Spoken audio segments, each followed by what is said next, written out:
This is Audible. Recorded Books presents an unabridged recording of Journey to Ixtlan, The Lessons of Don Juan, by Carlos Castaneda. 12. A Battle of Power. Thursday, December 28th, 1961. We started on a journey very early in the morning. We drove south and then east to the mountains. Don Juan had brought gourds with food and water. We ate in my car before we started walking. "Stick close to me," he said.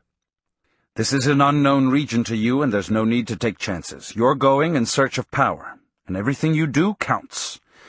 Watch the wind, especially towards the end of the day.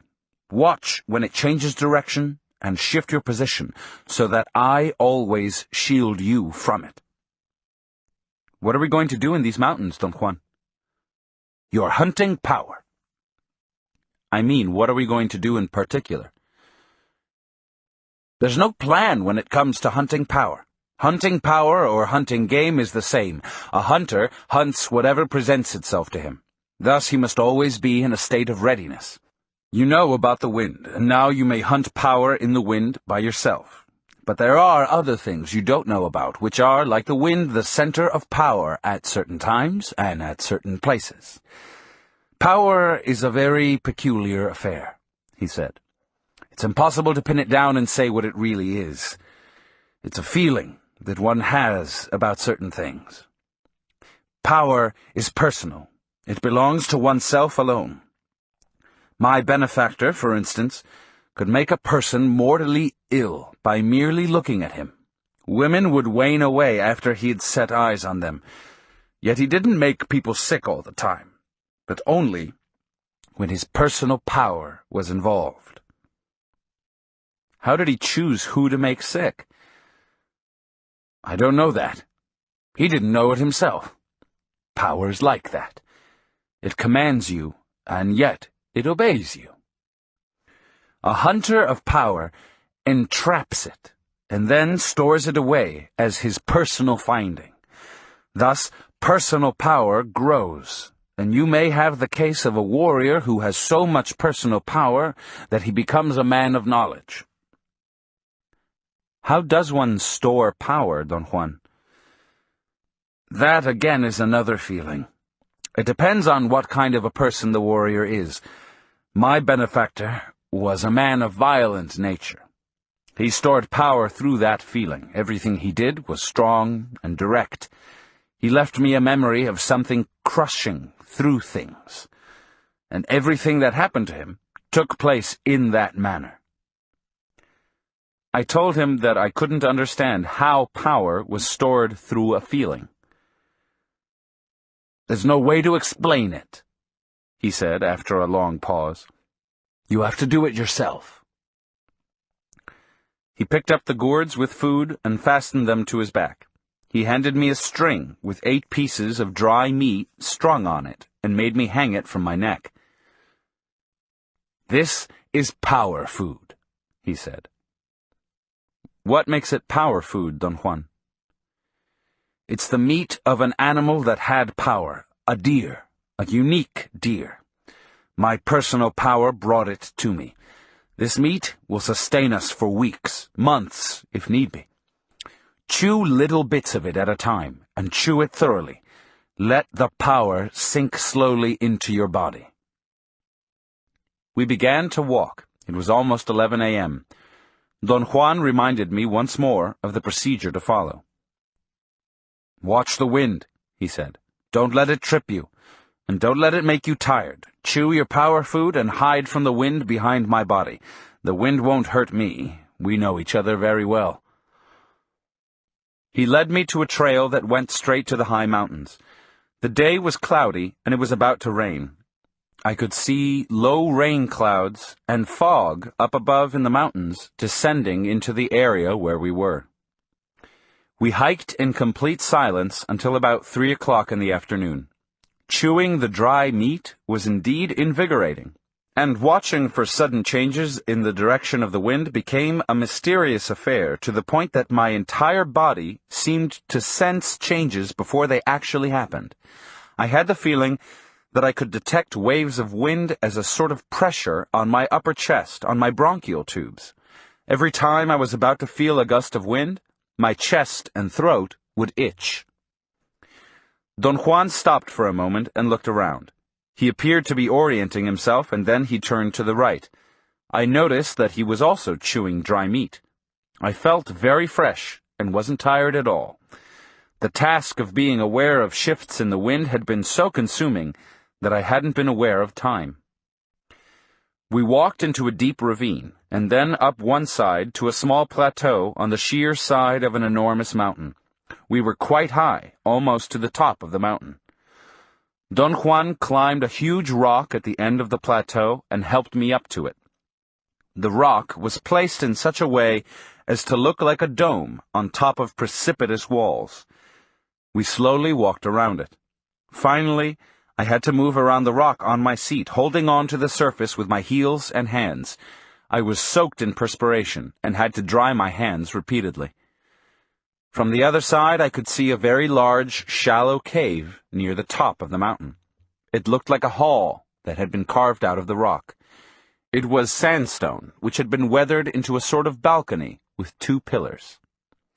Don Juan said that we were going to camp there, that it was a very safe place because it was too shallow to be a den for lions or any other predators, too open to be a nest for rats, and too windy for insects.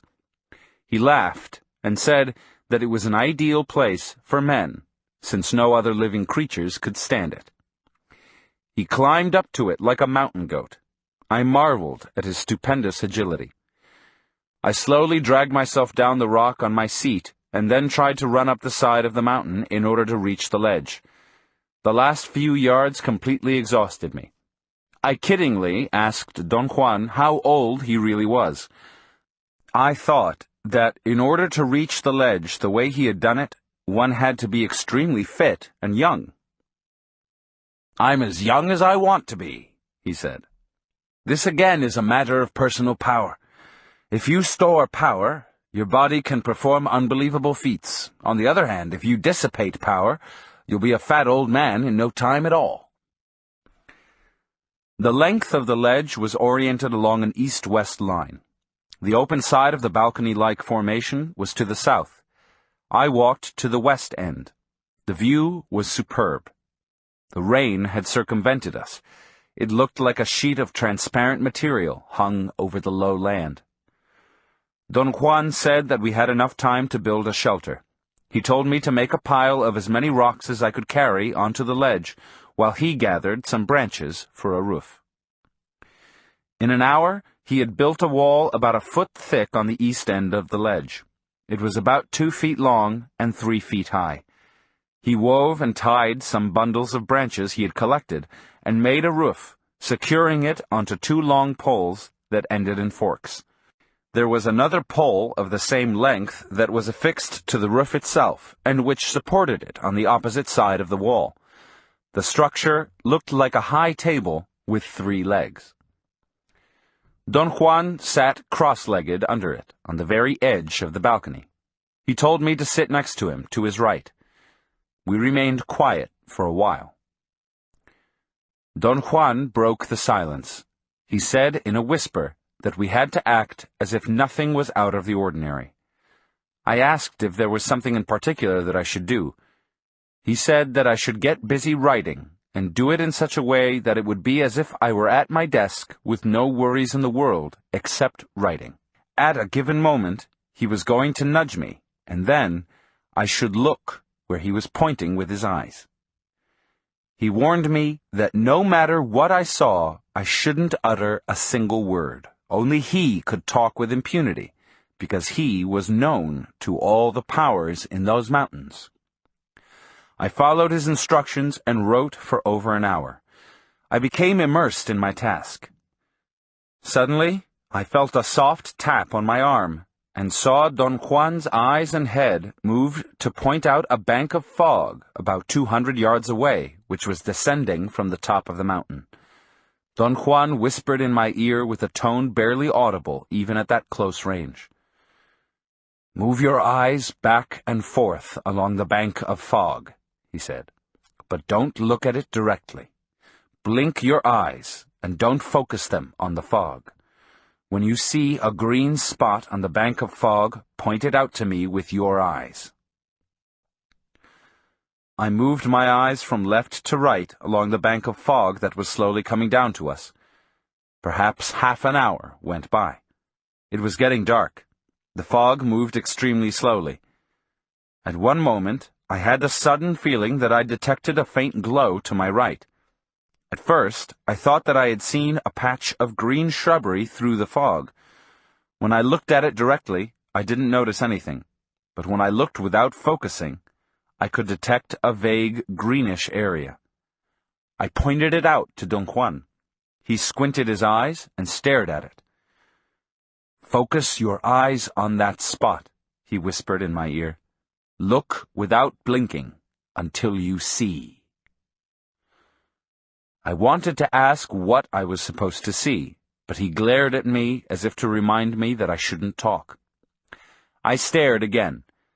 The bit of fog that had come down from above hung as if it were a piece of solid matter. It was lined up right at the spot where I'd noticed the green tint. As my eyes became tired again, and I squinted, I saw, at first, the bit of fog superimposed on the fog bank, and then I saw a thin strip of fog in between that looked like a thin, unsupported structure, a bridge joining the mountain above me and the bank of fog in front of me. For a moment, I thought I could see the transparent fog, which was being blown down from the top of the mountain, going by the bridge without disturbing it. It was as if the bridge were actually solid. At one instant, the mirage became so complete that I could actually distinguish the darkness of the part under the bridge proper, as opposed to the light sandstone color of its side. I stared at the bridge, dumbfounded, and then I either lifted myself to its level, or the bridge lowered itself to mine. Suddenly, I was looking at a straight beam in front of me. It was an immensely long, solid beam, narrow and without railings, but wide enough to walk on. Don Juan shook me by the arm vigorously. I felt my head bobbing up and down, and then I noticed that my eyes itched terribly. I rubbed them quite unconsciously. Don Juan kept on shaking me until I opened my eyes again. He poured some water from his gourd into the hollow of his hand and sprinkled my face with it. The sensation was very unpleasant. The coldness of the water was so extreme that the drops felt like sores on my skin. I noticed then that my body was very warm. I was feverish. Don Juan hurriedly gave me some water to drink and then splashed water on my ears and neck. I heard a very loud, eerie, and prolonged bird cry. Don Juan listened attentively for an instant and then pushed the rocks of the wall with his foot and collapsed the roof. He threw the roof into the shrubs and tossed all the rocks one by one over the side. He whispered in my ear, "Drink some water and chew your dry meat. We can't stay here. That cry was not a bird." We climbed down the ledge and began to walk in an easterly direction. In no time at all, it was so dark that it was as if there were a curtain in front of my eyes. The fog was like an impenetrable barrier. I'd never realized how crippling the fog was at night. I couldn't conceive how Don Juan walked. I held on to his arm as if I were blind. Somehow, I had the feeling I was walking on the edge of a precipice. My legs refused to move on. My reason trusted Don Juan, and I was rationally willing to go on, but my body was not, and Don Juan had to drag me in total darkness. He must have known the terrain to ultimate perfection. He stopped at a certain point and made me sit down. I didn't dare let go of his arm. My body felt, beyond the shadow of a doubt, that I was sitting on a barren, dome-like mountain, and if I moved an inch to my right, I would fall beyond the tolerance point into an abysm. I was absolutely sure I was sitting on a curved mountainside because my body moved unconsciously to the right. I thought it did so in order to keep its verticality, so I tried to compensate by leaning to the left against Don Juan as far as I could. Don Juan suddenly moved away from me, and without the support of his body, I fell on the ground. Touching the ground restored my sense of equilibrium. I was lying on a flat area. I began to reconnoiter my immediate surroundings by touch. I recognized dry leaves and twigs. There was a sudden flash of lightning that illuminated the whole area and tremendous thunder. I saw Don Juan standing to my left. I saw huge trees and a cave a few feet behind him. Don Juan told me to get into the hole. I crawled into it and sat down with my back against the rock. I felt Don Juan leaning over to whisper that I had to be totally silent. There were 3 flashes of lightning, one after the other. In a glance, I saw Don Juan sitting cross-legged to my left. The cave was a concave formation, big enough for 2 or 3 persons to sit in. The hole seemed to have been carved at the bottom of a boulder. I felt that it had indeed been wise of me to have crawled into it, because if I had been walking, I would have knocked my head against the rock. The brilliancy of the lightning gave me an idea of how thick the bank of fog was. I noticed the trunks of enormous trees as dark silhouettes against the opaque, light gray mass of the fog. Don Juan whispered that the fog and the lightning were in cahoots with each other, and I had to keep an exhausting vigil because I was engaged in a battle of power. At that moment, a stupendous flash of lightning rendered the whole scenery phantasmagorical. The fog was like a white filter that frosted the light of the electrical discharge and diffused it uniformly. The fog was like a dense, whitish substance hanging between the tall trees, but right in front of me at the ground level, the fog was thinning out. I plainly distinguished the features of the terrain. We were in a pine forest. Very tall trees surrounded us. They were so extremely big that I could have sworn we were in the redwoods, if I hadn't previously known our whereabouts. There was a barrage of lightning that lasted several minutes. Each flash made the features I'd already observed more discernible. Right in front of me, I saw a definite trail. There was no vegetation on it. It seemed to end in an area clear of trees. There were so many flashes of lightning that I couldn't keep track of where they were coming from. The scenery, however, had been so profusely illuminated that I felt much more at ease. My fears and uncertainties had vanished as soon as there had been enough light to lift the heavy curtain of darkness. So when there was a long pause between the flashes of lightning, I was no longer disoriented by the blackness around me. Don Juan whispered that I had probably done enough watching, and that I had to focus my attention on the sound of thunder. I realized, to my amazement, that I hadn't paid any attention to thunder at all, in spite of the fact that it had really been tremendous. Don Juan added that I should follow the sound and look in the direction where I thought it came from. There were no longer barrages of lightning and thunder, but only sporadic flashes of intense light and sound. The thunder seemed to always come from my right. The fog was lifting, and I, already being accustomed to the pitch black, could distinguish masses of vegetation. The lightning and thunder continued, and suddenly the whole right side opened up, and I could see the sky. The electrical storm seemed to be moving towards my right. There was another flash of lightning, and I saw a distant mountain to my extreme right. The light illuminated the background, silhouetting the bulky mass of the mountain. I saw trees on top of it. They looked like neat black cutouts, superimposed on the brilliantly white sky. I even saw cumulus clouds over the mountains. The fog had cleared completely around us. There was a steady wind, and I could hear the rustling of leaves in the big trees to my left. The electrical storm was too distant to illuminate the trees, but their dark masses remained discernible. The light of the storm allowed me to establish, however, that there was a range of distant mountains to my right, and that the forest was limited to the left side. It seemed that I was looking down into a dark valley, which I couldn't see at all.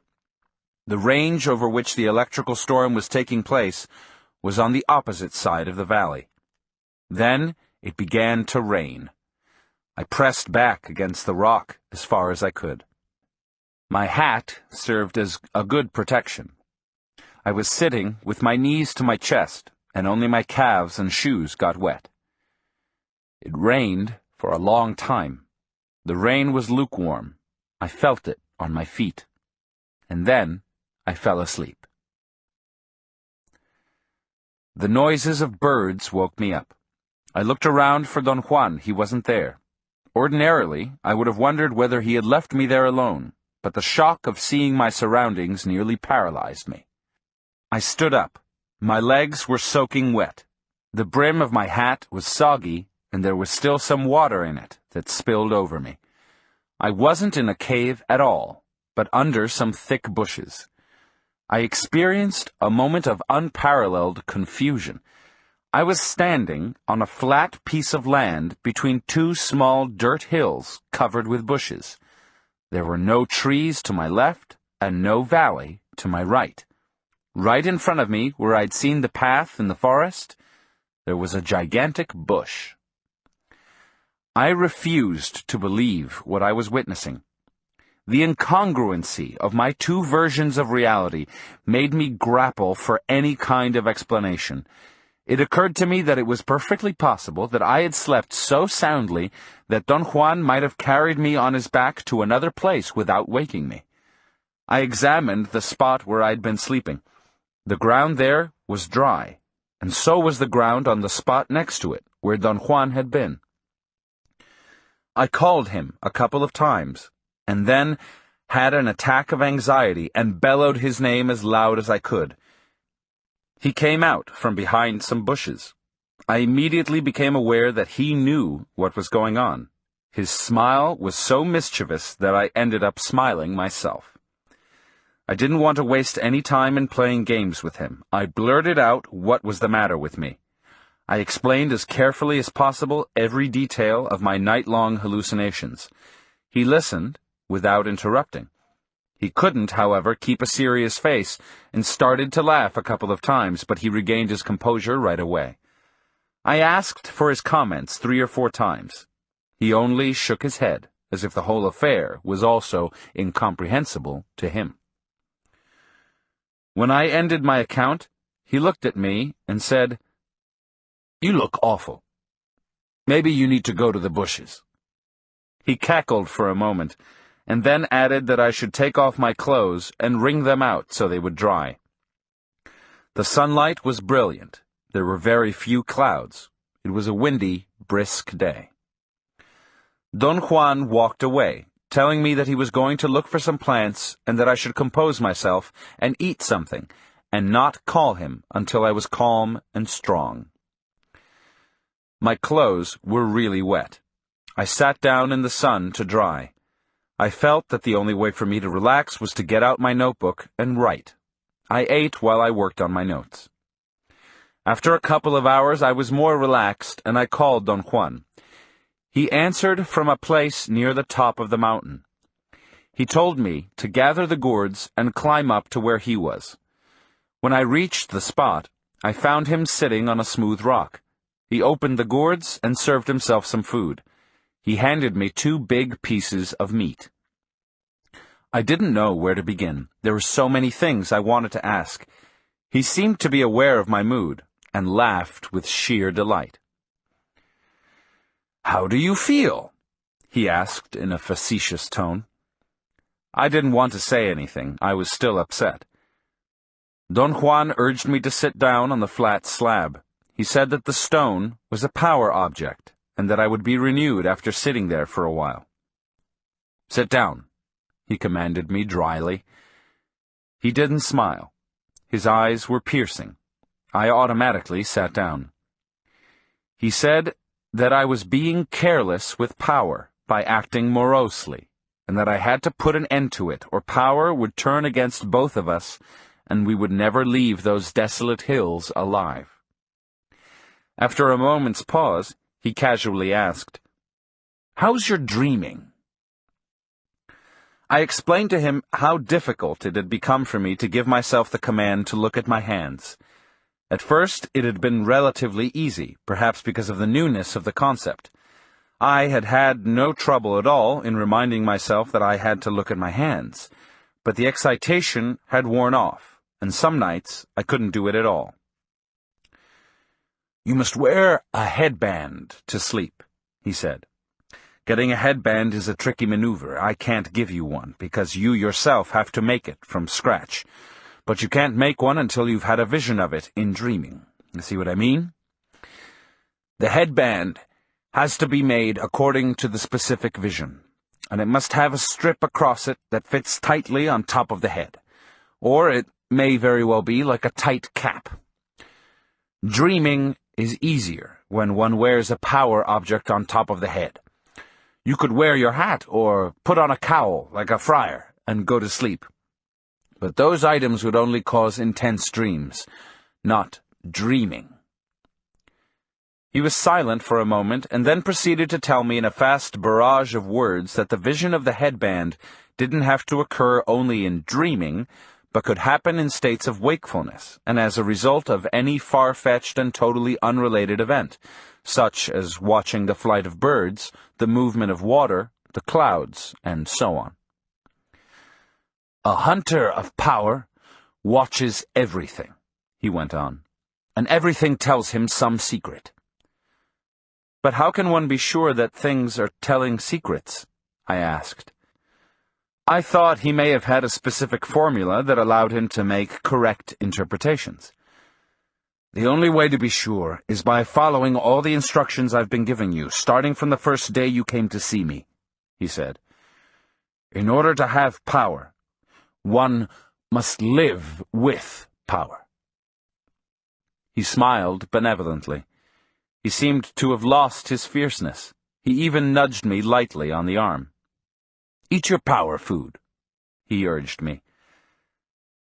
I began to chew some dry meat, and at that moment I had the sudden realization that perhaps the dry meat contained a psychotropic substance, hence the hallucinations. For a moment, I felt almost relieved.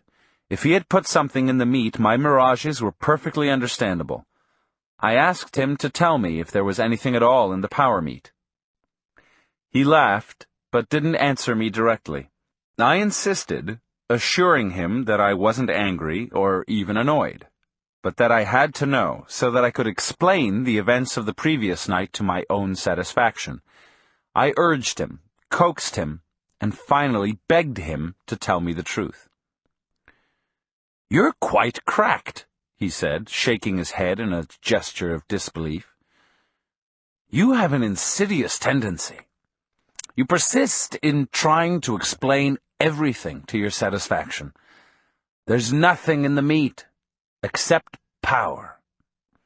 The power wasn't put there by me or by any other man, but by power itself. It's the dry meat of a deer, and that deer was a gift to me, in the same way a certain rabbit was a gift to you not too long ago. Neither you nor I put anything in the rabbit. I didn't ask you to dry the rabbit's meat because that act required more power than you had. However, I did tell you to eat the meat. You didn't eat much of it because of your own stupidity. What happened to you last night was neither a joke nor a prank. You had an encounter with power. The fog, the darkness, the lightning, the thunder, and the rain were all part of a great battle of power. You had the luck of a fool. A warrior would give anything to have such a battle. My argument was that the whole event couldn't be a battle of power because it hadn't been real. "And what is real?" Don Juan asked me very calmly. "This, what we're looking at, is real," I said, pointing to the surroundings. But so was the bridge you saw last night, and so was the forest and everything else. But if they were real, where are they now? They're here. If you had enough power, you could call them back. Right now, you can't do that, because you think it's very helpful to keep on doubting and nagging. It isn't, my friend. It isn't. There are worlds upon worlds, right here in front of us. And they're nothing to laugh at. Last night, if I hadn't grabbed your arm, you would have walked on that bridge whether you wanted to or not, and earlier I had to protect you from the wind that was seeking you out. What would have happened if you hadn't protected me? Since you don't have enough power, the wind would have made you lose your way, and perhaps even killed you by pushing you into a ravine. But the fog was the real thing last night. Two things could have happened to you in the fog. You could have walked across the bridge to the other side, or you could have fallen to your death. Either would have depended on power. One thing, however, would have been for sure. If I hadn't protected you, you would have had to walk on that bridge regardless of anything. That is the nature of power. As I told you before, it commands you, and yet it is at your command. Last night, for instance, the power would have forced you to walk across the bridge, and then it would have been at your command to sustain you while you were walking. I stopped you because I know you don't have the means to use power, and without power the bridge would have collapsed. Did you see the bridge yourself, Don Juan? No, I just saw power. It may have been anything. Power, for you, this time, was a bridge. I don't know why a bridge. We are most mysterious creatures. Have you ever seen a bridge in the fog, Don Juan? Never. But that's because I'm not like you. I saw other things. My battles of power are very different from yours. What did you see, Don Juan? Can you tell me? I saw my enemies during my first battle of power in the fog. You have no enemies. You don't hate people. I did at that time. I indulged in hating people. I don't do that anymore. I vanquished my hate. But at that time, my hate nearly destroyed me. Your battle of power, on the other hand, was neat. It didn't consume you.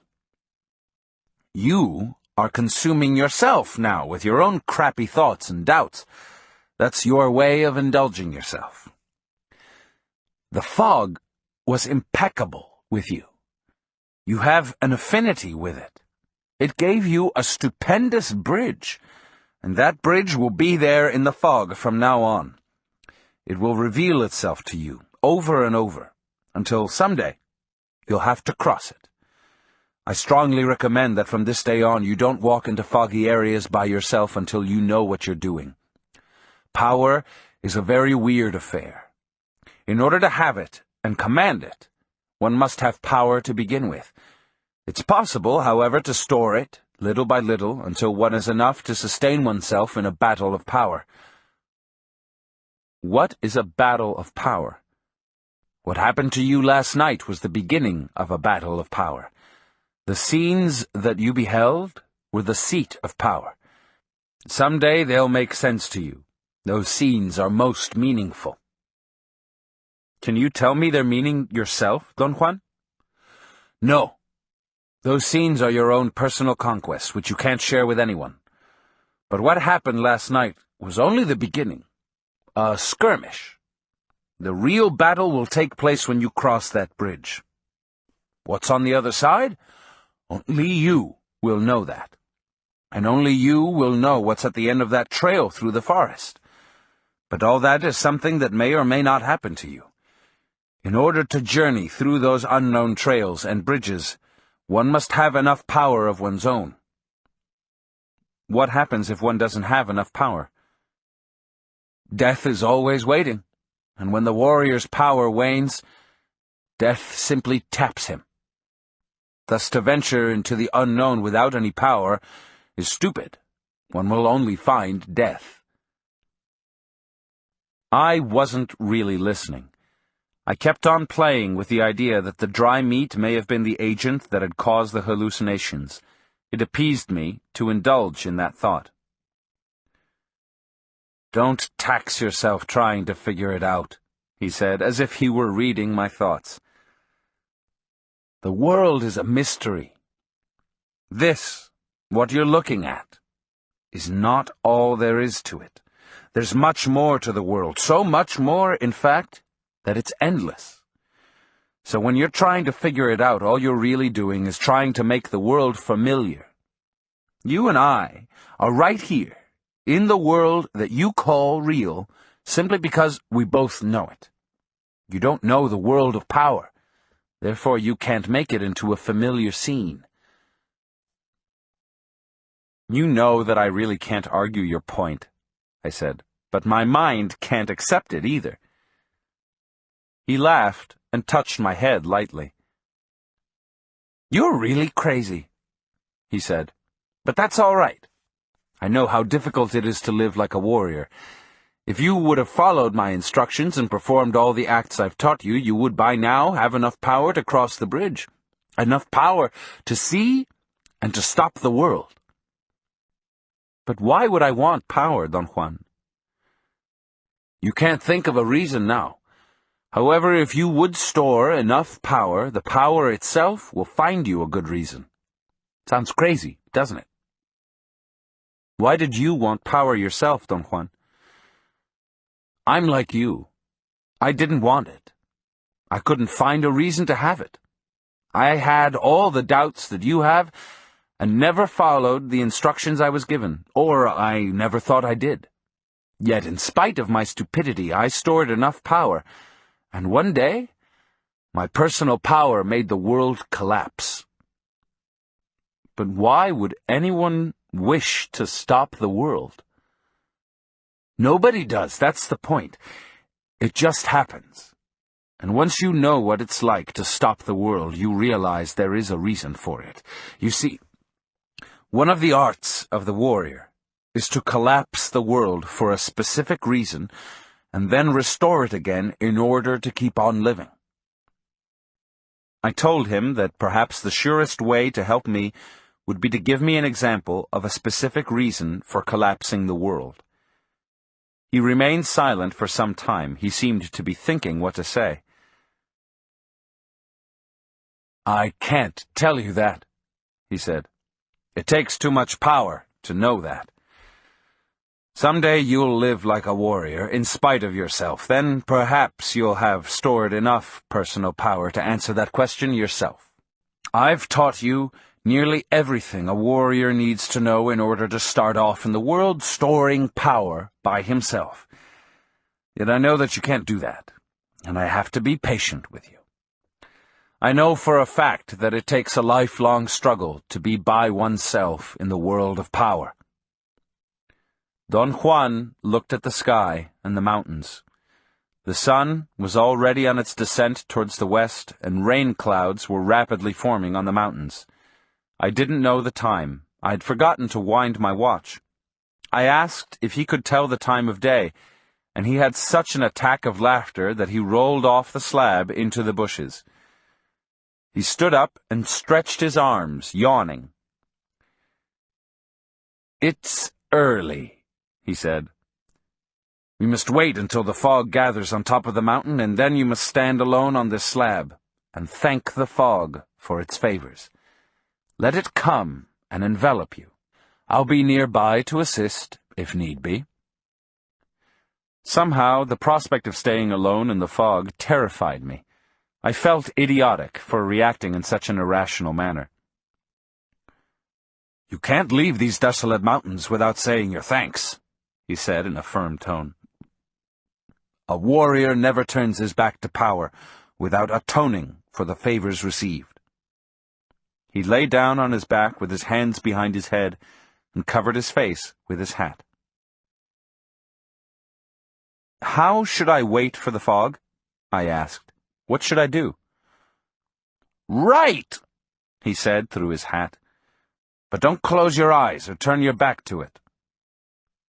I tried to write, but I couldn't concentrate. I stood up and moved around restlessly. Don Juan lifted his hat and looked at me with an air of annoyance. "Sit down," he ordered me. He said that the battle of power had not yet ended, and that I had to teach my spirit to be impassive.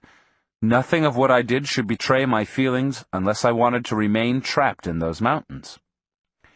He sat up and moved his hand in a gesture of urgency.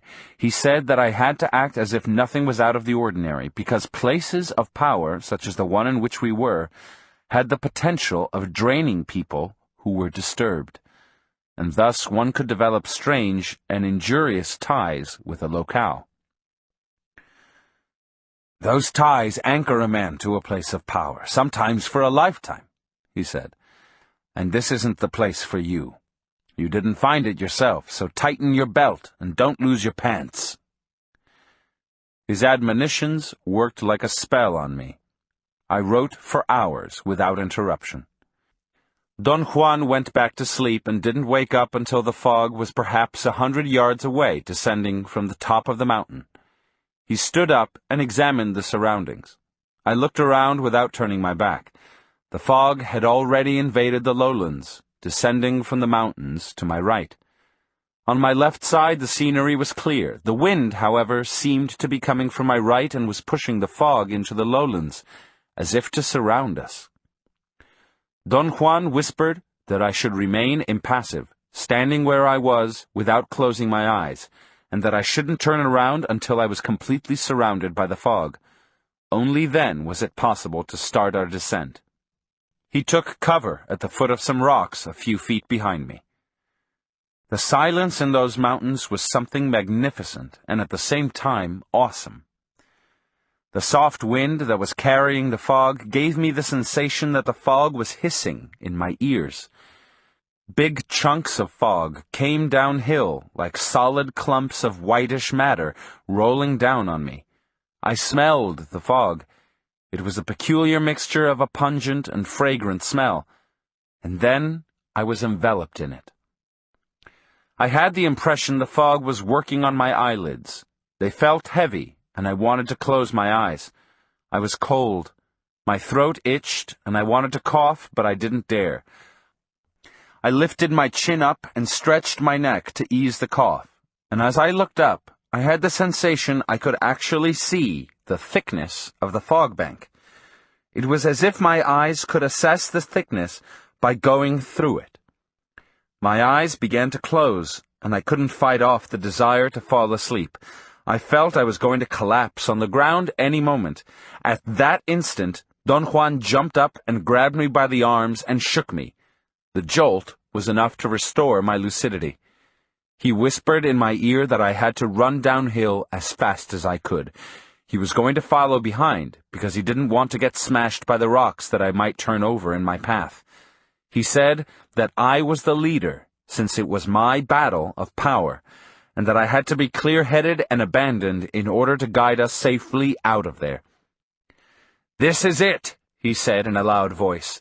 "If you don't have the mood of a warrior, we may never leave the fog." I hesitated for a moment. I wasn't sure I could find my way down from those mountains. "Run, rabbit, run!" Don Juan yelled, and shoved me gently down the slope. 13.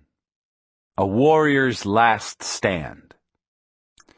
Sunday, January 28th, 1962. Around 10 a.m., Don Juan walked into his house. He'd left at the crack of dawn. I greeted him.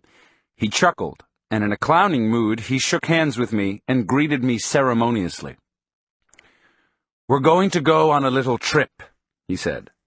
"You're going to drive us to a very special place in search of power."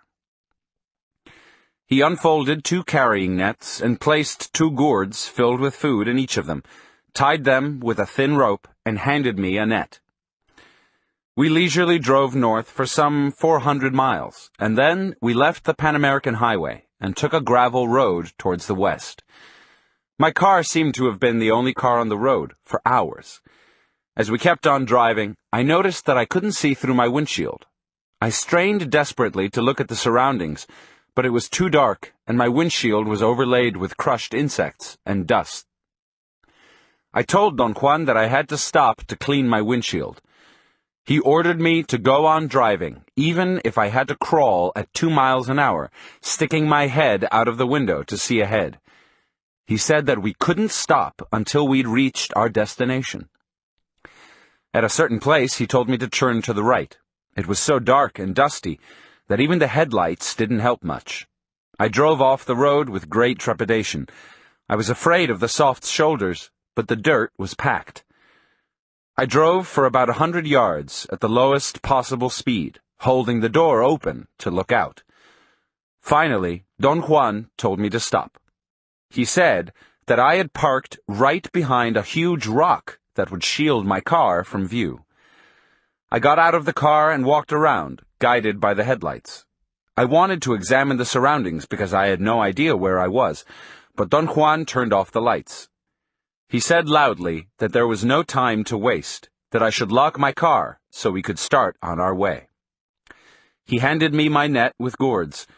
It was so dark that I stumbled and nearly dropped them. Don Juan ordered me in a soft, firm tone to sit down until my eyes were accustomed to the darkness. But my eyes were not the problem. Once I got out of my car, I could see fairly well. What was wrong was a peculiar nervousness that made me act as if I were absent-minded. I was glossing over everything. "Where are we going?" I asked. "We're going to hike in total darkness to a special place," he said. "What for?" "To find out for sure whether or not you're capable of continuing to hunt power." I asked him if what he was proposing was a test, and if I failed the test, would he still talk to me and tell me about his knowledge? He listened without interrupting. He said that what we were doing was not a test, that we were waiting for an omen, and if the omen didn't come, the conclusion would be that I hadn't succeeded in hunting power, in which case I would be free from any further imposition, free to be as stupid as I wanted. He said that no matter what happened, he was my friend, and he would always talk to me. Somehow, I knew I was going to fail. "The omen won't come," I said jokingly. "I know it. I have a little power." He laughed and patted me on the back gently. "Don't you worry," he retorted. "The omen will come, I know it. I have more power than you." He found his statement hilarious.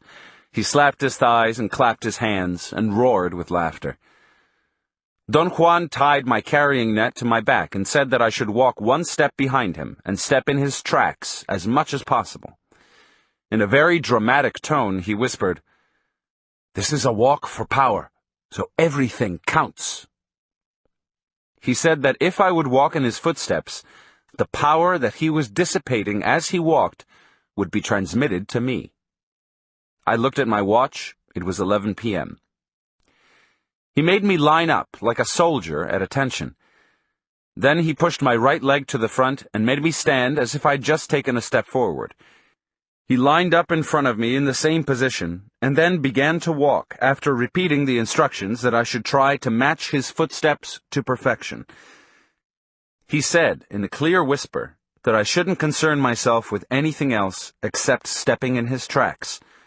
I shouldn't look ahead or to the side, but at the ground where he was walking. He started off at a very relaxed pace. I'd no trouble at all following him. We were walking on relatively hard ground. For about 30 yards I maintained his pace and I matched his steps perfectly. Then I glanced to the side for an instant, and the next thing I knew, I had bumped into him. He giggled and assured me that I hadn't injured his ankle at all when I'd stepped on it with my big shoes, but if I were going to keep on blundering, one of us would be a cripple by morning. He said, laughing in a very low but firm voice, that he didn't intend to get hurt by my stupidity and lack of concentration, and that if I stepped on him again, I would have to walk barefoot. "I can't walk without shoes," I said in a loud, raspy voice. Don Juan doubled up with laughter, and we had to wait until he'd stopped. He assured me again that he had meant what he said. We were journeying to tap power, and things had to be perfect.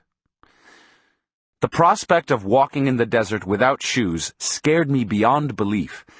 Don Juan joked that my family were probably the type of farmers that didn't take off their shoes even to go to bed. He was right, of course. I'd never walked barefoot, and to walk in the desert without shoes would have been suicidal for me. "This desert is oozing power," Don Juan whispered in my ear. "There's no time for being timid." We started walking again. Don Juan kept an easy pace. After a while, I noticed that we had left the hard ground, and we were walking on soft sand. Don Juan's feet sank into it and left deep tracks. We walked for hours before Don Juan came to a halt. He didn't stop suddenly, but warned me ahead of time that he was going to stop so I wouldn't bump into him. The terrain had become hard again, and it seemed that we were going up an incline. Don Juan said that if I needed to go to the bushes, I should do it, because from then on we had a solid stretch without a single pause. I looked at my watch.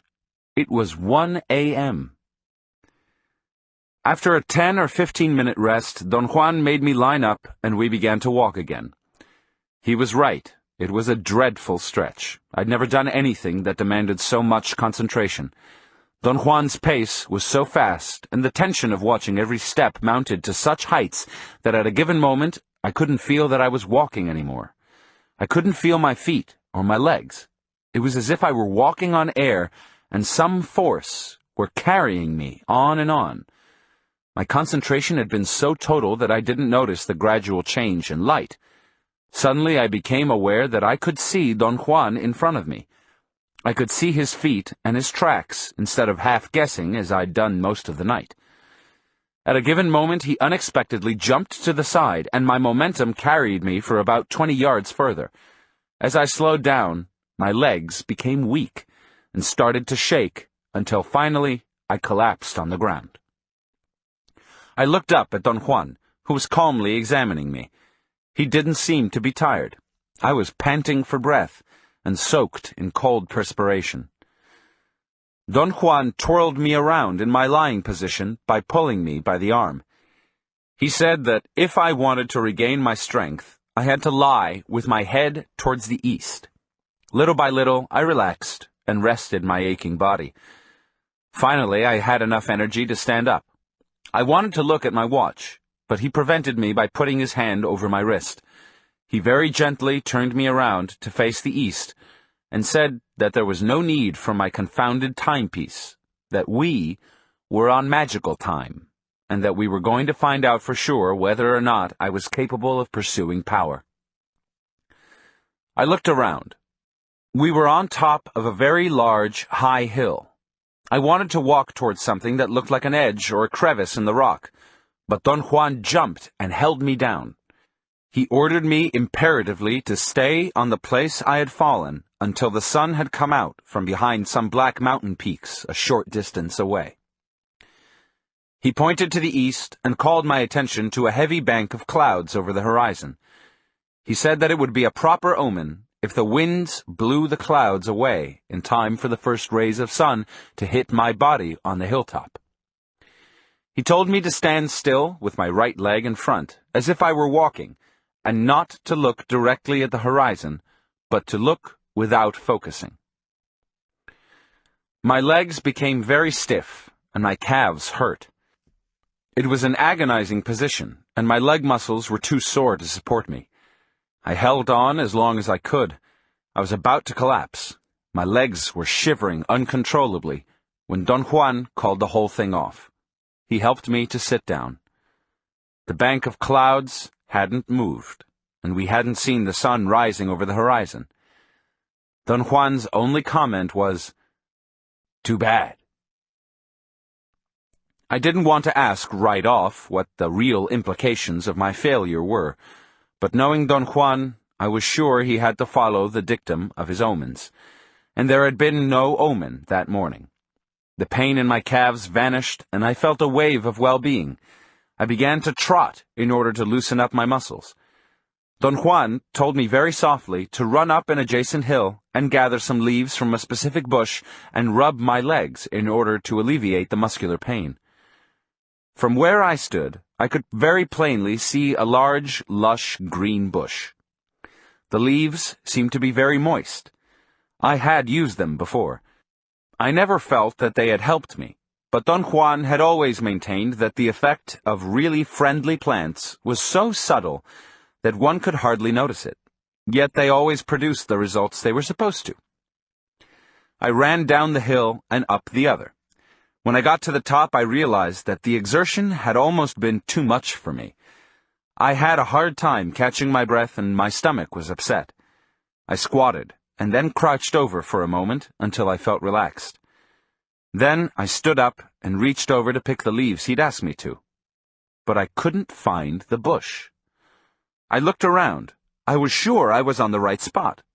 But there was nothing in that area of the hilltop that even vaguely resembled that particular plant. Yet that had to be the spot where I'd seen it. Any other place would have been out of range for anyone looking from where Don Juan was standing. I gave up the search and walked to the other hill. Don Juan smiled benevolently as I explained my mistake. "Why do you call it a mistake?" he asked. "Obviously the bush isn't there," I said. "But you saw it, didn't you?" "I thought I did." "What do you see in its place now?" "Nothing." There was absolutely no vegetation on the spot where I thought I had seen the plant. I attempted to explain what I'd seen as a visual distortion, a sort of mirage. I'd really been exhausted, and because of my exhaustion I may have easily believed I was seeing something that I expected to be there, but which wasn't there at all. Don Juan chuckled softly and stared at me for a brief moment. "I see no mistake," he said. "The plant is there, on that hilltop." It was my turn to laugh. I scanned the whole area carefully. There were no such plants in view, and what I had experienced was, to the best of my knowledge, a hallucination. Don Juan very calmly began to descend the hill and signaled me to follow. We climbed together to the other hilltop and stood right where I thought I'd seen the bush. I chuckled with the absolute certainty I was right. Don Juan also chuckled. "Walk to the other side of the hill," Don Juan said. "You'll find the plant there." I brought up the point that the other side of the hill had been outside my field of vision, that a plant may be there, but that didn't mean anything. Don Juan signaled me with a movement of his head to follow him. He walked around the top of the hill instead of going directly across, and dramatically stood by a green bush without looking at it. He turned and looked at me. It was a peculiarly piercing glance. "There must be hundreds of such plants around here," I said. Don Juan very patiently descended the other side of the hill with me trailing along. We looked everywhere for a similar bush, but there was none in sight. We covered about a quarter of a mile before we came upon another plant. Without saying a word, Don Juan led me back to the first hilltop. We stood there for a moment, and then he guided me on another excursion to look for the plant, but in the opposite direction. We combed the area and found two more bushes, perhaps a mile away. They'd grown together and stuck out as a patch of intense, rich green, more lush than all the other surrounding bushes. Don Juan looked at me with a serious expression. I didn't know what to think of it. "This is a very strange omen," he said. We returned to the first hilltop, making a wide detour in order to approach it from a new direction. He seemed to be going out of his way to prove to me that there were very few such plants around there.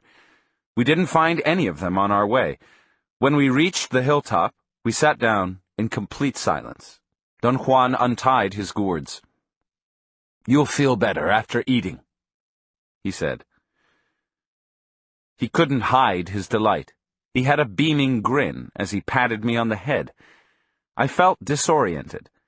The new developments were disturbing, but I was too hungry and tired to really ponder upon them. After eating, I felt very sleepy. Don Juan urged me to use the technique of looking without focusing in order to find a suitable spot to sleep on the hilltop where I'd seen the bush. I selected one. He picked up the debris from the spot and made a circle with it, the size of my body. Very gently, he pulled some fresh branches from the bushes and swept the area inside the circle. He only went through the motions of sweeping. He didn't really touch the ground with the branches. He then removed all the surface rocks from the area inside the circle and placed them in the center, after meticulously sorting them by size into 2 piles of equal number. "What are you doing with those rocks?" I asked. "They aren't rocks," he said. "They are strings. They will hold your spot suspended." He took the smaller rocks and marked the circumference of the circle with them. He spaced them evenly, and with the aid of a stick, he secured each rock firmly in the ground, as if he were a mason. He didn't let me come inside the circle, but told me to walk around and watch what he did. He counted 18 rocks, following a counterclockwise direction. "Now, run down to the bottom of the hill and wait," he said, "and I'll come to the edge and see if you're standing in the appropriate spot." "What are you going to do?" "I'm going to toss each of these strings to you," he said, pointing to the pile of bigger rocks. "And you have to place them in the ground at the spot I'll indicate in the same manner I've placed the other ones. You must be infinitely careful. When one's dealing with power, one has to be perfect. Mistakes are deadly here. Each of these is a string that could kill us if we leave it around loose. So you simply can't make any mistakes. You must fix your gaze on the spot where I'll throw the string. If you get distracted by anything at all, the string will become an ordinary rock, and you won't be able to tell it apart from the other rocks lying around." I suggested that it would be easier if I carried the strings downhill one at a time. Don Juan laughed and shook his head negatively. "These are strings," he insisted, "and they have to be tossed by me and have to be picked up by you." It took hours to fulfill the task. The degree of concentration needed was excruciating. Don Juan reminded me every time to be attentive and focus my gaze. He was right in doing so. To pick out a specific rock that came hurtling downhill, displacing other rocks in its way, was indeed a maddening affair. When I had completely closed the circle and walked to the top, I thought I was about to drop dead. Don Juan had picked some small branches and had matted the circle. He handed me some leaves and told me to put them inside my pants, against the skin of my umbilical region. He said that they would keep me warm, and I wouldn't need a blanket to sleep. I tumbled down inside the circle. The branches made a fairly soft bed, and I fell asleep instantly. It was late afternoon when I woke up. It was windy and cloudy. The clouds overhead were compact cumulus clouds, but towards the west they were thin cirrus clouds, and the sun shone on the land from time to time. Sleeping had renewed me. I felt invigorated and happy. The wind didn't bother me. I wasn't cold. I propped my head up with my arms and looked around. I hadn't noticed before, but the hilltop was quite high. The view towards the west was impressive. I could see a vast area of low hills and then the desert. There was a range of dark brown mountain peaks towards the north and east, and towards the south an endless expanse of land and hills and distant blue mountains. I sat up. Don Juan wasn't anywhere in sight. I had a sudden attack of fear. I thought he may have left me there alone, and I didn't know the way back to my car. I lay down again on the mat of branches, and strangely enough, my apprehension vanished. I again experienced a sense of quietness, an exquisite sense of well-being. It was an extremely new sensation to me. My thoughts seemed to have been turned off. I was happy. I felt healthy. A very quiet ebullience filled me. A soft wind was blowing from the west and swept over my entire body without making me cold. I felt it on my face and around my ears like a gentle wave of warm water that bathed me and then receded and bathed me again. It was a strange state of being that had no parallel in my busy and dislocated life. I began to weep, not out of sadness or self-pity, but out of some ineffable, inexplicable joy. I wanted to stay in that spot forever, and I may have, had Don Juan not come and yanked me out of the place. "You've had enough rest," he said as he pulled me up. He led me very calmly on a walk around the periphery of the hilltop. We walked slowly and in complete silence. He seemed to be interested in making me observe the scenery all around us. He pointed to clouds and mountains with a movement of his eyes, or with a movement of his chin.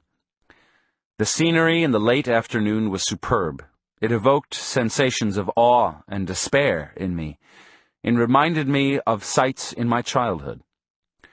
We climbed to the highest point of the hilltop, a peak of igneous rock, and sat down comfortably with our backs against the rock facing the south.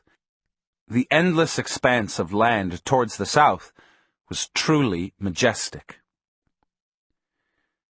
"Fix all this in your memory," Don Juan whispered in my ear. "This spot is yours. This morning, you saw, and that was the omen. You found this spot by seeing. The omen was unexpected, but it happened. You're going to hunt power whether you like it or not. It's not a human decision, not yours or mine. Now, properly speaking, this hilltop is your place, your beloved place. All that's around you is under your care. You must look after everything here, and everything will in turn look after you." In a joking way, I asked if everything was mine. He said yes, in a very serious tone.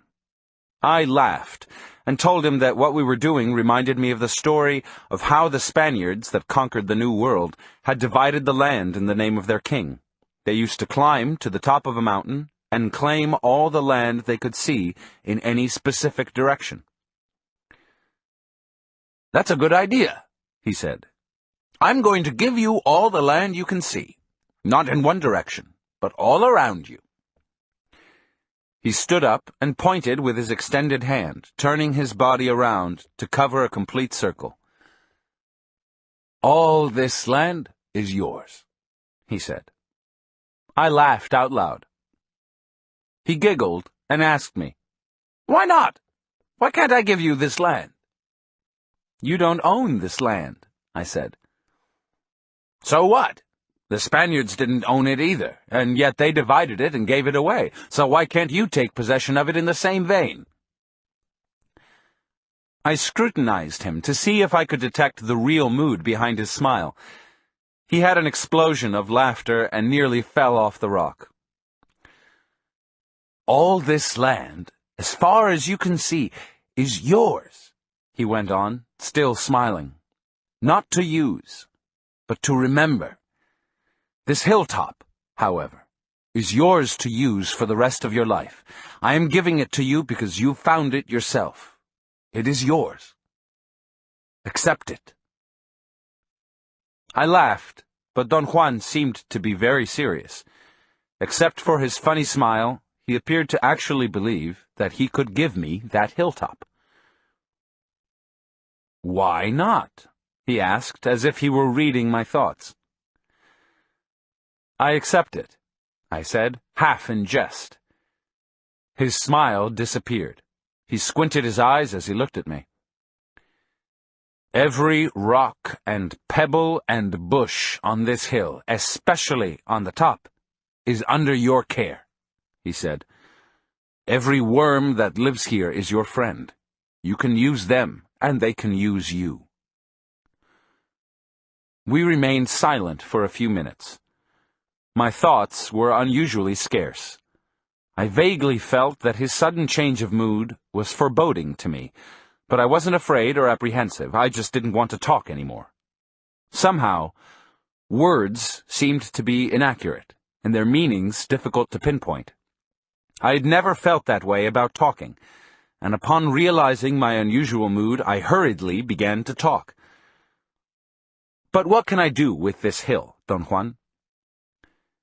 Fix every feature of it in your memory. This is the place where you will come in dreaming. This is the place where you will meet with powers, where secrets will someday be revealed to you.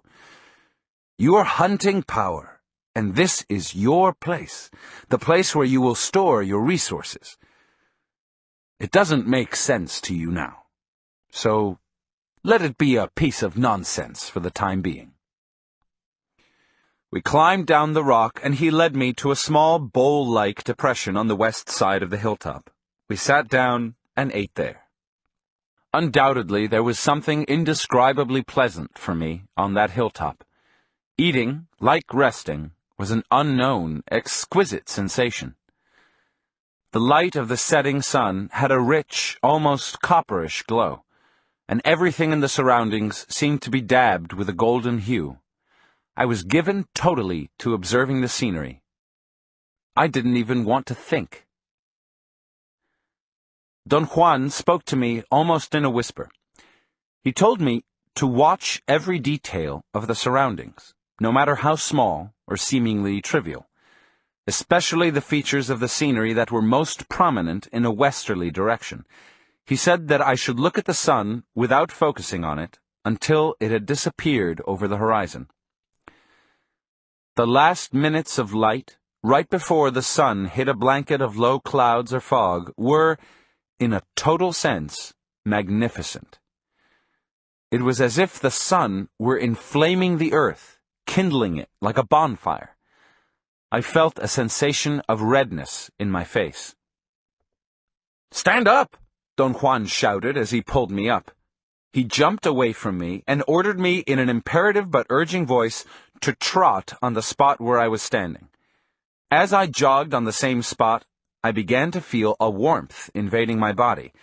It was a copperish warmth. I felt it in my palate and in the roof of my eyes. It was as if the top part of my head were burning with a cool fire that radiated a copperish glow. Something in myself made me trot faster and faster as the sun began to disappear. At a given moment, I truly felt I was so light that I could have flown away. Don Juan very firmly grabbed my right wrist. The sensation caused by the pressure of his hand brought back a sense of sobriety and composure. I plunked down on the ground, and he sat down by me. After a few minutes' rest, he quietly stood up, tapped me on the shoulder, and signaled me to follow him. We climbed back again to the peak of igneous rock where we had sat before. The rock shielded us from the cold wind. Don Juan broke the silence. "It was a fine omen," he said. "How strange! It happened at the end of the day. You and I are so different. You are more a creature of the night. I prefer the young brilliancy of the morning, or rather, the brilliancy of the morning sun seeks me, but it shies away from you. On the other hand, the dying sun bathed you. Its flames scorched you without burning you. How strange!" "Why is it strange?" "I've never seen it happen. The omen, when it happens, has always been in the realm of the young sun." "Why is it that way, Don Juan?" "This isn't the time to talk about it," he said cuttingly. "Knowledge is power. It takes a long time to harness enough power to even talk about it." I tried to insist, but he changed the topic abruptly. He asked me about my progress in dreaming. I'd begun to dream about specific places, such as the school and the houses of a few friends. "Were you at those places during the day or during the night?" he asked. My dreams corresponded to the time of day when I ordinarily was accustomed to being at those places, in the school during the day, at my friends' houses at night. He suggested that I should try dreaming while I took a nap during the daytime, and find out if I could actually visualize the chosen place as it was at the time I was dreaming. If I were dreaming at night, my visions of the locale should be of nighttime. He said that what one experiences in dreaming has to be congruous with the time of day when dreaming was taking place. Otherwise, the visions one might have were not dreaming, but ordinary dreams. In order to help yourself, you should pick a specific object that belongs to the place you want to go, and focus your attention on it, he went on. On this hilltop here, for instance, you now have a specific bush that you must observe until it has a place in your memory. You can come back here while dreaming, simply by recalling that bush, or by recalling this rock where we're sitting, or by recalling any other thing here. It's easier to travel in dreaming when you can focus on a place of power such as this one. But if you don't want to come here, you may use any other place. Perhaps the school where you go is a place of power for you. Use it. Focus your attention on any object there and then find it in dreaming. From the specific object you recall, you must go back to your hands and then to another object, and so on. But now, you must focus your attention on everything that exists on this hilltop, because this is the most important place in your life. He looked at me as if judging the effect of his words. "This is the place where you will die," he said in a soft voice. I fidgeted nervously, changing sitting positions, and he smiled. "I will have to come with you, over and over to this hilltop," he said. "And then you'll have to come by yourself, until you're saturated with it, until the hilltop is oozing you. You'll know the time when you're filled with it. This hilltop, as it is now, will then be the place of your last dance." "What do you mean by my last dance, Don Juan?" "This is the site of your last stand," he said. "You will die here, no matter where you are. Every warrior has a place to die, a place of his predilection which is soaked with unforgettable memories, where powerful events left their mark, a place where he's witnessed marvels, where secrets have been revealed to him, a place where he has stored his personal power. A warrior has the obligation to go back to that place of his predilection every time he taps power in order to store it there. He either goes there by means of walking or by means of dreaming. And finally, one day when his time on earth is up and he feels the tap of his death on his left shoulder, his spirit, which is always ready, flies to the place of his predilection, and there the warrior dances to his death. Every warrior has a specific form, a specific posture of power, which he develops throughout his life. It's a sort of dance, a movement that he does under the influence of his personal power. If a dying warrior has limited power, his dance is short. If his power is grandiose, his dance is magnificent. But regardless of whether his power is small or magnificent, death must stop to witness his last stand on earth. Death cannot overtake the warrior who is recounting the toil of his life for the last time until he has finished his dance. Don Juan's words made me shiver. The quietness, the twilight, the magnificent scenery, all seemed to have been placed there as props for the image of a warrior's last dance of power. "Can you teach me that dance, even though I'm not a warrior?" I asked. "Any man that hunts power has to learn that dance," he said. "Yet I cannot teach you now. Soon You may have a worthy opponent, and I'll show you then the first movement of power. You must add the other movements yourself as you go on living. Every new one must be obtained during a struggle of power, so properly speaking, the posture, the form of a warrior, is the story of his life, a dance that grows as he grows in personal power. Does death really stop to see a warrior dance? A warrior is only a man, a humble man. He can't change the designs of his death, but his impeccable spirit, which has stored power after stupendous hardships, can certainly hold his death for a moment long enough to let him rejoice for the last time in recalling his power. We may say that is a gesture which death has with those who have an impeccable spirit. I experienced an overwhelming anxiety, and I talked just to alleviate it. I asked him if he had known warriors that had died, and in what way their last dance had affected their dying. "Cut it out," he said dryly. "Dying is a monumental affair.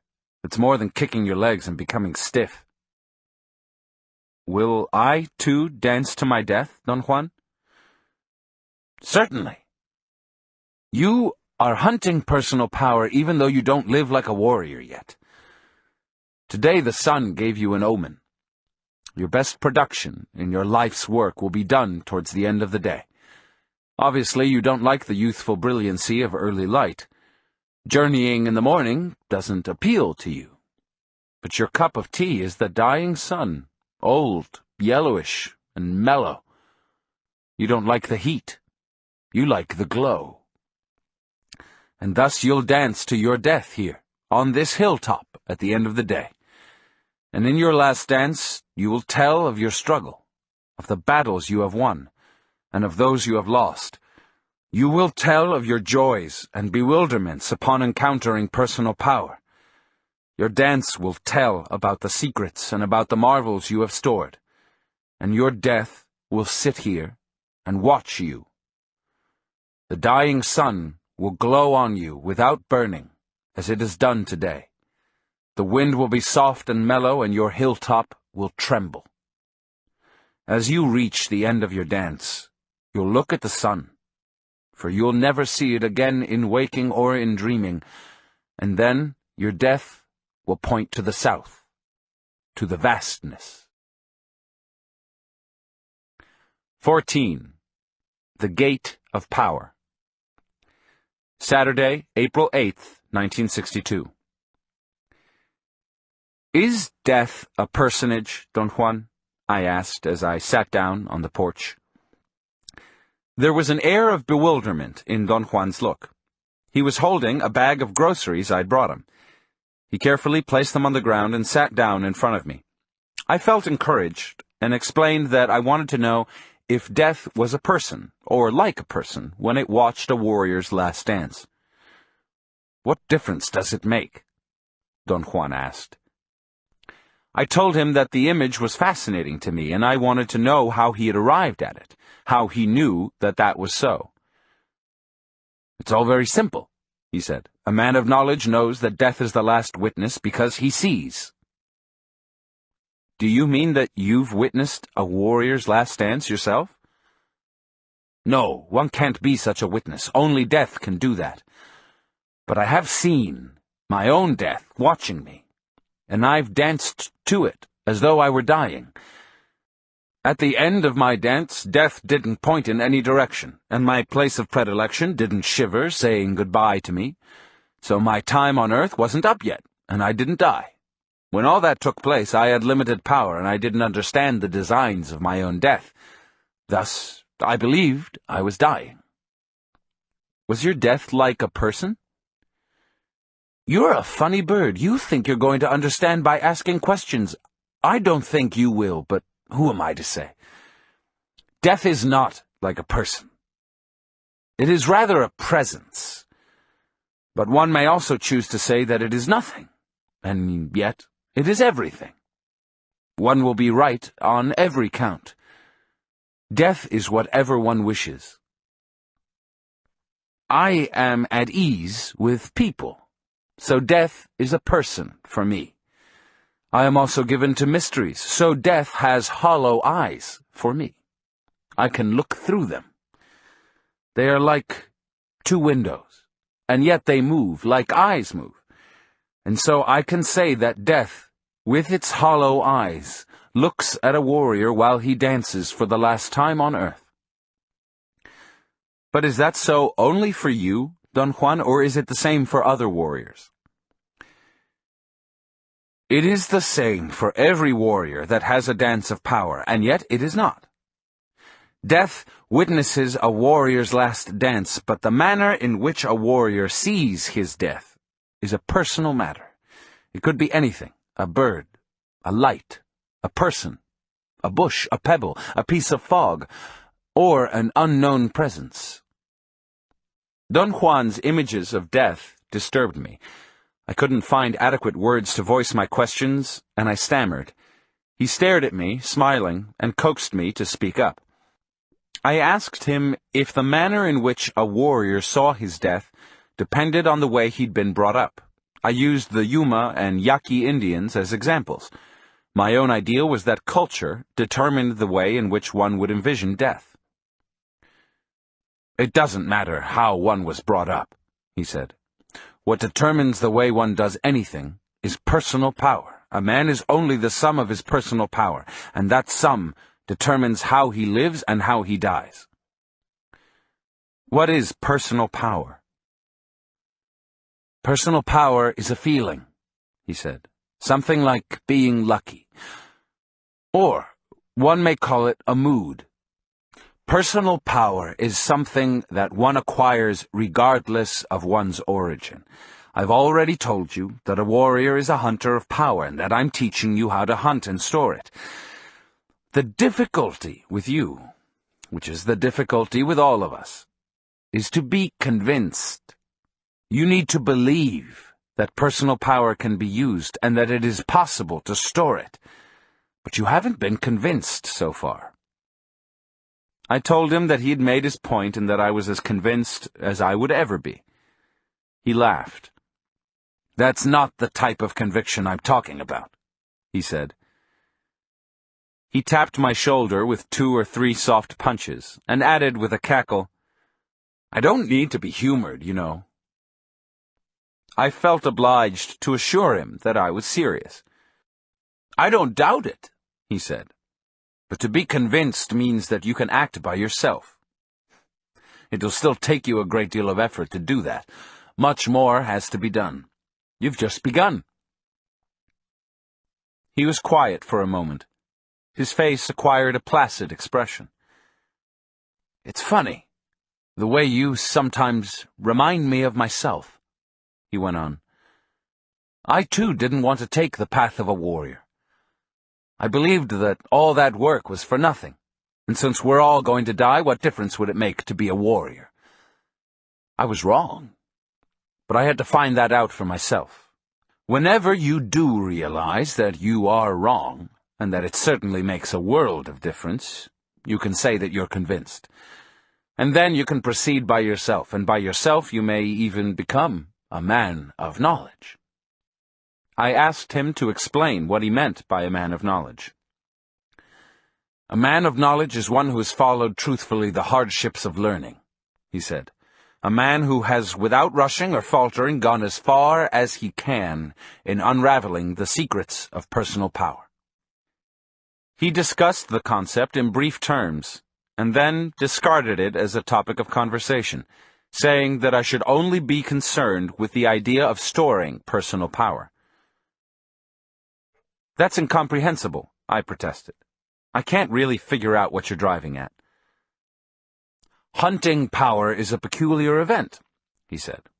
"It first has to be an idea, then it has to be set up, step by step, and then, bingo, it happens." "How does it happen?" Don Juan stood up. He began stretching his arms and arching his back like a cat. His bones, as usual, made a series of cracking sounds. "Let's go," he said. We have a long journey ahead of us. But there's so many things I want to ask you, I said. We're going to a place of power, he said as he stepped inside his house. Why don't you save your questions for the time we're there? We may have an opportunity to talk. I thought we were going to drive, so I stood up and walked to my car, but Don Juan called me from the house and told me to pick up my net with gourds. He was waiting for me at the edge of the desert chaparral, behind his house. We have to hurry up, he said. We reached the lower slopes of the western Sierra Madre Mountains around 3 p.m. It had been a warm day, but towards the late afternoon the wind became cold. Don Juan sat down on a rock and signaled me to do likewise. What are we going to do here this time, Don Juan? You know very well that we're here to hunt power. I know that, but what are we going to do here in particular? You know that I don't have the slightest idea. Do you mean that you never follow a plan? Hunting power is a very strange affair, he said. There's no way to plan it ahead of time. That's what's exciting about it. A warrior proceeds as if he had a plan, though, because he trusts his personal power. He knows for a fact that it'll make him act in the most appropriate fashion. I pointed out that his statements were somehow contradictory. If a warrior already had personal power, why was he hunting for it? Don Juan raised his brows and made a gesture of feigned disgust. You're the one who's hunting personal power, he said, and I am the warrior who already has it.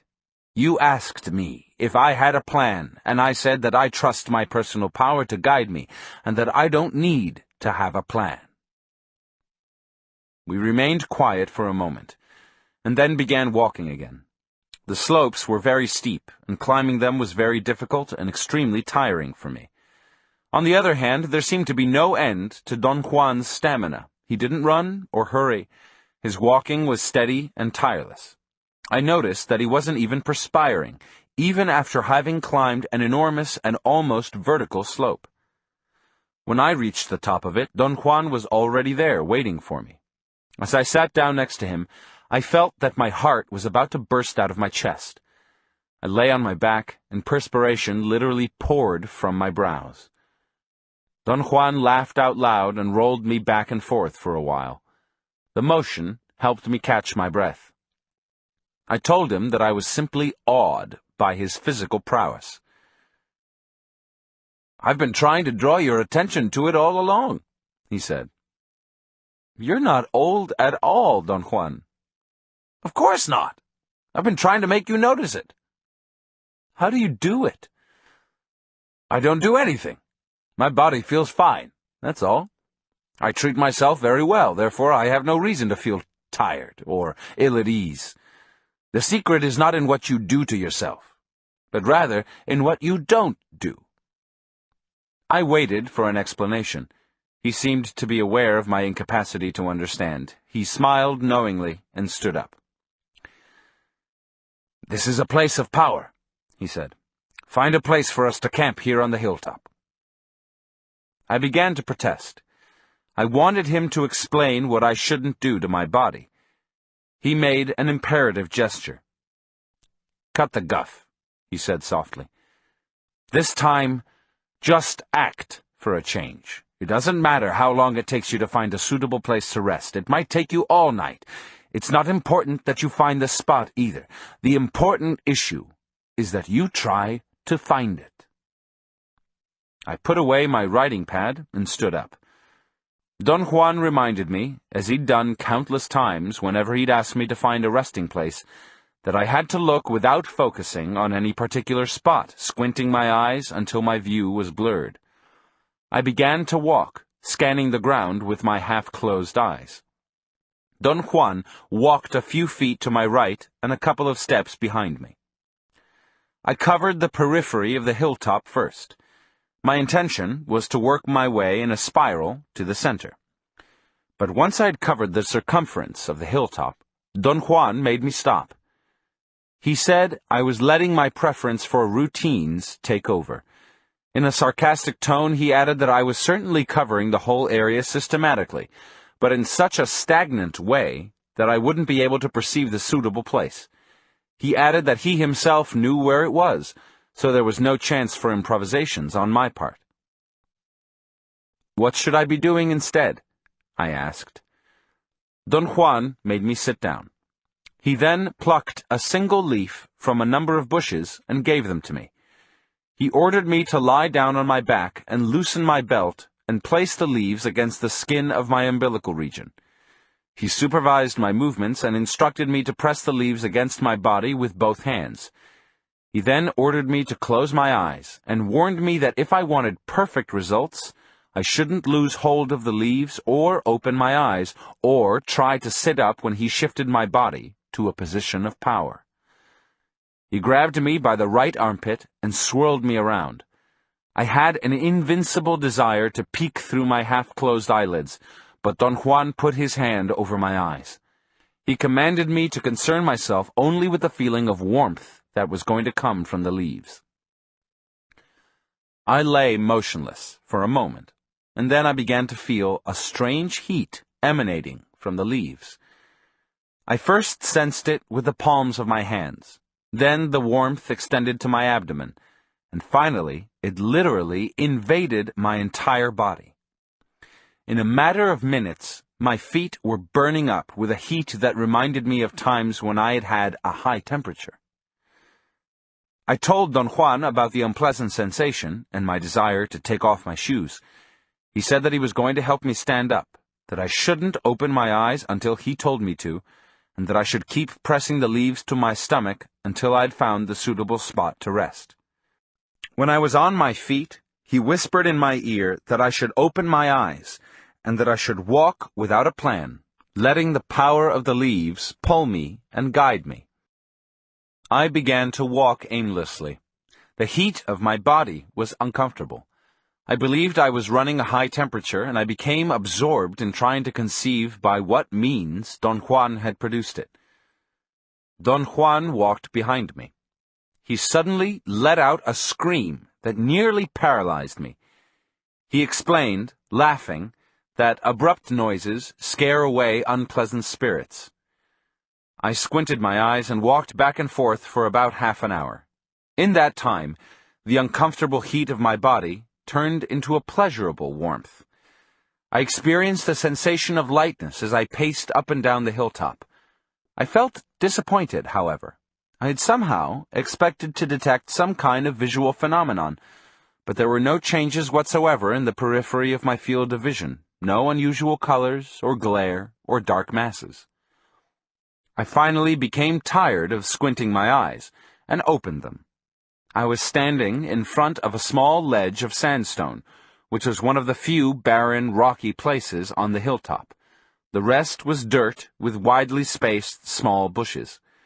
It seemed that the vegetation had burned some time before, and the new growth was not fully mature yet.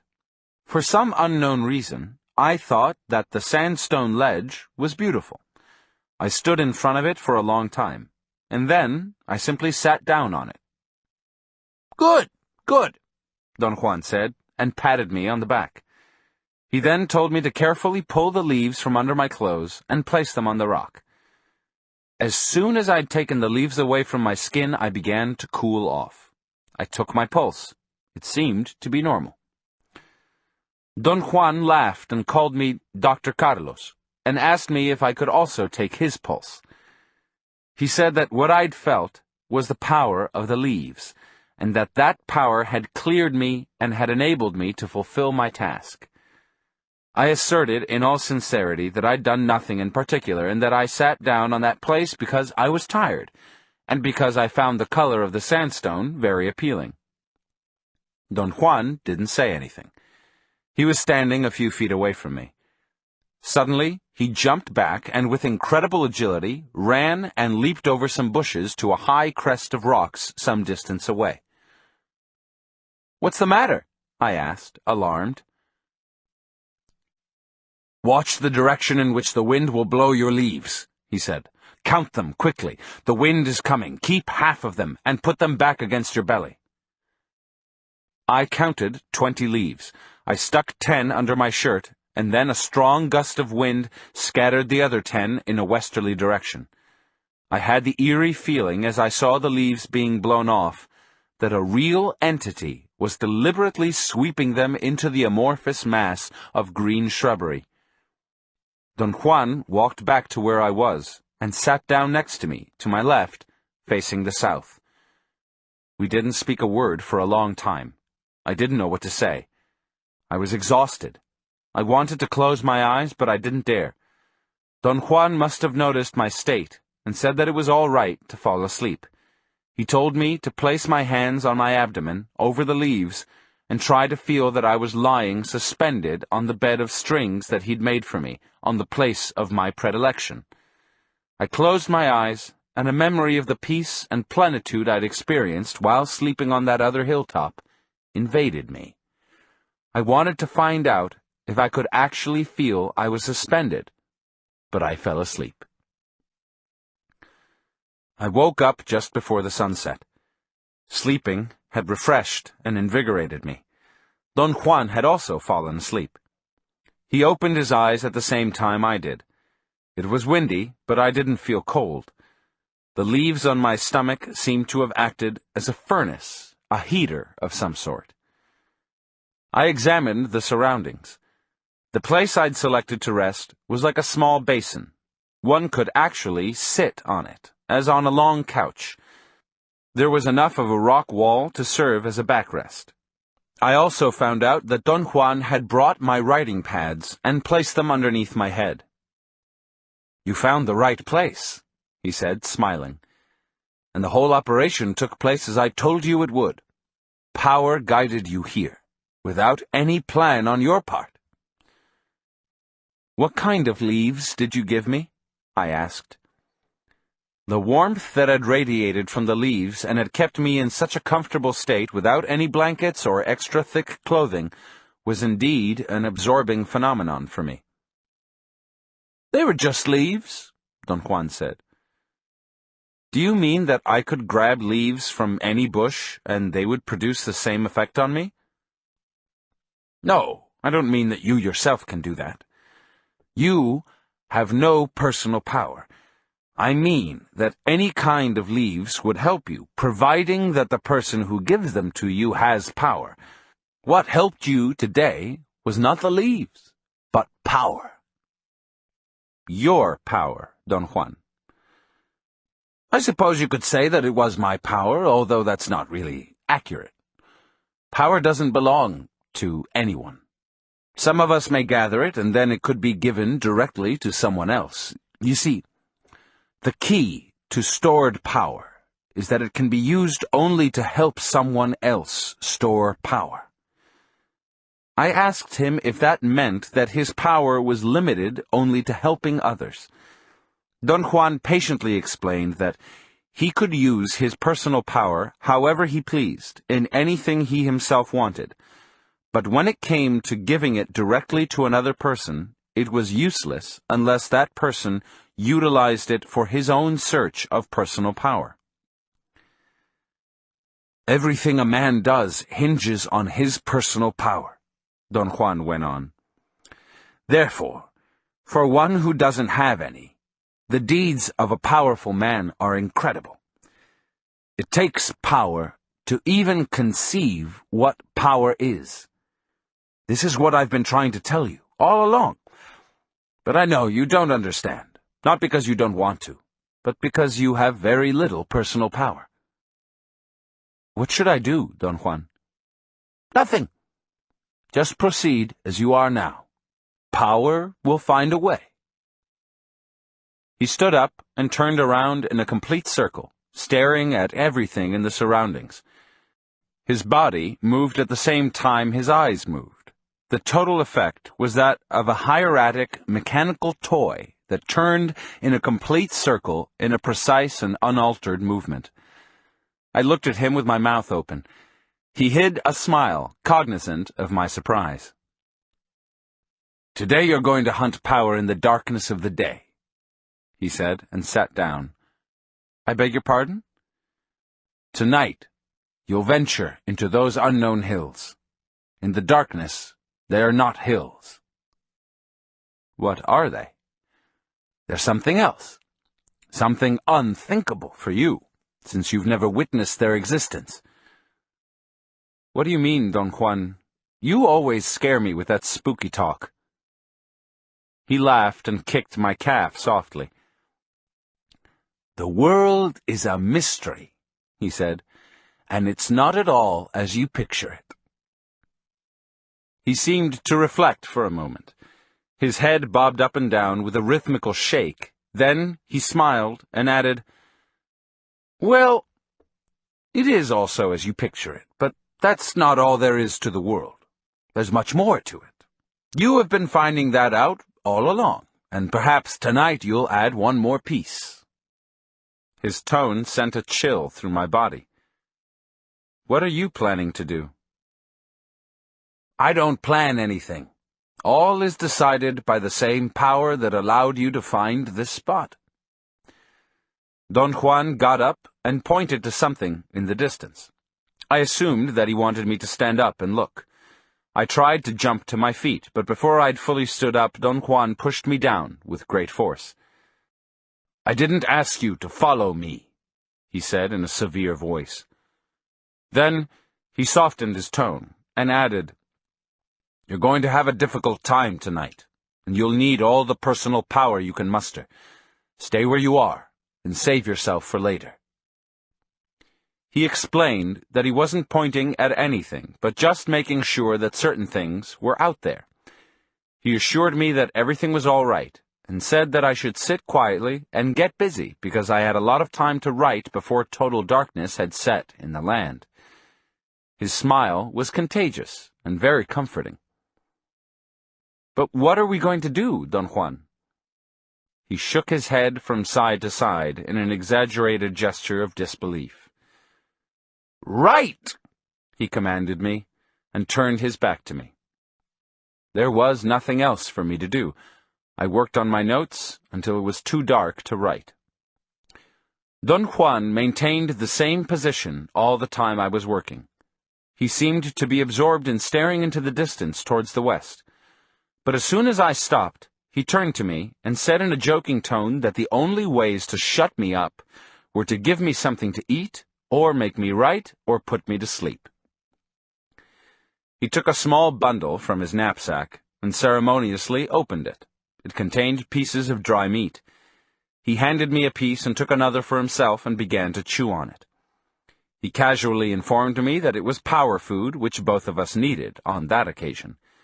I was too hungry to think about the possibility that the dry meat may have contained a psychotropic substance. We ate in complete silence until there was no more meat, and by that time it was quite dark. Don Juan stood up and stretched his arms and back. He suggested I should do the same. He said it was a good practice to stretch the entire body after sleeping, sitting, or walking. I followed his advice, and some of the leaves I had kept under my shirt slid through the legs of my pants. I wondered if I should try to pick them up, but he said to forget about it, that there was no longer any need for them, and that I should let them fall as they might. Then Don Juan came very close to me, and whispered in my right ear that I was supposed to follow him at very close range and imitate everything he did. He said that we were safe on the spot where we stood, because we were, so to speak, at the edge of the night. This is not the night, he whispered, stomping on the rock where we were standing. The night is out there.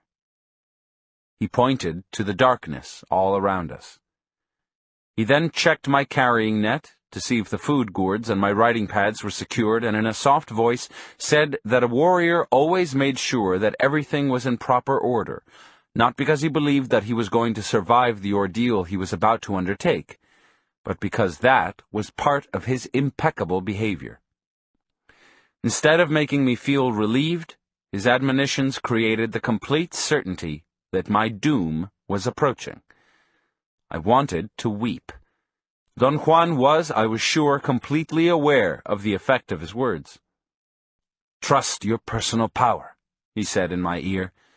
That's all one has in this whole mysterious world. He pulled me gently, and we started to walk. He took the lead a couple of steps ahead of me. I followed him with my eyes fixed on the ground. Somehow, I didn't dare to look around, and focusing my sight on the ground made me feel strangely calm. It almost mesmerized me. After a short walk, Don Juan stopped.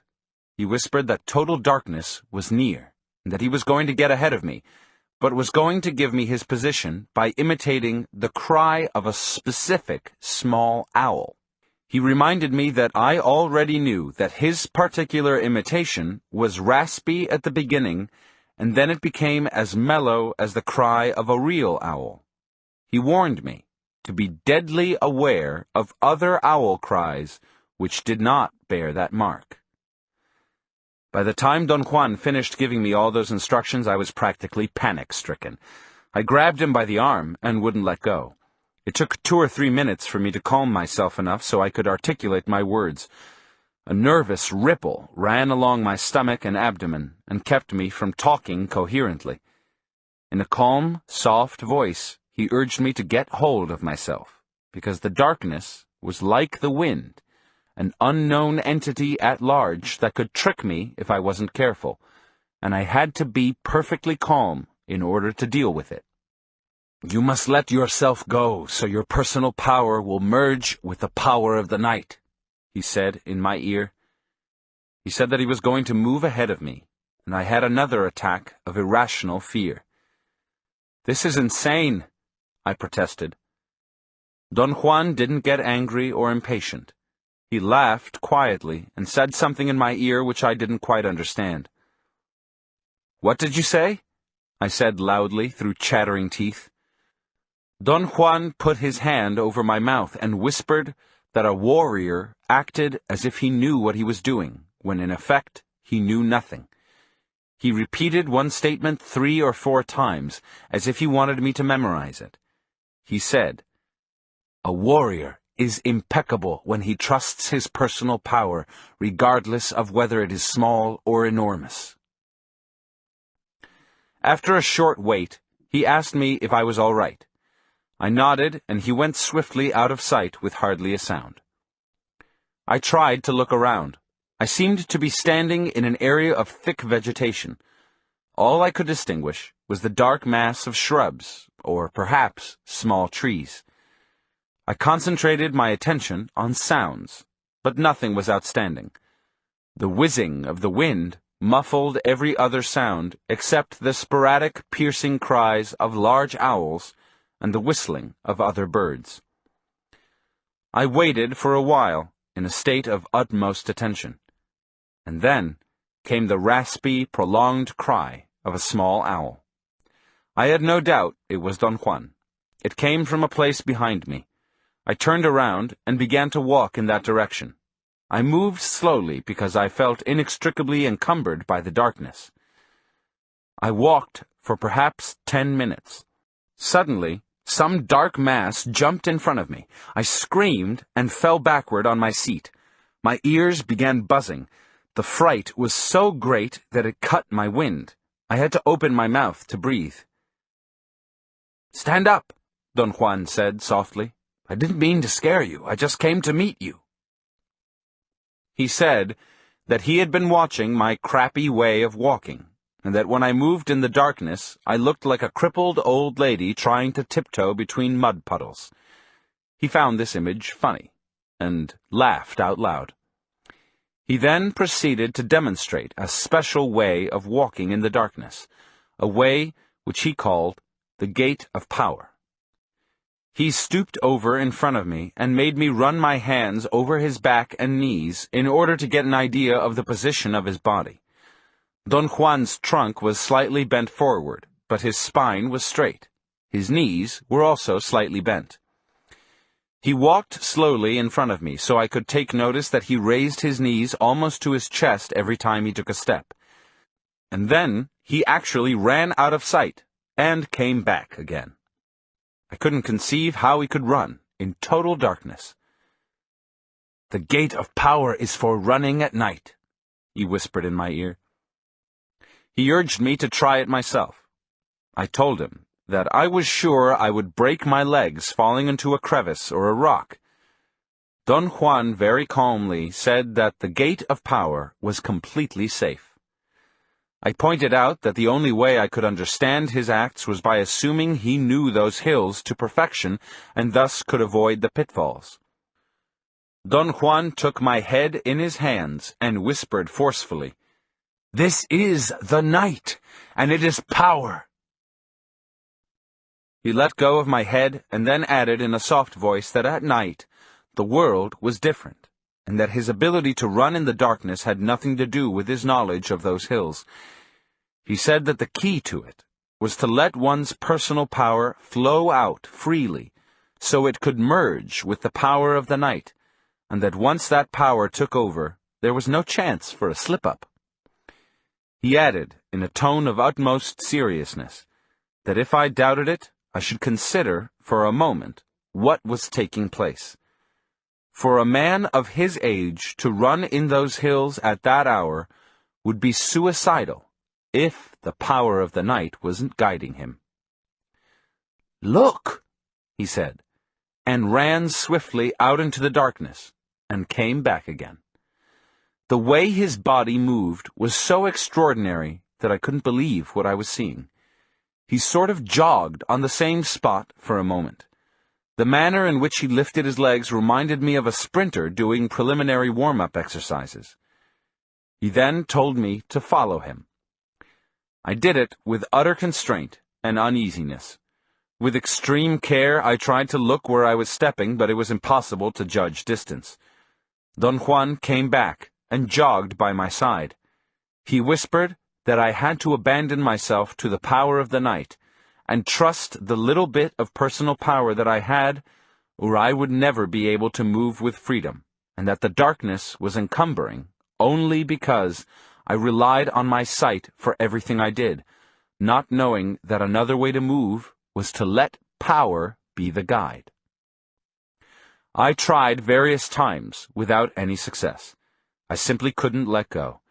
The fear of injuring my legs was overpowering.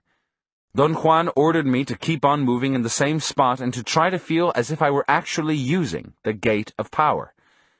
He then said that he was going to run ahead and that I should wait for his owl's cry. He disappeared in the darkness before I could say anything. I closed my eyes at times and jogged on the same spot with my knees and trunk bent for perhaps an hour. Little by little, my tension began to ease up until I was fairly comfortable. Then I heard Don Juan's cry. I ran 5 or 6 yards in the direction where the cry came from, trying to abandon myself, as Don Juan had suggested. But stumbling into a bush immediately brought back my feelings of insecurity. Don Juan was waiting for me and corrected my posture. He insisted I should first curl my fingers against my palms, stretching out the thumb and index of each hand. Then he said that in his opinion I was just indulging myself in my feelings of inadequacy, since I knew for a fact I could always see fairly well, no matter how dark the night was, if I didn't focus on anything but kept scanning the ground right in front of me. The gate of power was similar to finding a place to rest. Both entailed a sense of abandon and a sense of trust. The gate of power required that one keep the eyes on the ground directly in front, because even a glance to either side would produce an alteration in the flow of movement. He explained that bending the trunk forward was necessary in order to lower the eyes, and the reason for lifting the knees up to the chest was because the steps had to be very short and safe. He warned me that I was going to stumble a great deal at first, but he assured me that with practice I could run as swiftly and as safely as I could in the daytime. For hours I tried to imitate his movements and get into the mood he recommended. He would very patiently jog on the same spot in front of me, or he would take off in a short run and return to where I was, so I could see how he moved. He would even push me and make me run a few yards. Then he took off and called me with a series of owl cries. In some inexplicable way, I moved with an unexpected degree of self-confidence. To my knowledge, I had done nothing to warrant that feeling, but my body seemed to be cognizant of things without thinking about them. For example, I couldn't really see the jagged rocks in my way, but my body always managed to step on the edges and never in the crevices, except for a few mishaps when I lost my balance because I became distracted. The degree of concentration needed to keep scanning the area directly in front had to be total. As Don Juan had warned me, any slight glance to the side or too far ahead altered the flow. I located Don Juan after a long search. He was sitting by some dark shapes that seemed to be trees. He came towards me and said that I was doing very well, but it was time to quit, because he'd been using his whistle long enough, and was sure that by then it could be imitated by others. I agreed that it was time to stop. I was nearly exhausted by my attempts. I felt relieved and asked him who would imitate his cry. "Powers, allies, spirits, who knows?" he said in a whisper. He explained that those entities of the night usually made very melodious sounds, but were at a great disadvantage in reproducing the raspiness of human cries or bird whistlings. He cautioned me to always stop moving if I ever heard such a sound, and to keep in mind all he had said, because at some other time I might need to make the proper identification. In a reassuring tone, he said that I had a very good idea what the gate of power was like, and that in order to master it, I needed only a slight push, which I could get on another occasion when we ventured again into the night. He patted me on the shoulder and announced that he was ready to leave. "Let's get out of here," he said, and began running. "Wait, wait!" I screamed frantically. "Let's walk." Don Juan stopped and took off his hat. "Golly," he said in a tone of perplexity. "We're in a fix. You know that I can't walk in the dark. I can only run. I'll break my legs if I walk." I had the feeling he was grinning when he said that, although I couldn't see his face. He added in a confidential tone that he was too old to walk, and the little bit of the gate of power that I had learned that night had to be stretched to meet the occasion. "If we don't use the gate of power, we'll be mowed down like grass," he whispered in my ear. "By whom?" "There are things in the night that act on people," he whispered in a tone that sent chills through my body. He said that it wasn't important that I keep up with him, because he was going to give repeated signals of 4 owl cries at a time, so I could follow him. I suggested that we should stay in those hills until dawn and then leave. He retorted in a very dramatic tone that to stay there would be suicidal, and even if we came out alive, the night would have drained our personal power to the point that we couldn't avoid being the victims of the first hazard of the day. "Let's not waste any more time," he said with a note of urgency in his voice. "Let's get out of here." He reassured me that he would try to go as slowly as possible. His final instructions were that I should try not to utter a sound, not even a gasp, no matter what happened. He gave me the general direction we were going to go in, and began running at a markedly slower pace. I followed him, but no matter how slow he moved, I couldn't keep up with him, and he soon disappeared in the darkness ahead of me. After I was alone, I became aware that I'd adopted a fairly fast walk without realizing it, and that came as a shock to me. I tried to maintain that pace for a long while, and then I heard Don Juan's call a little bit to my right. He whistled 4 times in succession. After a very short while, I again heard his owl cry, this time to my far right. In order to follow it, I had to make a 45-degree turn. I began to move in the new direction, expecting that the other 3 cries of the set would give me a better orientation. I heard a new whistle, which placed Don Juan almost in the direction where we'd started. I stopped and listened. I heard a very sharp noise a short distance away, something like the sound of 2 rocks being struck against each other. I strained to listen, and detected a series of soft noises, as if two rocks were being struck gently. There was another owl's cry, and then I knew what Don Juan had meant. There was something truly melodious about it. It was definitely longer, and even more mellow than a real owl's. I felt a strange sensation of fright. My stomach contracted, as if something were pulling me down from the middle part of my body. I turned around and started to semi-jog in the opposite direction. I heard a faint owl cry in the distance. There was a rapid succession of 3 more cries. They were Don Juan's. I ran in their direction. I felt that he must have been a good quarter of a mile away, and if he kept up that pace, I would soon be inextricably alone in those hills. I couldn't understand why Don Juan would run ahead when he could have run around me if he needed to keep that pace. I noticed then that there seemed to be something moving with me to my left. I could almost see it in the extreme periphery of my visual field. I was about to panic, but a sobering thought crossed my mind.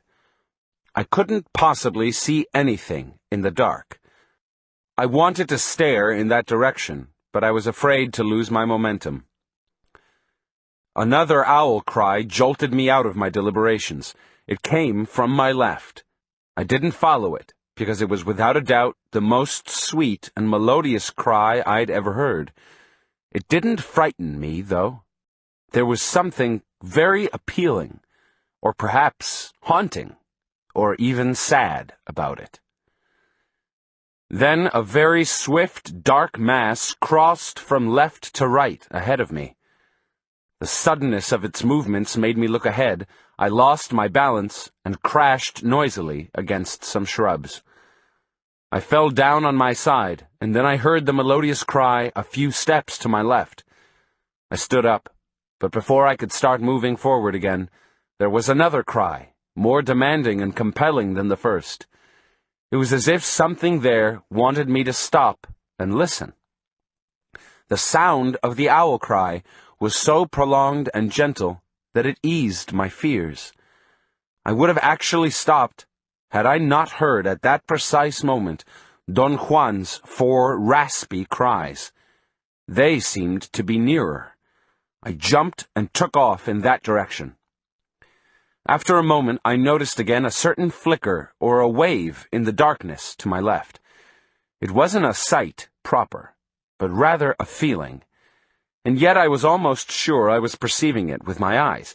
It moved faster than I did, and again it crossed from left to right, making me lose my balance.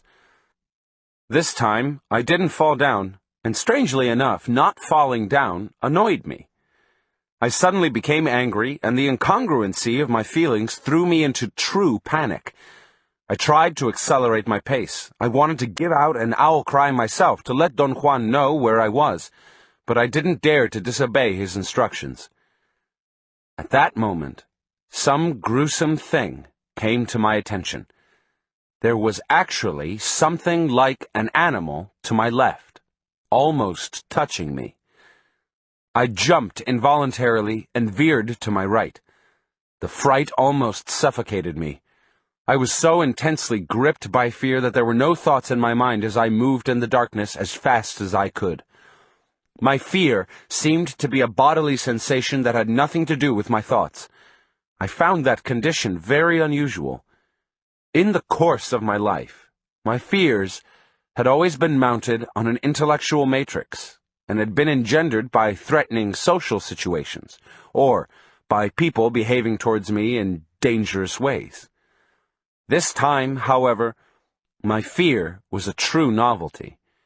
It came from an unknown part of the world and hit me in an unknown part of myself. I heard an owl cry very close and slightly to my left. I couldn't catch the details of its pitch, but it seemed to be Don Juan's. It wasn't melodious. I slowed down. Another cry followed. The raspiness of Don Juan's whistles was there, so I moved faster. A third whistle came from a very short distance away. I could distinguish a dark mass of rocks or perhaps trees. I heard another owl's cry, and I thought that Don Juan was waiting for me, because we were out of the field of danger. I was almost at the edge of the darker area when a fifth cry froze me on the spot. I strained to see ahead into the dark area, but a sudden rustling sound to my left made me turn around in time to notice a black object, blacker than the surroundings, rolling or sliding by my side. I gasped and jumped away. I heard a clicking sound, as if someone were smacking his lips, and then a very large, dark mass lurched out of the darker area. It was square, like a door, perhaps 8 to 10 feet high. The suddenness of its appearance made me scream. For a moment, my fright was all out of proportion, but a second later, I found myself awesomely calm, staring at the dark shape. My reactions were, as far as I was concerned, another total novelty. Some part of myself seemed to pull me towards the dark area with an eerie insistence, while another part of me resisted. It was as if I wanted to find out for sure on the one hand, and on the other I wanted to run hysterically out of there. I barely heard Don Juan's owl cries. They seemed to be very close by, and they seemed to be frantic. They were longer and raspier, as though he was whistling while he ran towards me. Suddenly, I seemed to regain control of myself and was able to turn around, and for a moment, I ran just as Don Juan had been wanting me to. "Don Juan!" I shouted when I found him. He put his hand on my mouth and signaled me to follow, and we both jogged at a very comfortable pace until we came to the sandstone ledge where we'd been before. We sat in absolute silence on the ledge for about an hour until dawn. Then we ate food from the gourds. Don Juan said that we had to remain on the ledge until midday, and that we weren't going to sleep at all, but were going to talk as if nothing was out of the ordinary. He asked me to relate in detail everything that had happened to me from the moment he'd left me. When I concluded my narration, he stayed quiet for a long time. He seemed to be immersed in deep thought. "It doesn't look too good," he finally said. "What happened to you last night was very serious. So serious that you can't venture into the night alone anymore. From now on, the entities of the night won't leave you alone." "What happened to me last night, Don Juan?" "You stumbled on some entities which are in the world and which act on people. You know nothing about them because you've never encountered them. Perhaps it would be more proper to call them entities of the mountains. They don't really belong to the night. I call them entities of the night because one can perceive them in the darkness with greater ease. They are here, around us at all times. In daylight, however, it's more difficult to perceive them, simply because the world is familiar to us, and that which is familiar takes precedence. In the darkness, on the other hand, everything is equally strange, and very few things take precedence, so we're more susceptible to those entities at night." "But are they real, Don Juan?" "Of course. They're so real that ordinarily they kill people, especially those who stray into the wilderness and have no personal power." "If you knew they were so dangerous, why did you leave me alone there?" "There's only one way to learn, and that way is to get down to business. To only talk about power is useless. If you want to know what power is, if you want to stress it, you must tackle everything yourself. The road to knowledge and power is very difficult and very long. You may have noticed that I haven't let you venture into the darkness by yourself until last night. You didn't have enough power to do that. Now you do have enough to wage a good battle, but not enough to stay in the dark by yourself." "What would happen if I did?" "You'll die. The entities of the night will crush you like a bug." "Does that mean I can't spend a night by myself?" "You can spend the night by yourself in your bed, but not in the mountains." "What about the flatlands?" "It applies only to the wilderness. where there are no people around, especially the wilderness and high mountains. Since the natural abodes of the entities of the night are rocks and crevices, you can't go into the mountains from now on unless you've stored enough personal power. But how can I store personal power? You're doing it, by living the way I've recommended. Little by little, you're plugging up all your points of drainage. You don't have to be deliberate about it, because power always finds a way. Take me as an example. I didn't know I was storing power when I first began to learn the ways of a warrior. Just like you, I thought I wasn't doing anything in particular. But that wasn't so. Power has the peculiarity of being unnoticeable when it's being stored. I asked him to explain how he'd arrived at the conclusion that it was dangerous for me to stay by myself in the darkness. The entities of the night moved along your left, he said. They were trying to merge with your death, especially the door that you saw. It was an opening, you know, and it would have pulled you until you'd been forced to cross it, and that would have been your end. I mentioned in the best way I could that I thought it was very strange that things always happened when he was around, and that it was as if he'd been concocting all the events himself. The times I'd been alone in the wilderness at night had always been perfectly normal and uneventful. I'd never experienced shadows or strange noises. In fact, I'd never been frightened by anything. Don Juan chuckled softly and said that everything was proof he had enough personal power to call a myriad of things to his aid. I had the feeling he perhaps was hinting that he actually had called on some people as his confederates. Don Juan seemed to have read my thoughts and laughed out loud.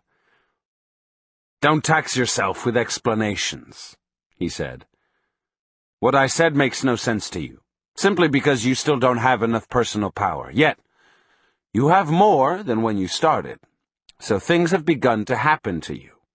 You already had a powerful encounter with the fog and lightning. It's not important that you understand what happened to you that night. What's important is that you have acquired the memory of it.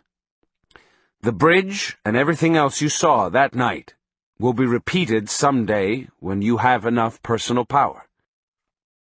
"For what purpose would all that be repeated, Don Juan?" "I don't know. I'm not you. Only you can answer that. We're all different. That's why I had to leave you by yourself last night, although I knew it was mortally dangerous. You had to test yourself against those entities. The reason I chose the owl's cry was because owls are the entity's messengers. To imitate the cry of an owl brings them out. They became dangerous to you, not because they're naturally malevolent, but because you were not impeccable. There's something in you that's very chintzy, and I know what it is. You're just humoring me.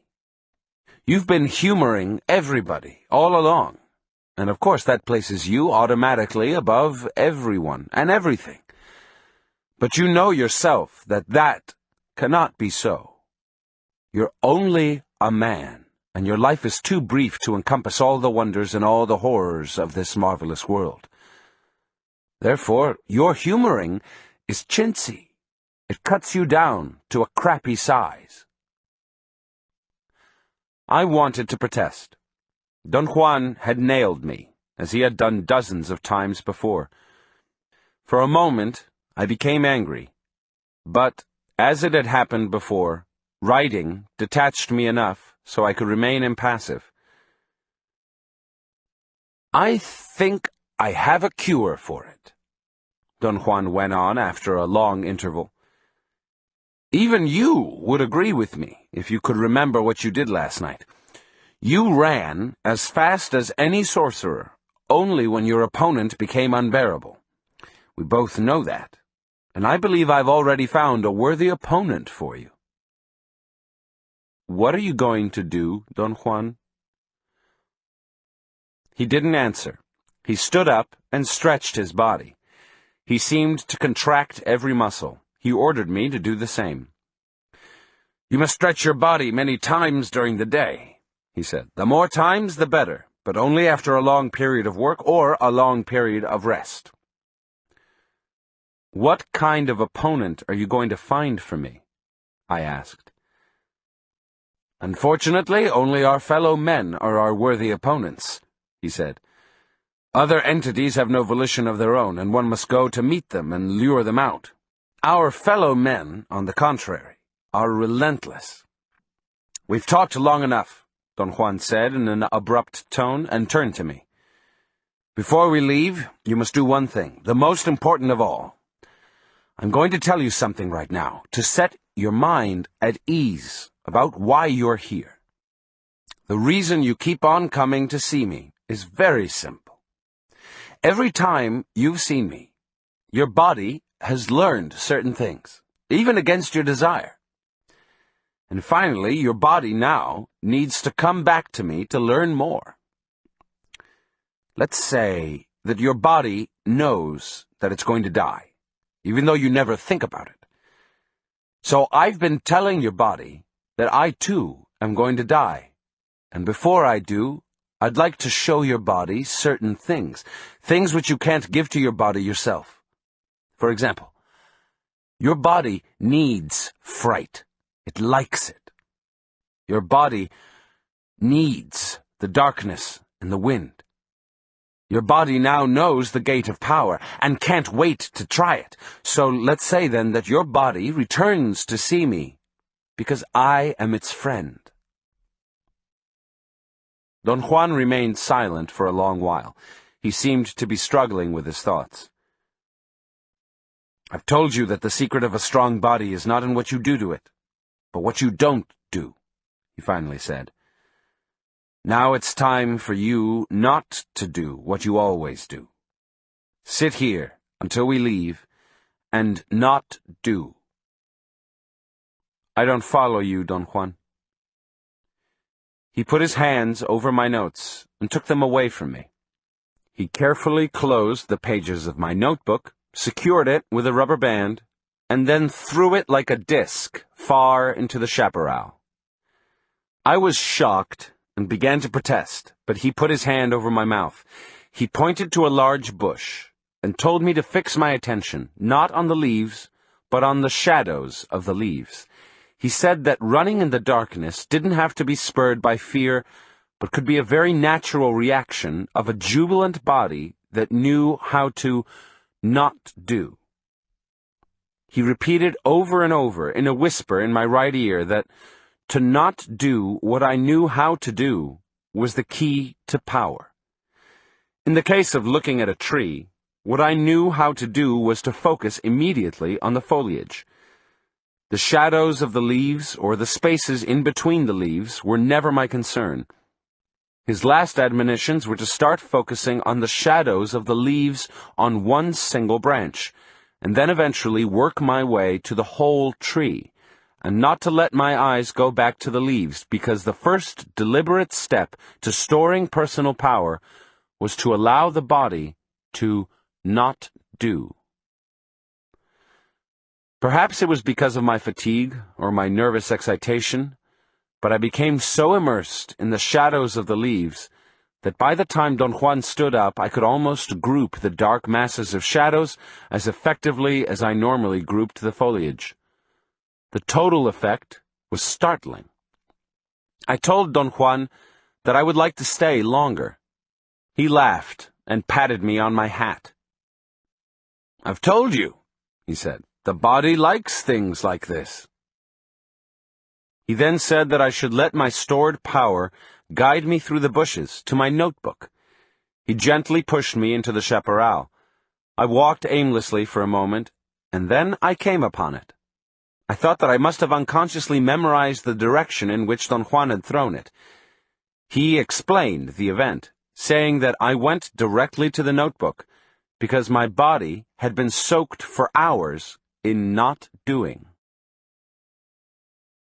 15. Not doing. Wednesday, April 11th, 1962. Upon returning to his house, Don Juan recommended that I work on my notes as if nothing had happened to me, and not to mention or even be concerned with any of the events I'd experienced. After a day's rest, he announced that we had to leave the area for a few days because it was advisable to put distance between us and those entities. He said that they had affected me deeply, although I wasn't noticing their effect yet, because my body wasn't sensitive enough.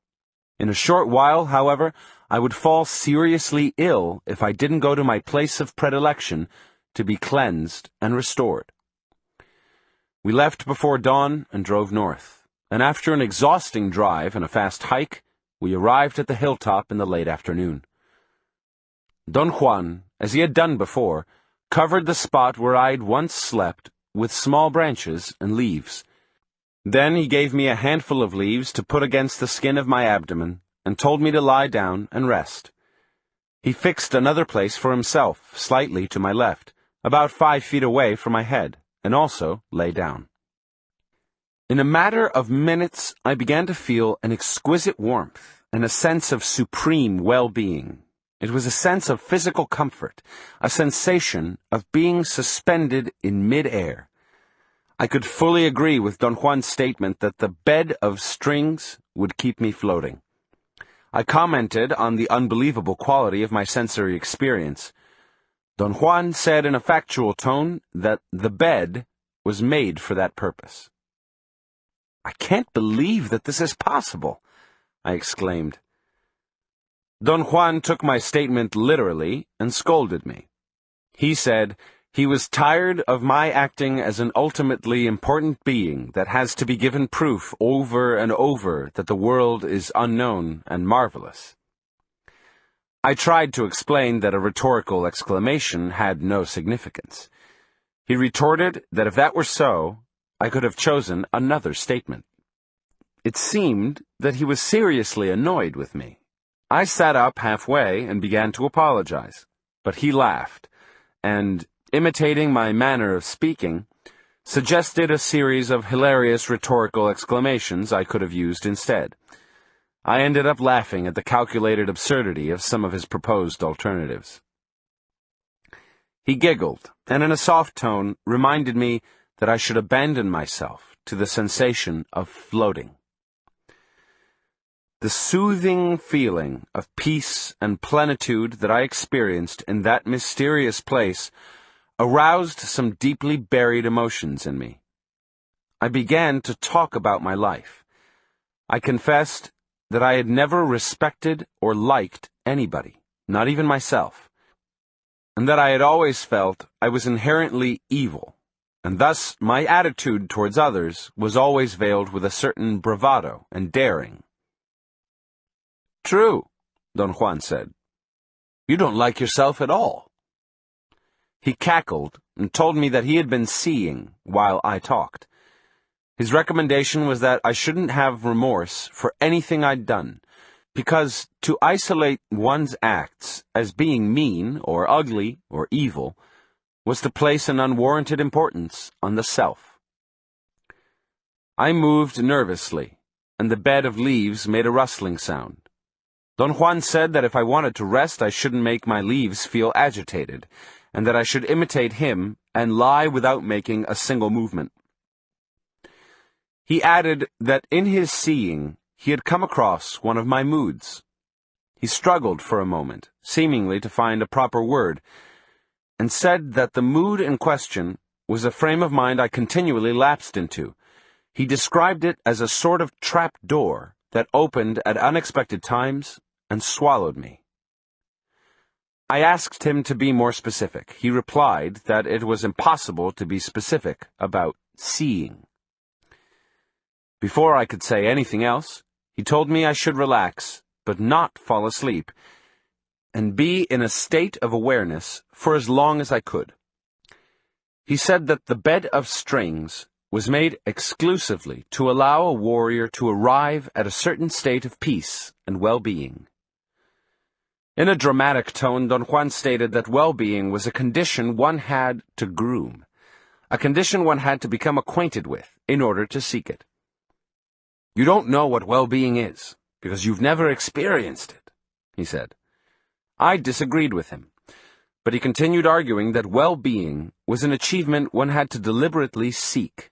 He said that the only thing I knew how to seek was a sense of disorientation, ill-being, and confusion. He laughed mockingly and assured me that in order to accomplish the feat of making myself miserable, I had to work in a most intense fashion, and that it was absurd I had never realized I could work just the same in making myself complete and strong. "The trick is in what one emphasizes," he said. "We either make ourselves miserable or we make ourselves strong. The amount of work is the same." I closed my eyes and relaxed again, and began to feel I was floating. For a short while, it was as if I were actually moving through space like a leaf. Although it was utterly pleasurable, the feeling somehow reminded me of times when I'd become sick and dizzy and would experience a sensation of spinning. I thought perhaps I'd eaten something bad. I heard Don Juan talking to me, but I didn't really make an effort to listen. I was trying to make a mental inventory of all the things I'd eaten that day, but I couldn't become interested in it. It didn't seem to matter. "Watch the way the sunlight changes," he said. His voice was clear. I thought it was like water, fluid and warm. The sky was totally free of clouds towards the west, and the sunlight was spectacular. Perhaps the fact that Don Juan was cueing me made the yellowish glow of the afternoon sun truly magnificent. "Let that glow kindle you," Don Juan said. "Before the sun goes down today, you must be perfectly calm and restored, because tomorrow, or the day after, you're going to learn not doing." "Learn not doing what?" I asked. "Never mind now," he said. "Wait until we're in those lava mountains." He pointed to some distant, jagged, dark, menacing-looking peaks towards the north. Thursday, April 12th, 1962. We reached the high desert around the lava mountains in the late afternoon. In the distance, the dark brown lava mountains looked almost sinister. The sun was very low on the horizon and shone on the western face of the solidified lava, tinting its dark brownness with a dazzling array of yellow reflections. I couldn't keep my eyes away. Those peaks were truly mesmerizing. By the end of the day, the bottom slopes of the mountains were in sight. There was very little vegetation on the high desert. All I could see were cacti and a kind of tall grass that grew in tufts. Don Juan stopped to rest. He sat down, carefully propped his food gourds against a rock, and said that we were going to camp on that spot for the night. He'd picked a relatively high place. From where I stood, I could see quite a distance away, all around us. It was a cloudy day, and the twilight quickly enveloped the area. I became involved in watching the speed with which the crimson clouds on the west faded into a uniform, thick, dark gray. Don Juan got up and went to the bushes. By the time he came back, the silhouette of the lava mountains was a dark mass. He sat down next to me and called my attention to what seemed to be a natural formation on the mountains towards the northeast. It was a spot that had a color much lighter than its surroundings. While the whole range of lava mountains looked uniformly dark brown in the twilight, the spot he was pointing at was actually yellowish, or dark beige. I couldn't figure out what it could be. I stared at it for a long time. It seemed to be moving. I fancied it to be pulsating. When I squinted my eyes, it actually rippled, as if the wind were moving it. "Look at it fixedly," Don Juan commanded me. At one moment, after I'd maintained my stare for quite a while, I felt that the whole range of mountains was moving towards me. That feeling was accompanied by an unusual agitation in the pit of my stomach. The discomfort became so acute that I stood up. "Sit down!" Don Juan yelled, but I was already on my feet. From my new point of view, the yellowish formation was lower on the side of the mountains. I sat down again, without taking my eyes away, and the formation shifted to a higher place. I stared at it for an instant, and suddenly I arranged everything into the correct perspective. I realized that what I had been looking at was not in the mountains at all, but was really a piece of yellowish-green cloth hanging from a tall cactus in front of me. I laughed out loud and explained to Don Juan that the twilight had helped to create an optical illusion.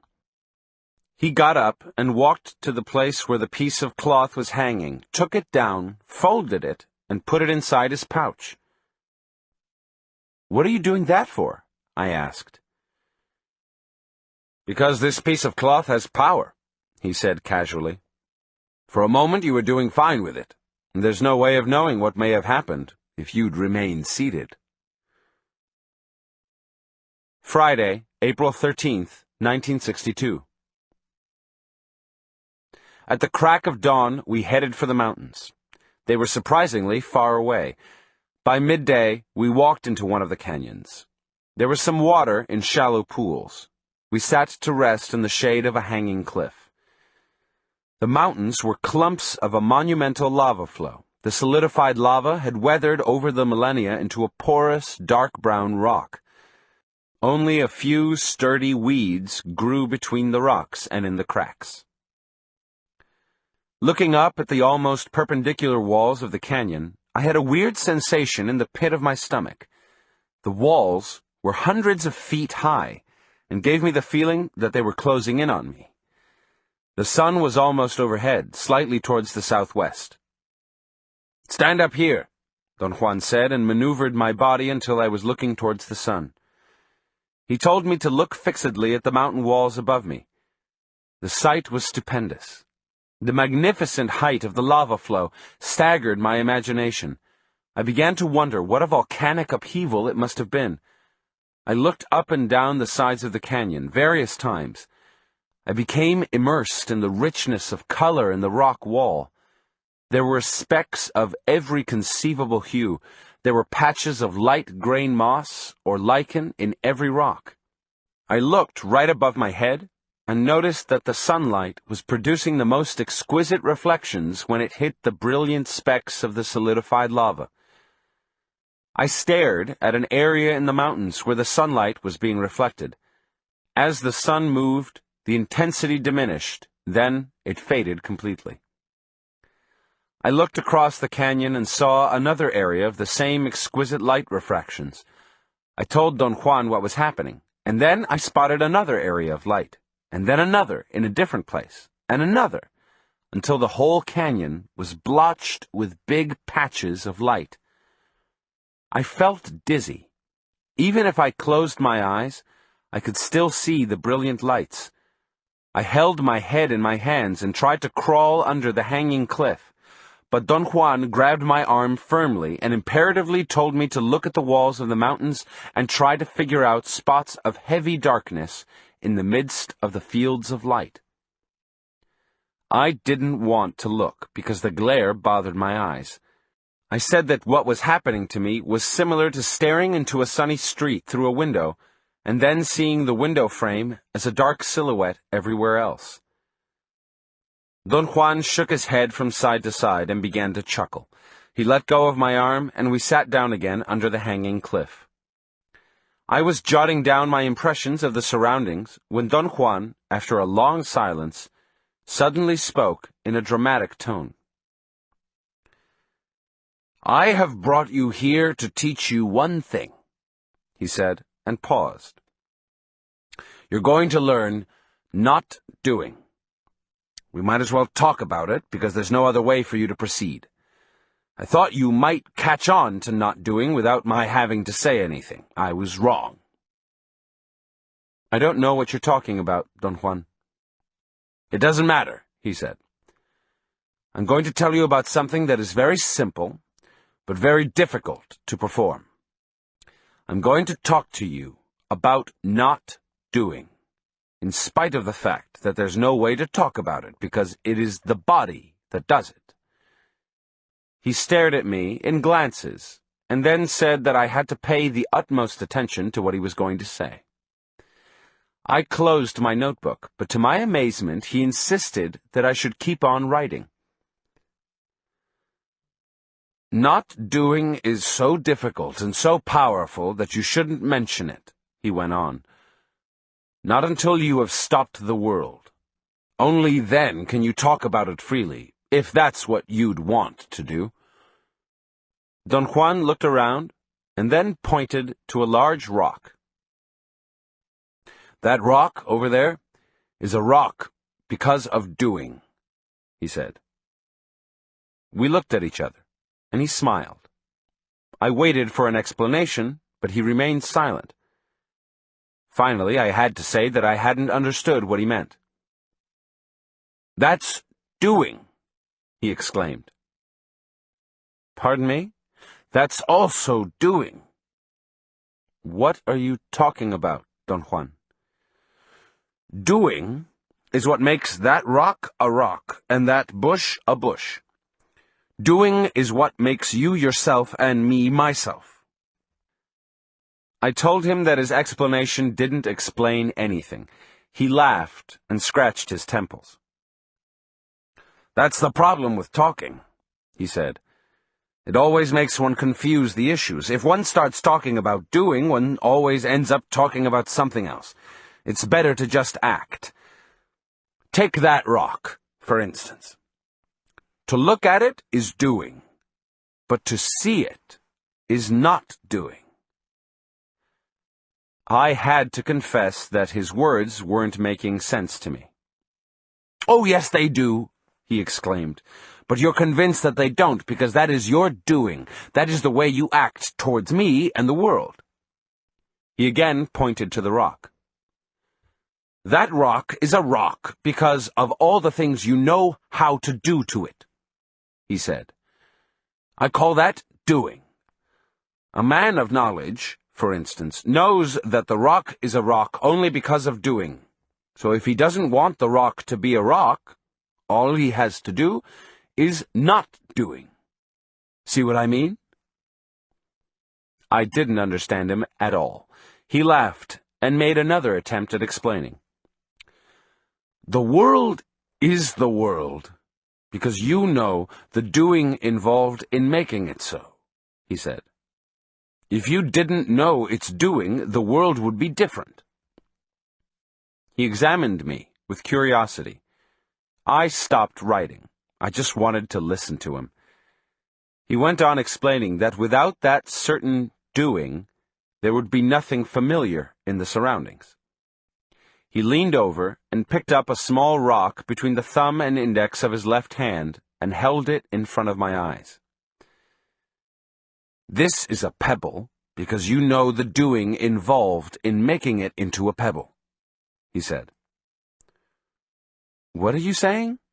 I asked with a feeling of bona fide confusion.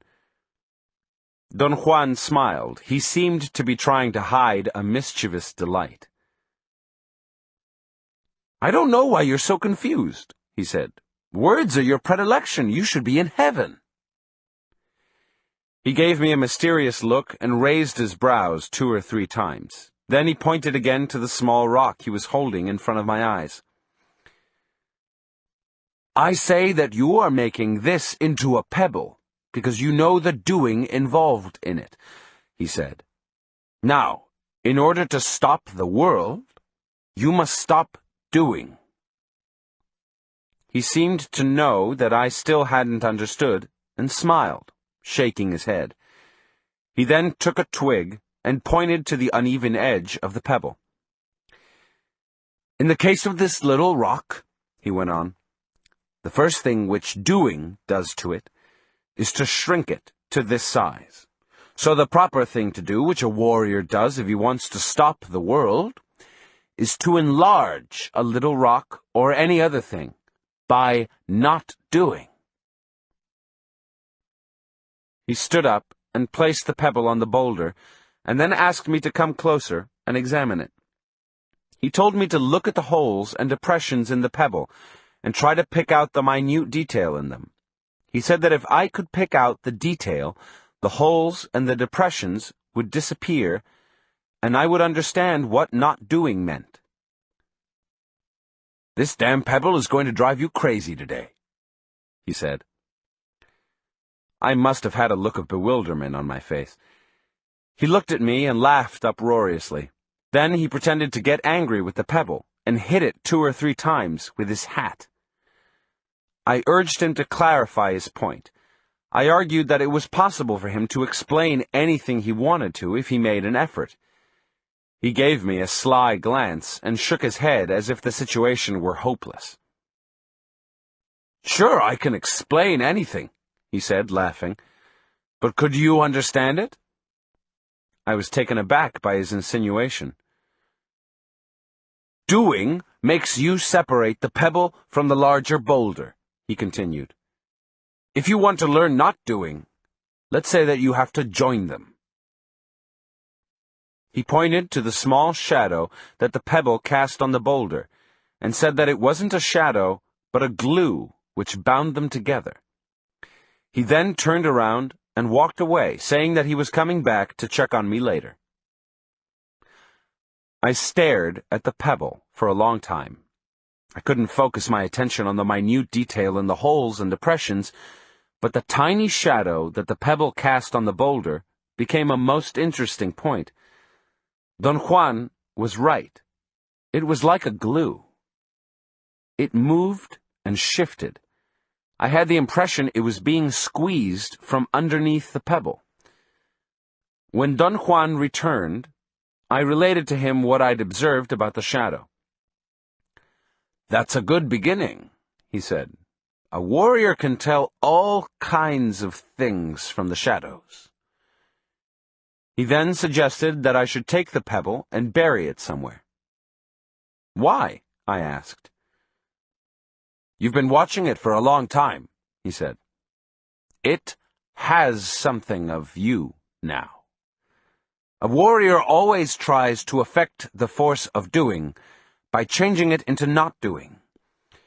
Doing would be to leave the pebble lying around because it's merely a small rock. Not doing would be to proceed with that pebble as if it were something far beyond a mere rock. In this case, that pebble has soaked in you for a long time, and now it is you, and as such, you can't leave it lying around, but must bury it. If you would have personal power, however, not doing would be to change that pebble into a power object. Can I do that now?" "Your life isn't tight enough to do that. If you would see, you would know that your heavy concern has changed that pebble into something quite unappealing. Therefore, the best thing you can do is to dig a hole and bury it and let the earth absorb its heaviness." "Is all this true, Don Juan?" "To say yes or no to your question is doing. But since you're learning not doing, I have to tell you that it really doesn't matter whether or not all this is true. It's here that a warrior has a point of advantage over the average man. An average man cares that things are either true or false, but a warrior doesn't. An average man proceeds in a specific way with things that he knows are true, and in a different way with things that he knows are not true. If things are said to be true, he acts and believes in what he does. But if things are said to be untrue, he doesn't care to act, or he doesn't believe in what he does. A warrior, on the other hand, acts in both instances. If things are said to be true, he would act in order to do doing. If things are said to be untrue, he still would act in order to do not doing. See what I mean?" "No, I don't see what you mean at all," I said. Don Juan's statements put me in a belligerent mood.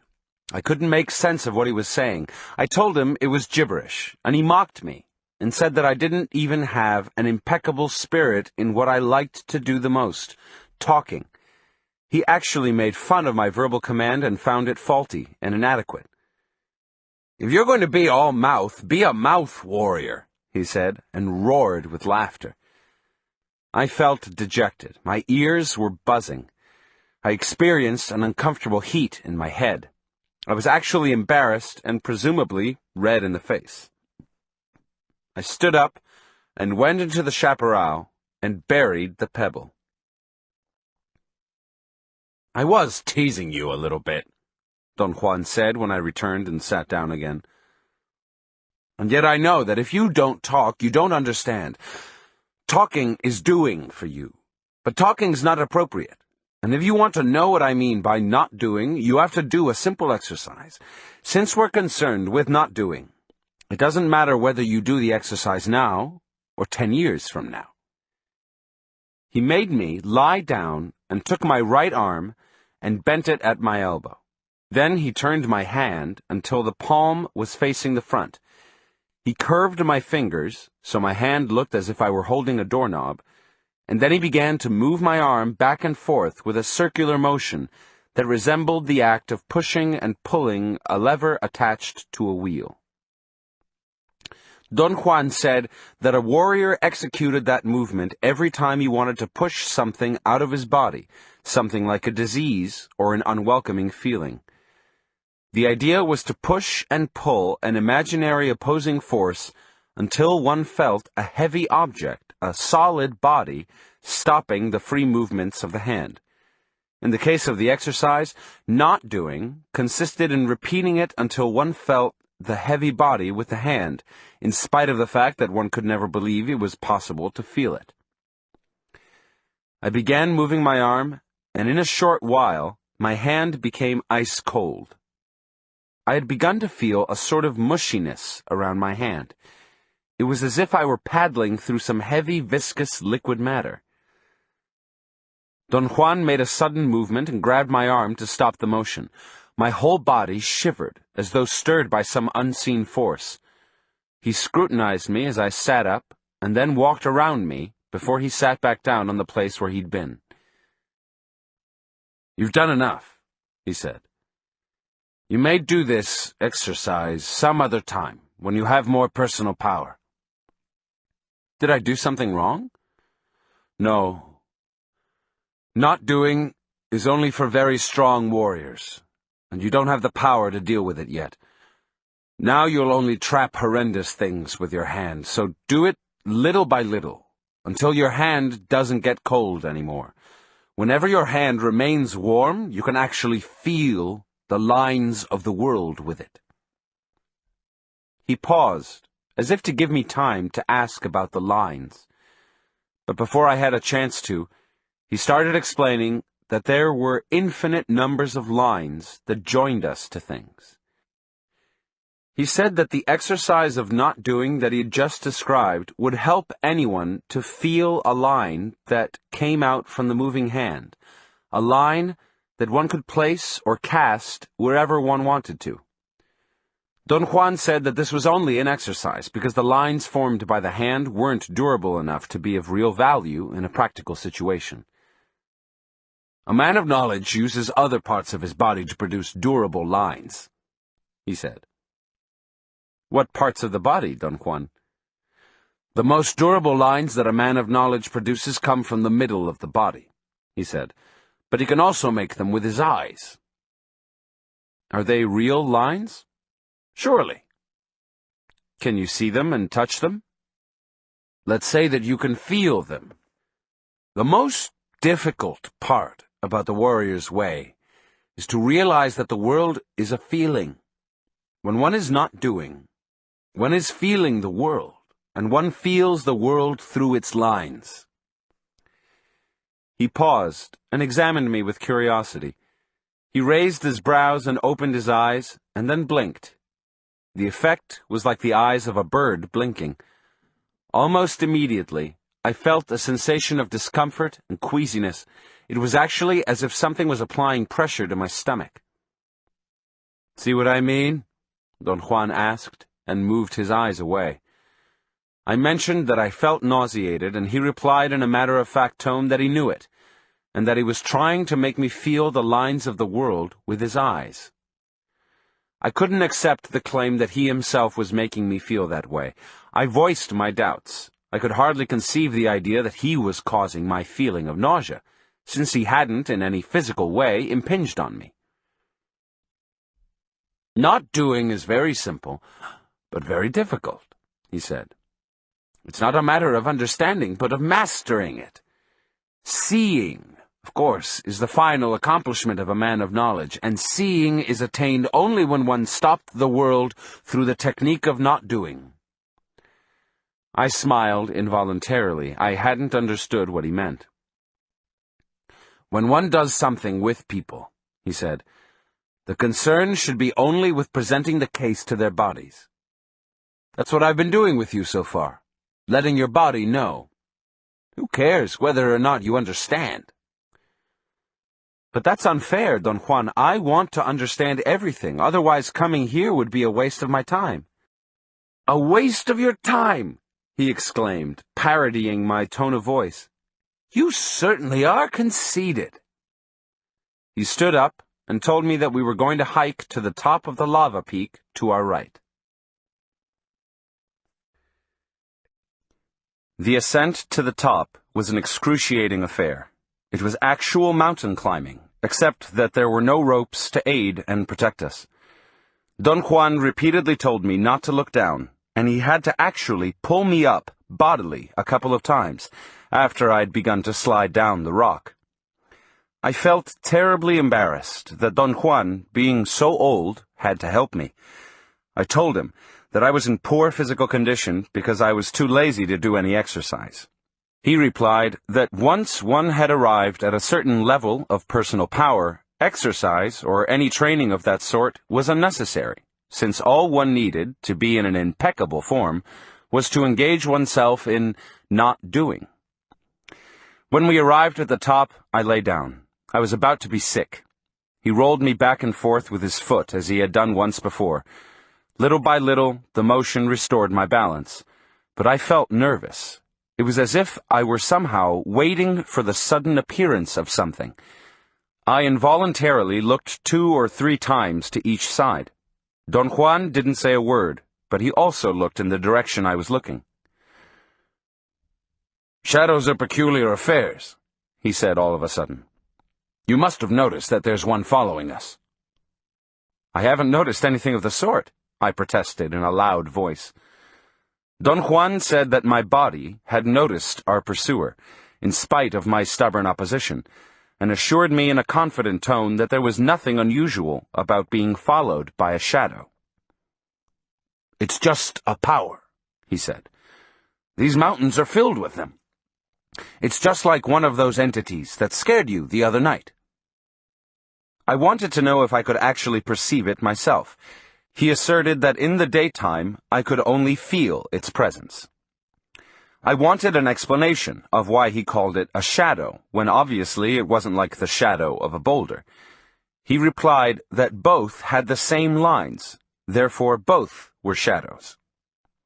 He pointed to a long boulder standing directly in front of us. "Look at the shadow of that boulder," he said. "The shadow is the boulder, and yet it isn't. To observe the boulder in order to know what the boulder is doing, but to observe its shadow is not doing. Shadows are like doors, the doors of not doing. A man of knowledge, for example, can tell the innermost feelings of men by watching their shadows." "Is there movement in them?" I asked. "You may say that there's movement in them, or you may say that the lines of the world are shown in them, or you may say that feelings come from them." "But how could feelings come out of shadows, Don Juan?" "To believe that shadows are just shadows is doing," he explained. "That belief is somehow stupid. Think about it this way. There's so much more to everything in the world that obviously there must be more to shadows, too. After all, what makes them shadows is merely our doing." There was a long silence. I didn't know what else to say. "The end of the day is approaching," Don Juan said, looking at the sky. "You have to use this brilliant sunlight to perform one last exercise." He led me to a place where there were two peaks the size of a man standing parallel to each other, about 4 or 5 feet apart. Don Juan stopped 10 yards away from them, facing the west. He marked a spot for me to stand on and told me to look at the shadows of the peaks. He said that I should watch them and cross my eyes in the same manner I ordinarily cross them when scanning the ground for a place to rest. He clarified his directions by saying that when searching for a resting place, one had to look without focusing, but in observing shadows, one had to cross the eyes and yet keep a sharp image in focus. The idea was to let one shadow be superimposed on the other by crossing the eyes. He explained that through that process, one could ascertain a certain feeling which emanated from shadows. I commented on his vagueness, but he maintained that there was really no way of describing what he meant. My attempt to carry out the exercise was futile. I struggled until I got a headache.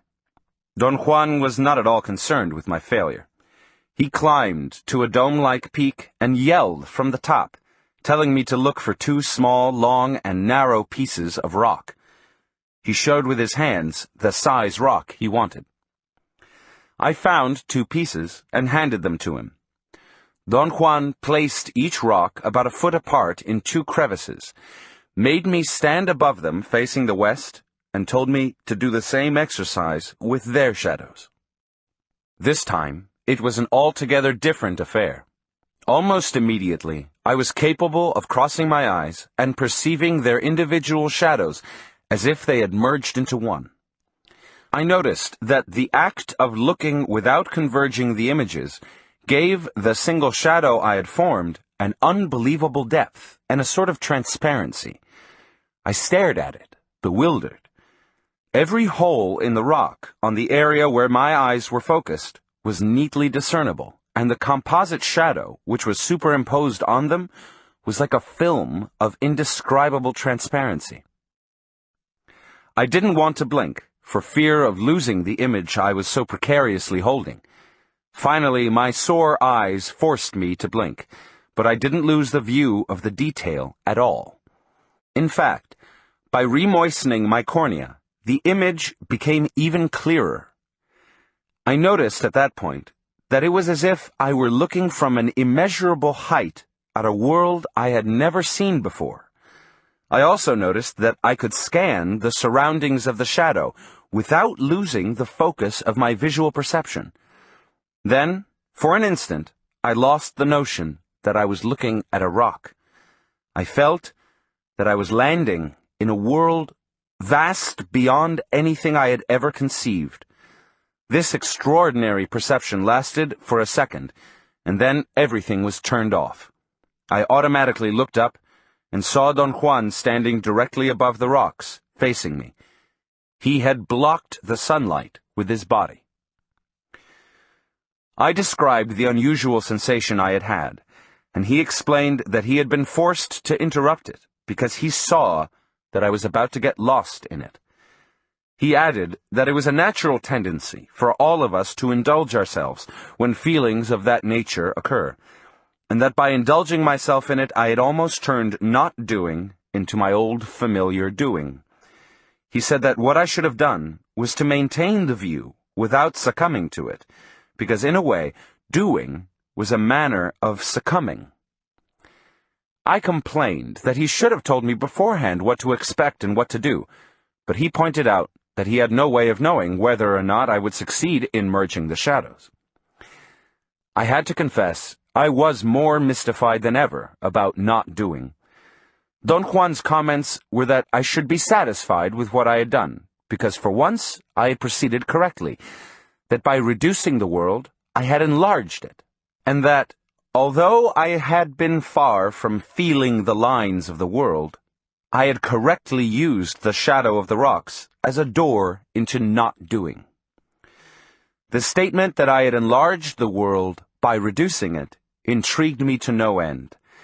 The detail of the porous rock in the small area where my eyes were focused was so vivid and so precisely defined that the top of the round peak became a vast world for me, and yet it was really a reduced vision of the rock. When Don Juan blocked the light and I found myself looking as I normally would do, the precise detail became dull. The tiny holes in the porous rock became bigger.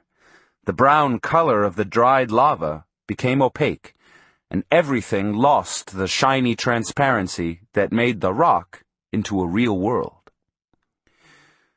Don Juan then took the two rocks, laid them gently into a deep crevice, and sat down, cross-legged, facing the west, on the spot where the rocks had been.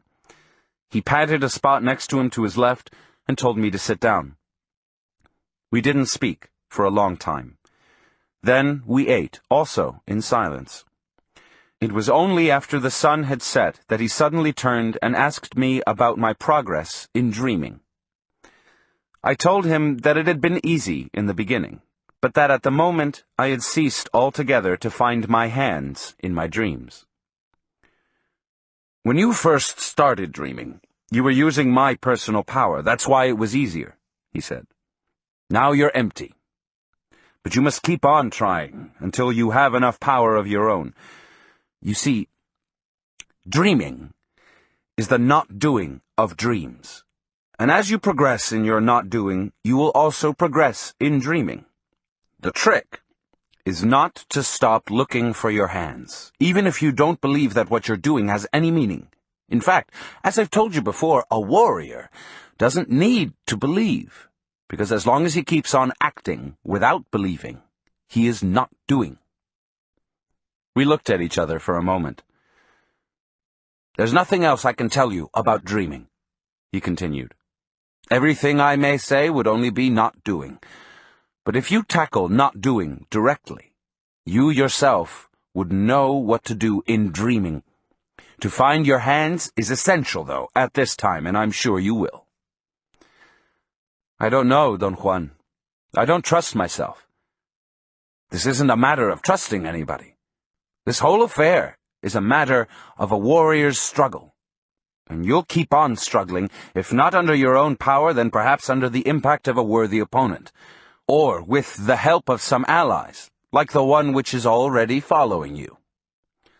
I made a jerky, involuntary movement with my right arm. Don Juan said that my body knew much more than I suspected, because the force that had been pursuing us was to my right.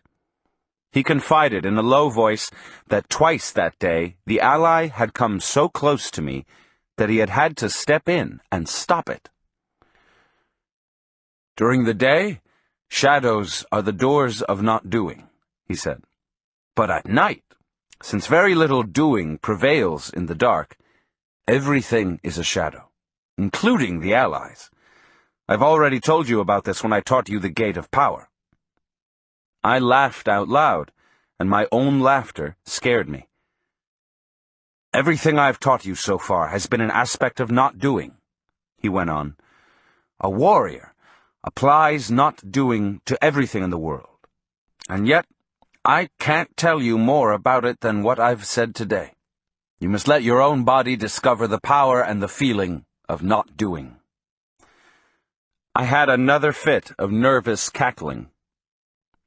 It's stupid for you to scorn the mysteries of the world simply because you know the doing of scorn, he said with a serious face.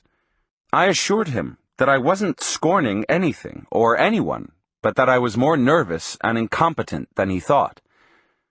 I've always been that way, he said. And yet I want to change, but I don't know how. I'm so inadequate. I already know that you think you're rotten, he said. That's your doing. Now, in order to affect that doing, I'm going to recommend that you learn another doing. From now on, and for a period of 8 days, I want you to lie to yourself. Instead of telling yourself the truth that you're ugly and rotten and inadequate, you'll tell yourself that you are the complete opposite, knowing that you're lying and that you're absolutely beyond hope. But what would be the point of lying like that, Don Juan? It may hook you to another doing, and then you may realize that both doings are lies, unreal, and that to hinge yourself to either one is a waste of time, because the only thing that is real is the being in you that is going to die. To arrive at that being is the not doing of the self. 16. The Ring of Power. Saturday, April 14th, 1962. Don Juan felt the weight of our gourds and concluded that we'd exhausted our food supply and that it was time to return home. I casually mentioned that it was going to take us at least a couple of days to get to his house. He said he wasn't going back to Sonora, but to a border town where he had some business to take care of. I thought we were going to start our descent through a water canyon, but Don Juan headed towards the northwest on the high plateaus of the lava mountains. After about an hour of walking, he led me into a deep ravine, which ended at a point where two peaks almost joined. There was a slope there, going almost to the top of the range, a strange slope which looked like a slanted, concave bridge between the two peaks. Don Juan pointed to an area on the face of the slope. "Look there, fixedly," he said. "The sun's almost right." He explained that at midday the light of the sun could help me with not doing. He then gave me a series of commands: to loosen all the tight garments I had on, to sit in a cross-legged position, and to look intently at the spot he had specified. There were very few clouds in the sky, and none towards the west. It was a hot day, and the sunlight beamed on the solidified lava. I kept a very close watch over the area in question. After a long vigil, I asked what, specifically, I was supposed to look for. He made me be quiet with an impatient gesture of his hand. I was tired. I wanted to go to sleep. I half closed my eyes. They were itching, and I rubbed them. But my hands were clammy, and the sweat made my eyes sting. I looked at the lava peaks through half-closed eyelids, and suddenly, the whole mountain was lit up. I told Don Juan that if I squinted my eyes, I could see the whole range of mountains as an intricate array of light fibers. He told me to breathe as little as possible in order to maintain the view of the light fibers, and not to stare intently into it, but to look casually at a point on the horizon, right above the slope. I followed his instructions, and was able to hold the view of an interminable extension covered with a web of light.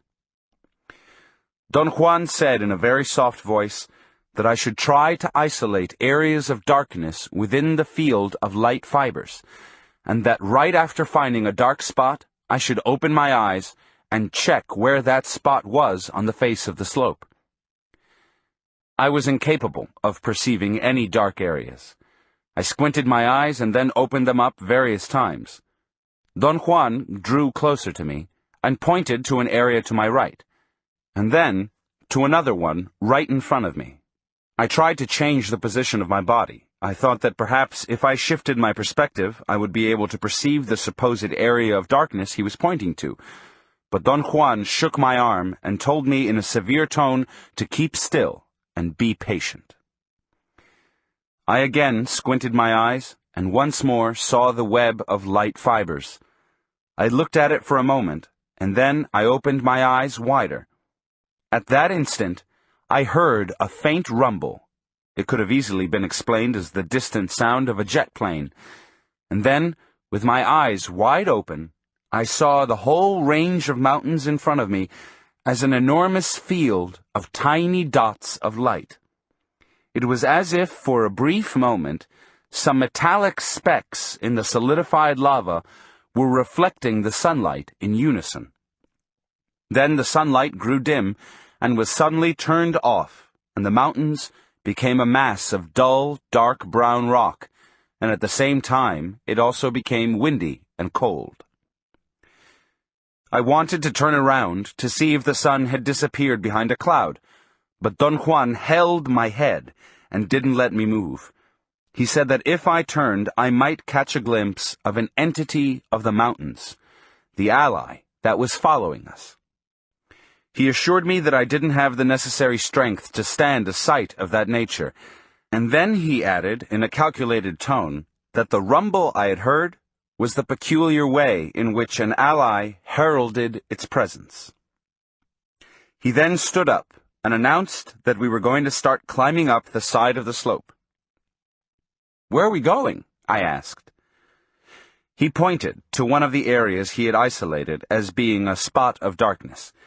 He explained that not doing had allowed him to single out that spot as a possible center of power, or perhaps as a place where power objects might be found.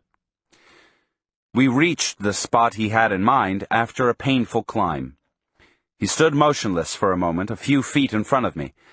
I tried to come closer to him, but he signaled me with his hand to stop. He seemed to be orienting himself.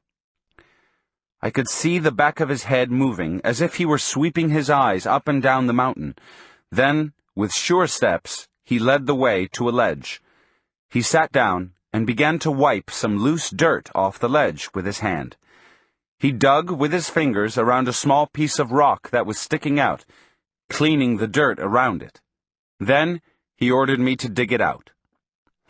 Once I had dislodged the piece of rock, he told me to immediately put it inside my shirt, because it was a power object that belonged to me. He said that he was giving it to me to keep, and that I should polish and care for it.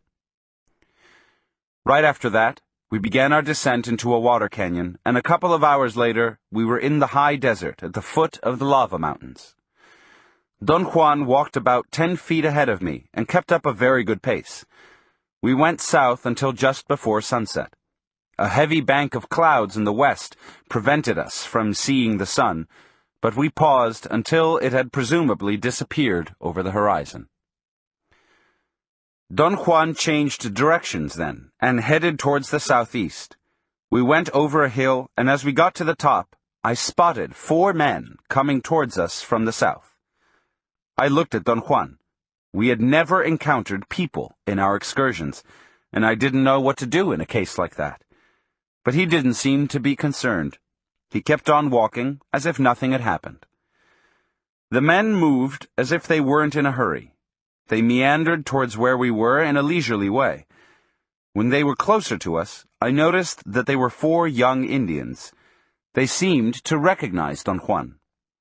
He talked to them in Spanish. They were very soft-spoken and treated him with great deference.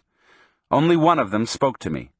I asked Don Juan in a whisper if I could also talk to them, and he nodded his head affirmatively. Once I engaged them in conversation, they were very friendly and communicative, especially the one who had first spoken to me. They told me they were there in search of power quartz crystals. They said that they had been wandering around the lava mountains for several days, but they hadn't had any luck. Don Juan looked around and pointed to a rocky area about 200 yards away. "That's a good place to camp for a while," he said. He began to walk towards the rocks, and we all followed him. The area he had selected was very rugged. There were no bushes on it. We sat down on the rocks. Don Juan announced that he was going to go back into the chaparral to gather dry branches for a fire. I wanted to help him, but he whispered to me that this was a special fire for those brave young men, and he didn't need my help. The young men sat down around me in a close cluster. One of them sat with his back against mine. I felt a bit embarrassed. When Don Juan returned with a pile of sticks, he commended them for their carefulness and told me that the young men were a sorcerer's apprentices, and that it was the rule to make a circle and have 2 people back to back in the center when going on hunting parties for power objects. One of the young men asked me if I had ever found any crystals myself. I told him that Don Juan had never taken me to look for them. Don Juan selected a place close to a big boulder and started to make a fire. None of the young men moved to help him, but watched him attentively. When all the sticks were burning, Don Juan sat with his back against the boulder. The fire was to his right. The young men apparently knew what was going on, but I didn't have the faintest idea about the procedure to follow when one was dealing with sorcerers' apprentices. I watched the young men. They sat facing Don Juan, making a perfect half-circle. I noticed then that Don Juan was directly facing me, and two of the young men had sat to my left, and the other two to my right. Don Juan began telling them that I was in the lava mountains to learn not doing, and that an ally had been following us. I thought that was a very dramatic beginning, and I was right. The young men changed positions, and sat with their left legs tucked under their seats. I hadn't observed how they were sitting before. I'd assumed that they were sitting the same way I was, cross-legged. A casual glance at Don Juan revealed to me that he was also sitting with his left leg tucked in. He made a barely perceptible gesture with his chin to point at my sitting position. I casually tucked in my left leg. Don Juan had once told me that was the posture that a sorcerer used when things were uncertain. It had always proved, however, to be a very tiring position for me. I felt it was going to be a terrible imposition on me to remain seated in that fashion for the duration of his talk. Don Juan seemed to be thoroughly aware of my handicap, and in a succinct manner explained to the young men that quartz crystals could be found in certain specific spots in that area, that once they were found, they had to be coaxed to leave their abode by means of special techniques. The crystals then became the man himself, and their power went beyond our understanding. He said that ordinarily quartz crystals were found in clusters, and that it was up to the man who had found them to choose 5 of the longest and best-looking blades of quartz and sever them from their matrix. The finder was responsible for carving and polishing them in order to make them pointed and to make them fit perfectly to the size and shape of the fingers of his right hand. Then he told us that the quartz crystals were weapons used for sorcery, that they were usually hurled to kill, and that they penetrated the enemy's body and then returned to their owner's hand as though they had never left it. Next, he talked about the search for the spirit that would turn the ordinary crystals into weapons, and said that the first thing one had to do was to find a propitious place to lure out the spirit. That place had to be on a hilltop, and was found by sweeping the hand, with the palm turned towards the earth, until a certain heat was detected with the palm of the hand. A fire had to be made on that spot. Don Juan explained that the ally was attracted by the flames and manifested itself through a series of consistent noises. The person searching for an ally had to follow the direction of the noises until the ally revealed itself, and then wrestle it to the ground in order to overpower it. It was at that point that one could make the ally touch the crystals to imbue them with power. He warned us that there were other forces at large in those lava mountains, forces which didn't resemble the allies. They didn't make any noise, but appeared only as fleeting shadows, and didn't have any power at all. Don Juan added that a brilliantly colored feather or some highly polished quartz crystals would attract the attention of an ally, but in the long run, any object whatever would be equally effective, because the important part was not to find the objects, but to find the force that would imbue them with power. "What's the use of having beautifully polished crystals if you never find the spirit giver of power?" he said. "On the other hand, if you don't have the crystals, but do find the spirit, you may put anything in his way to be touched. You could put your dicks in the way if you can't find anything else." The young men giggled. The most daring of them, the one who talked to me first, laughed loudly. I noticed that Don Juan had crossed his legs and was sitting in a relaxed manner. All the young men had also crossed their legs. I tried to slip casually into a more relaxed posture, but my left knee seemed to have a pinched nerve or a sore muscle, and I had to stand up and jog on the spot for a few minutes. Don Juan made a joking comment. He said I was out of practice kneeling down because I hadn't been to confession in years, ever since I'd begun running around with him.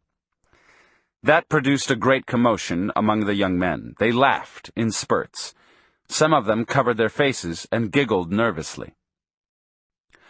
"I'm going to show you fellows something," Don Juan said casually after the young men had stopped laughing. My guess was that he was going to let us see some power objects he had in his pouch.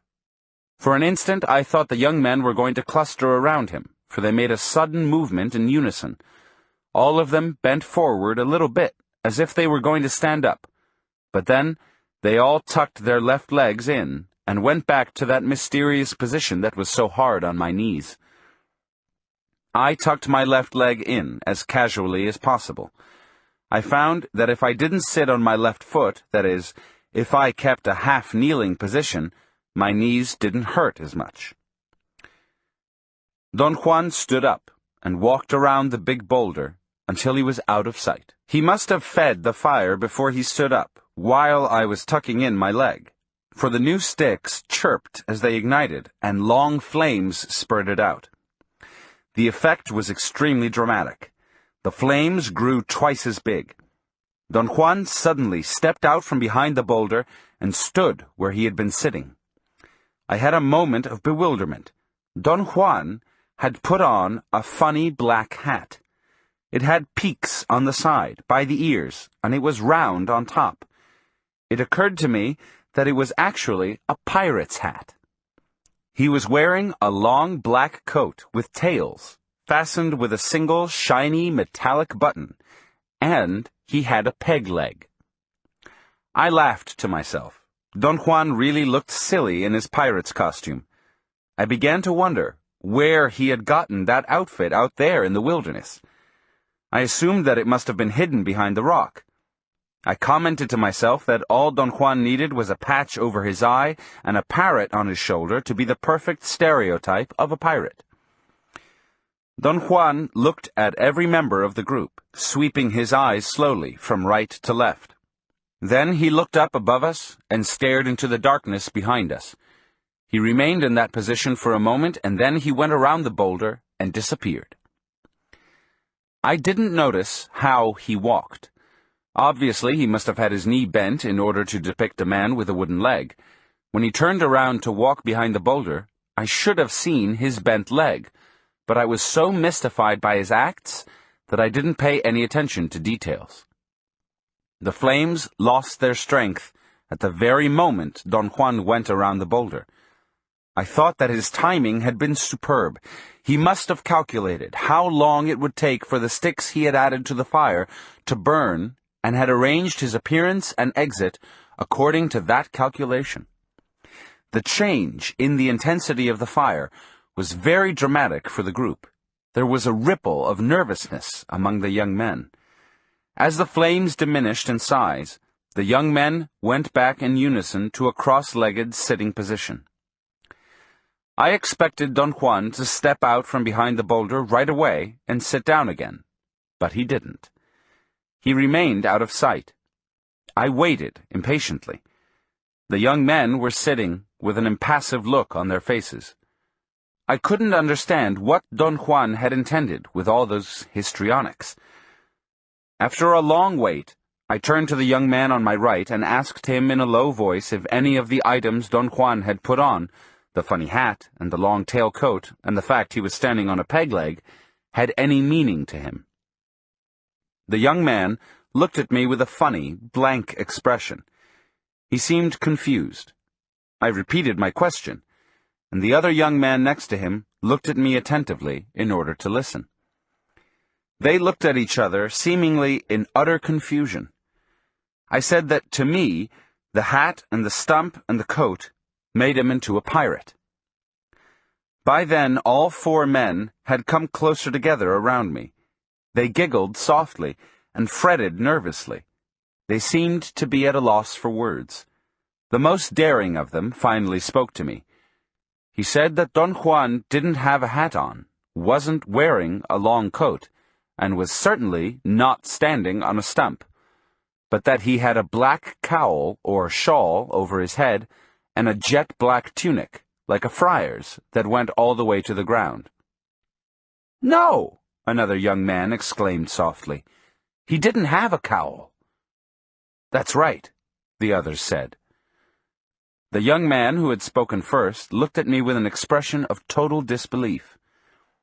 I told them that we had to review what had happened very carefully and very quietly, and that I was sure Don Juan had wanted us to do so, and thus he had left us alone. The young man who was to my extreme right said that Don Juan was in rags. He had on a tattered poncho, or some sort of Indian coat, and a most beat-up sombrero. He was holding a basket with things in it, but he wasn't sure what those things were. He added that Don Juan wasn't really dressed as a beggar, but rather as a man who was coming back from an interminable journey, loaded with strange things. The young man who had seen Don Juan with a black cowl said that he had nothing in his hands, but that his hair was long and wild, as if he were a wild man that had just killed a friar and had put on his clothes, but couldn't hide his wildness. The young man to my left chuckled softly and commented on the weirdness of it all. He said that Don Juan was dressed as an important man who had just gotten off his horse. He had leather leggings for horseback riding, big spurs, a whip that he kept beating on his left palm, a Chihuahua hat with a conical crown, and 2 .45 caliber automatic pistols. He said that Don Juan was the picture of a well-to-do ranchero. The young man to my extreme left laughed shyly and didn't volunteer to reveal what he had seen. I coaxed him, but the others didn't seem to be interested. He appeared to be rather too shy to talk. The fire was about to be extinguished when Don Juan came out from behind the boulder. "We better leave the young men to their doings," he said to me. "Bid them goodbye." He didn't look at them. He began to walk away slowly to give me time to say goodbye. The young men embraced me. There were no flames in the fire, but the live coals reflected enough glare. Don Juan was like a dark shadow a few feet away, and the young men were a circle of neatly defined, static silhouettes. They were like a row of jet-black statues set in a background of darkness. It was at that point that the total event had an impact on me. A chill ran up my spine. I caught up with Don Juan. He told me, in a tone of great urgency, not to turn around to look at the young men, because at that moment they were a circle of shadows. My stomach felt a force coming from the outside. It was as if a hand had grabbed me. I screamed involuntarily. Don Juan whispered that there was so much power in that area that it would be very easy for me to use the gate of power. We jogged for hours. I fell down 5 times. Don Juan counted out loud every time I lost my balance. Then he came to a halt. "Sit down, huddle against the rocks, and cover your belly with your hands," he whispered in my ear. Sunday, April 15th, 1962. As soon as there was enough light in the morning, we started walking. Don Juan guided me to the place where I'd left my car. I was hungry, but I felt otherwise invigorated and well-rested. We ate some crackers and drank some bottled mineral water that I had in my car. I wanted to ask him some questions that were overwhelming me, but he put his finger to his lips. By mid-afternoon, we were in the border town where he wanted me to leave him. We went to a restaurant to eat lunch. The place was empty. We sat at a table by a window looking out at the busy main street and ordered our food. Don Juan seemed relaxed. His eyes shone with a mischievous glint. I felt encouraged and began a barrage of questions. I mainly wanted to know about his disguise. I showed you a little bit of my not doing, he said, and his eyes seemed to glow. But none of us saw the same disguise, I said. How did you do that? It's all very simple, he replied. They were only disguises, because everything we do is in some way merely a disguise.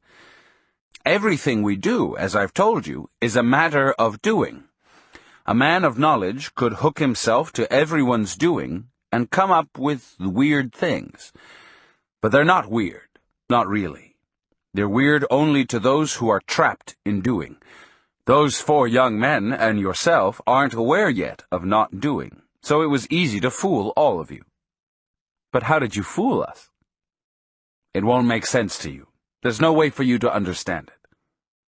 Try me, Don Juan, please.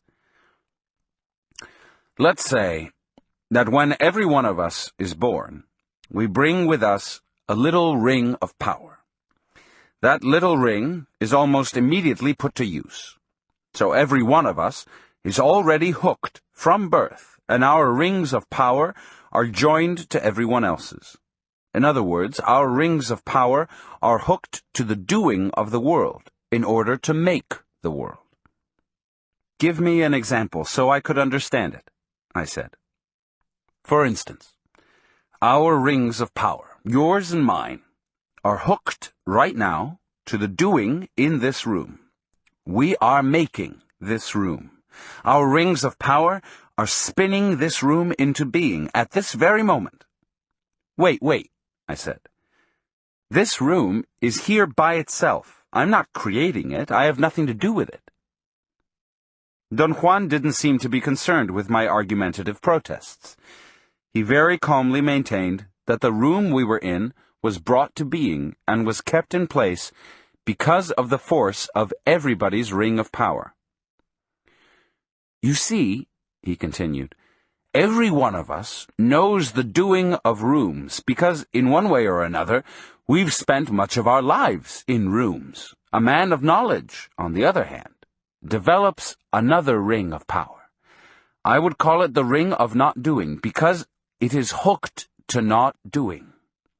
With that ring, therefore, he can spin another world.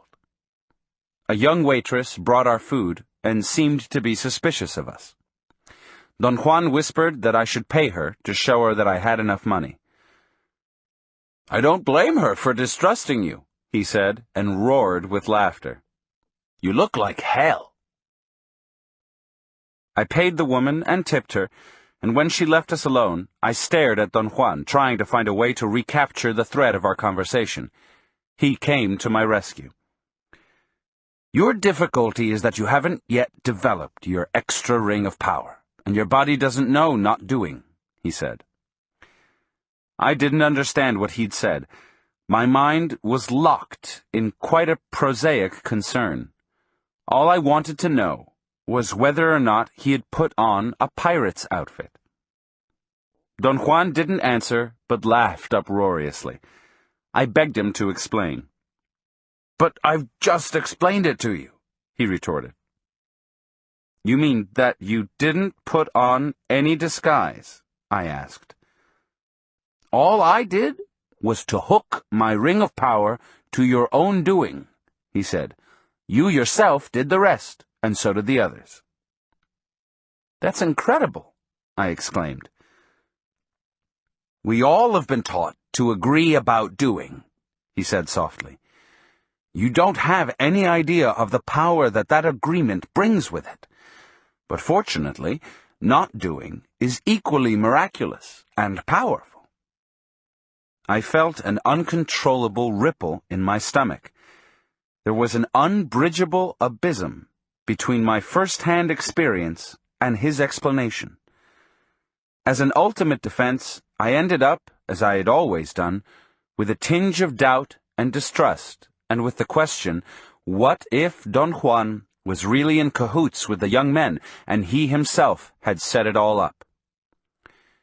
I changed the subject and asked him about the 4 apprentices. Did you tell me that they were shadows? I asked. That's right.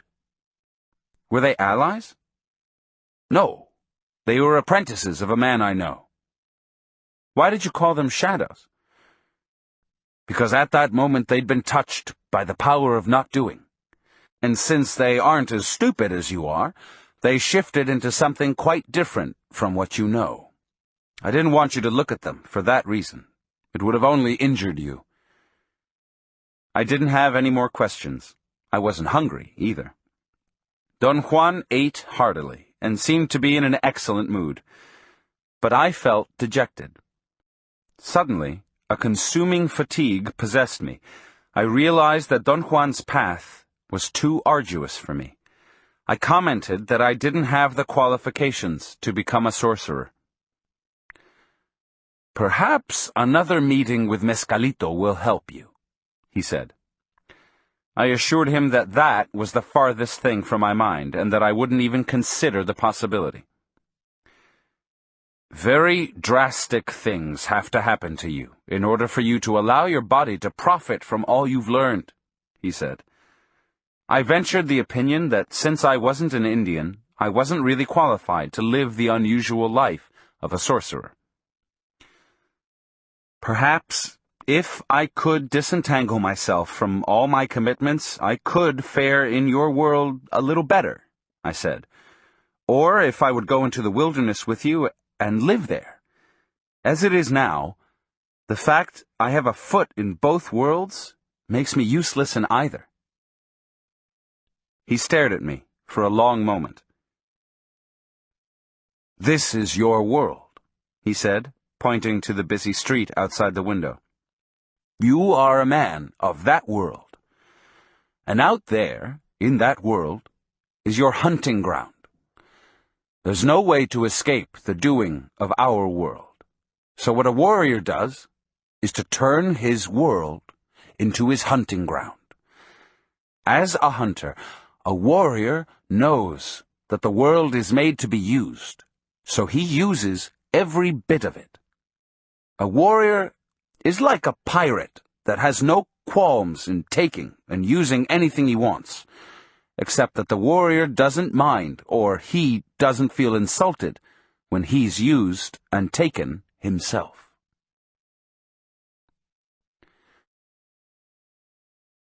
17. A worthy opponent. Tuesday, December 11th, 1962. My traps were perfect. The setting was correct. I saw rabbits, squirrels, and other rodents, quail, and birds, but I couldn't catch anything at all during the whole day. Don Juan had told me as we left his house in the early morning that I had to wait that day for a gift of power, an exceptional animal that might be lured into my traps and whose flesh I could dry for power food. Don Juan seemed to be in a pensive mood. He didn't make a single suggestion or comment. Near the end of the day, he finally made a statement. "Someone is interfering with your hunting," he said. "Who?" I asked, truly surprised. He looked at me and smiled and shook his head in a gesture of disbelief. "You act as if you didn't know who," he said, "and you've known who all day." I was going to protest, but I saw no point in it. I knew he was going to say La Catalina, and if that was the kind of knowledge he was talking about, then he was right. I did know who. "We either go home now," he continued, "or we wait until dark and use the twilight to catch her." He appeared to be waiting for my decision. I wanted to leave. I began to gather some thin rope that I was using, but before I could voice my wish, he stopped me with a direct command. "Sit down," he said. It would be a simpler and more sober decision to just leave now. But this is a peculiar case, and I think we must stay. This show is just for you. What do you mean? Someone is interfering with you, in particular, so that makes it your show. I know who, and you also know who. You scare me, I said. Not me, he replied, laughing. That woman who's out there prowling is scaring you. He paused, as if he were waiting for the effect of his words to show on me. I had to admit that I was terrified. Over a month before, I had had a horrendous confrontation with a sorceress called La Catalina.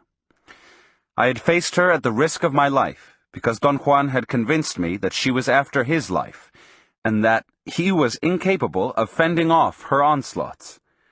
After I had come in contact with her, Don Juan disclosed to me that she had never really been of any danger to him, and that the whole affair had been a trick, not in the sense of a malicious prank, but in the sense of a trap to ensnare me. His method was so unethical to me that I became furious with him. Upon hearing my angry outburst, Don Juan had begun to sing some Mexican tunes. He imitated popular crooners, and his renditions were so comical that I had ended up laughing like a child. He entertained me for hours. I never knew he had such a repertoire of idiotic songs. "Let me tell you something," he'd finally said on that occasion. "If we wouldn't be tricked, we would never learn. The same thing happened to me, and it'll happen to anyone. The art of a benefactor is to take us to the brink. A benefactor can only point the way and trick. I tricked you before. You remember the way I recaptured your hunter's spirit, don't you? You yourself told me that hunting made you forget about plants. You were willing to do a lot of things in order to be a hunter, things you wouldn't have done in order to learn about plants. Now, you must do a lot more in order to survive." He stared at me and broke into a fit of laughter. "This is all crazy," I said. "We are rational beings." "You're rational," he retorted. "I'm not." "Of course you are," I insisted. "You're one of the most rational men I've ever met." "All right," he exclaimed. "Let's not argue. I am rational, so what?" I involved him in the argument of why it was necessary for two rational beings to proceed in such an insane way, as we had proceeded with the Lady Witch. "You're rational, all right," he said fiercely. "And that means you believe that you know a lot about the world, but do you? Do you really? You've only seen the acts of people. Your experiences are limited only to what people have done to you or to others. You know nothing about this mysterious unknown world." He signaled me to follow him to my car, and we drove to the small Mexican town nearby. I didn't ask what we were going to do. He made me park my car by a restaurant, and then we walked around the bus depot and the general store. Don Juan walked on my right side, leading me. Suddenly, I became aware that someone else was walking side by side with me to my left. But before I had time to turn to look, Don Juan made a fast and sudden movement. He leaned forward, as if he were picking something from the ground, and then grabbed me by the armpit when I nearly stumbled over him. He dragged me to my car and didn't let go of my arm, even to allow me to unlock the door. I fumbled with the keys for a moment. He shoved me gently into the car and then got in himself. "Drive slowly and stop in front of the store," he said. When I'd stopped, Don Juan signaled me with a nod of his head to look. La Catalina was standing at the place where Don Juan had grabbed me. I recoiled involuntarily. The woman took a couple of steps towards the car and stood there defiantly. I scrutinized her carefully and concluded that she was a beautiful woman. She was very dark and had a plump body, but she seemed to be strong and muscular. She had a round, full face with high cheekbones and 2 long braids of jet black hair. What surprised me the most was her youth. She was at the most in her early 30s. "Let her come closer if she wants," Don Juan whispered. She took 3 or 4 steps towards my car and stopped perhaps 10 feet away. We looked at each other. At that moment, I felt there was nothing threatening about her. I smiled and waved at her. She giggled as if she were a shy little girl and covered her mouth. Somehow, I felt delighted. I turned to Don Juan to comment on her appearance and behavior, and he scared me half to death with a yell. "Don't turn your back to that woman, damn it!" he said in a forceful voice. I quickly turned to look at the woman. She had taken another couple of steps towards my car, and was standing barely 5 feet away from my door. She was smiling. Her teeth were big and white and very clean. There was something eerie about her smile, however. It wasn't friendly.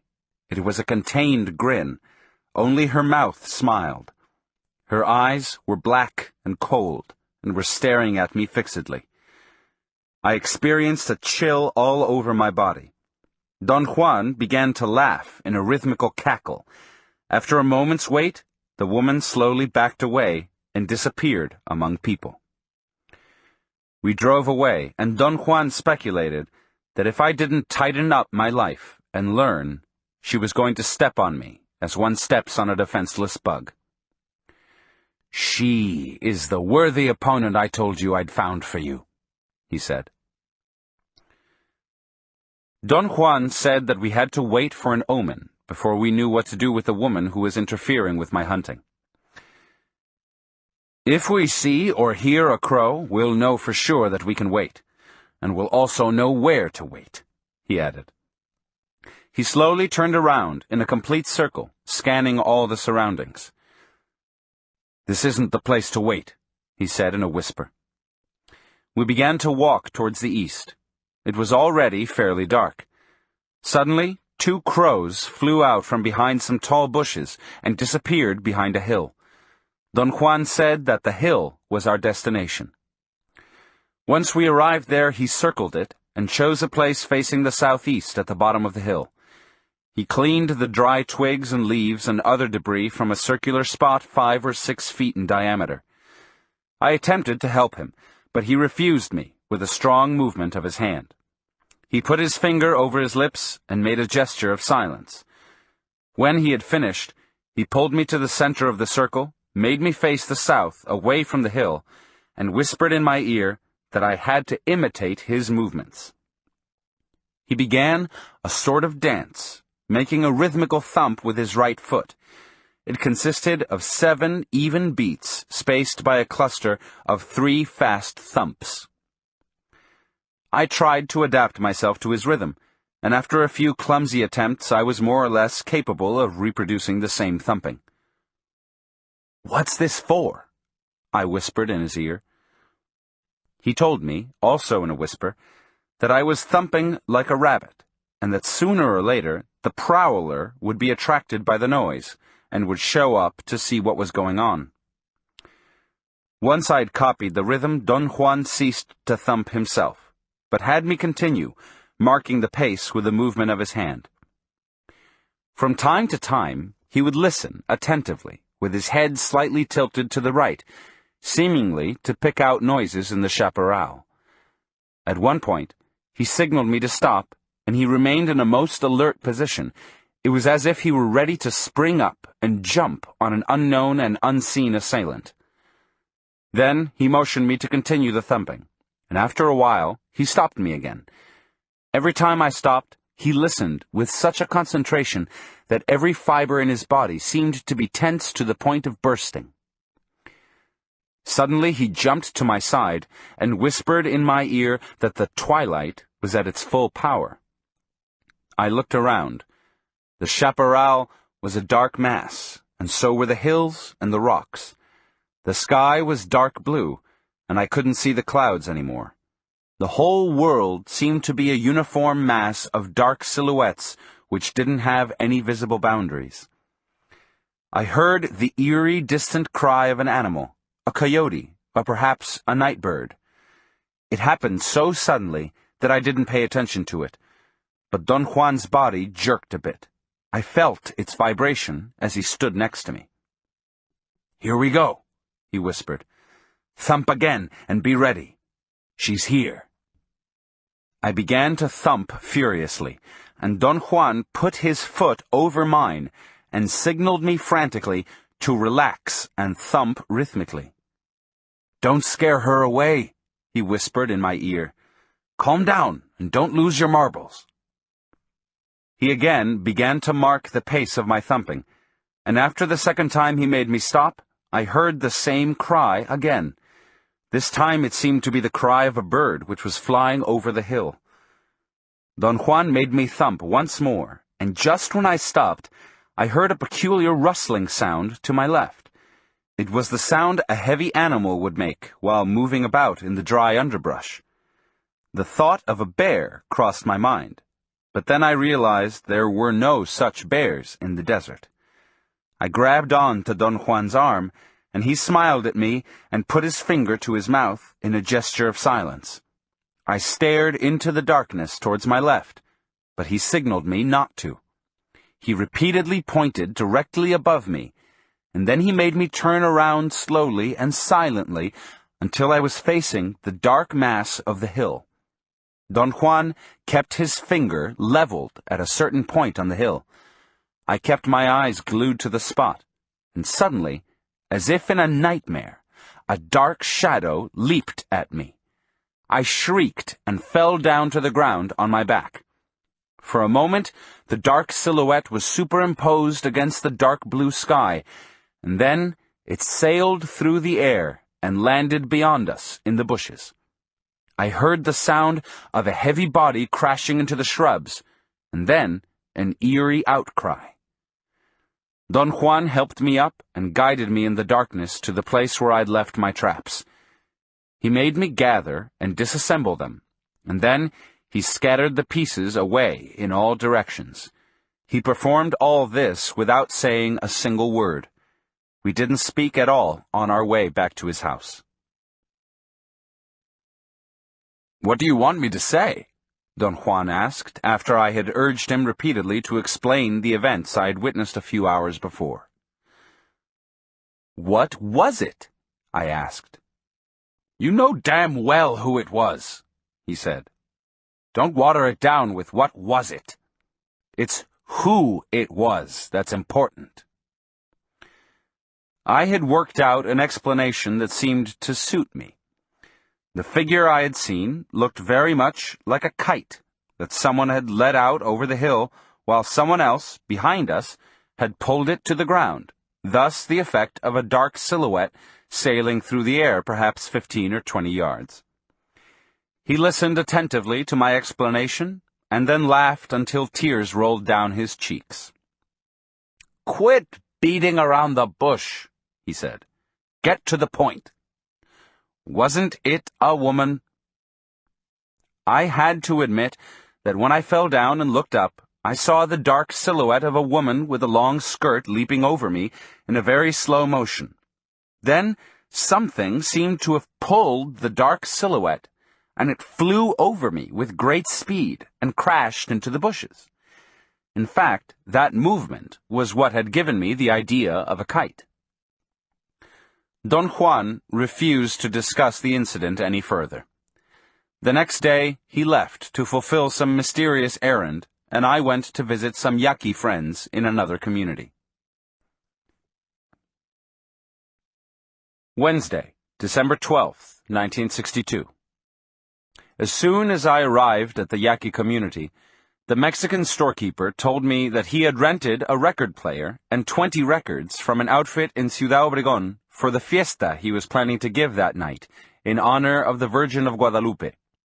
He'd already told everybody that he'd made all the necessary arrangements through Julio, the traveling salesman who came to the Yaqui settlement twice a month to collect installments on a layaway plan for cheap articles of clothing, which he had succeeded in selling to some Yaqui Indians. Julio brought the record player early in the afternoon and hooked it to the dynamo that provided electricity for the store. He made sure that it worked. Then he turned up the volume to its maximum, reminded the storekeeper not to touch any knobs, and began to sort the 20 records. "I know how many scratches each of them has," Julio said to the storekeeper. "Tell that to my daughter," the storekeeper replied. "You're responsible, not your daughter." "Well, just the same, she's the only one who'll be changing the records."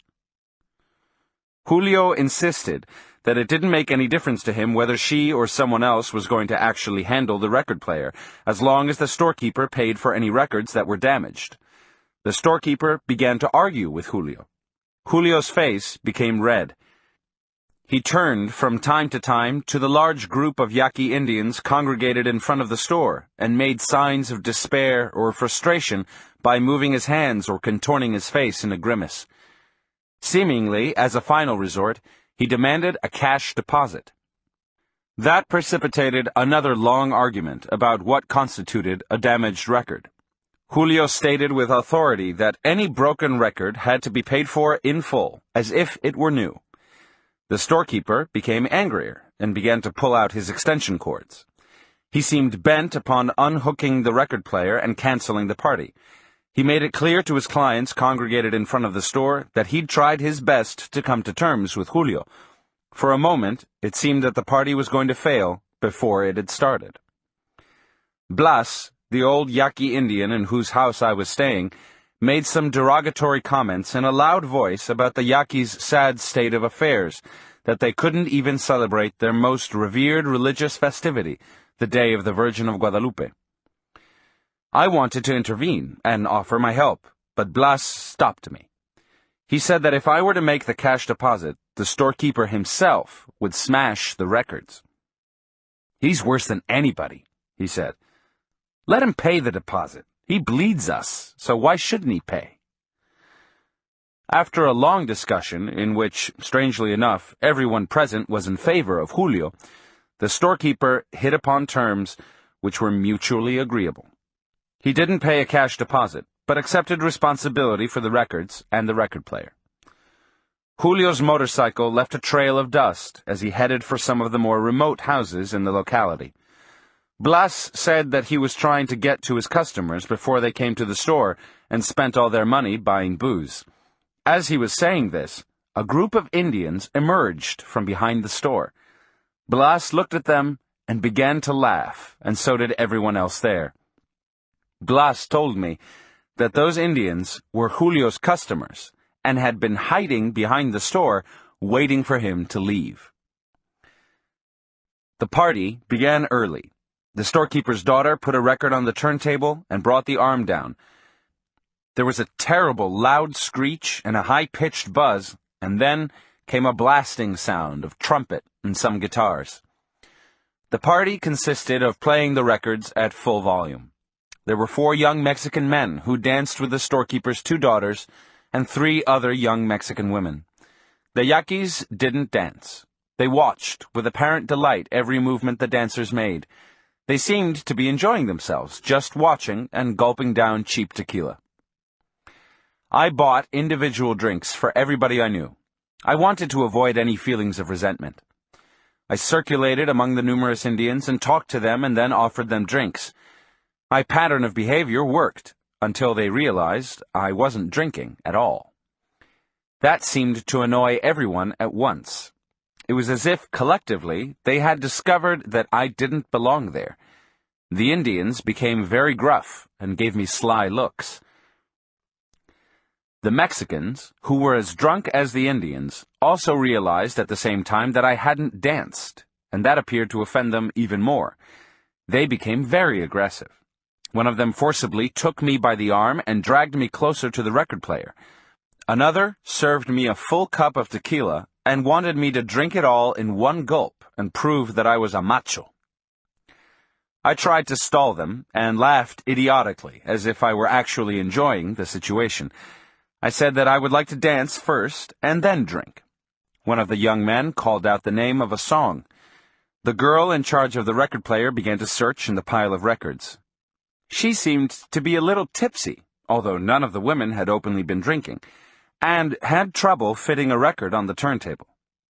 A young man said that the record she'd selected wasn't a twist. She fumbled with the pile, trying to find the suitable one, and everyone closed in around her and left me. That gave me time to run behind the store, away from the lighted area, and out of sight. I stood about 30 yards away, in the darkness of some bushes, trying to decide what to do. I was tired. I felt it was time to get in my car and go back home. I began to walk to Blas's house, where my car was parked. I figured that if I drove slowly, no one would notice that I was leaving. The people in charge of the record player were apparently still looking for the record. All I could hear was the high-pitched buzzing of the loudspeaker. But then came the blasting sound of a twist. I laughed out loud, thinking that they'd probably turned to where I'd been and found out that I'd disappeared. I saw some dark silhouettes of people walking in the opposite direction, going towards the store. We passed each other, and they mumbled "Buenas noches." I recognized them and spoke to them. I told them it was a great party. Before I came to a sharp bend in the road, I encountered two other people, whom I didn't recognize, but I greeted them anyway. The blasting sound of the record player was almost as loud there on the road as it was in front of the store. It was a dark, starless night, but the glare from the store lights allowed me to have a fairly good visual perception of my surroundings. Blas's house was very near, and I accelerated my pace. I noticed then the dark shape of a person, sitting, or perhaps squatting, to my left, at the bend of the road. I thought for an instant that it might have been one of the people from the party who had left before I had. The person seemed to be defecating on the side of the road. That seemed odd. People in the community went into the thick bushes to perform their bodily functions. I thought that whoever it was in front of me must have been drunk. I came to the bend and said, "Buenas noches." The person answered me with an eerie, gruff, inhuman howl. The hair on my body literally stood on end. For a second, I was paralyzed. Then I began to walk fast. I took a quick glance. I saw that the dark silhouette had stood up halfway. It was a woman. She was stooped over, leaning forward. She walked in that position for a few yards, and then she hopped. I began to run, while the woman hopped like a bird by my side, keeping up with my speed. By the time I arrived at Blas's house, she was cutting in front of me, and we'd almost touched. I leaped across a small, dry ditch in front of the house and crashed through the flimsy door. Blas was already in the house, and seemed unconcerned with my story. "They pulled a good one on you," he said reassuringly. "The Indians take delight in teasing foreigners." My experience had been so unnerving that the next day I drove to Don Juan's house instead of going home as I'd planned to do. Don Juan returned in the late afternoon. I didn't give him time to say anything, but blurted out the whole story, including Blas's commentary. Don Juan's face became somber. Perhaps it was only my imagination, but I thought he was worried.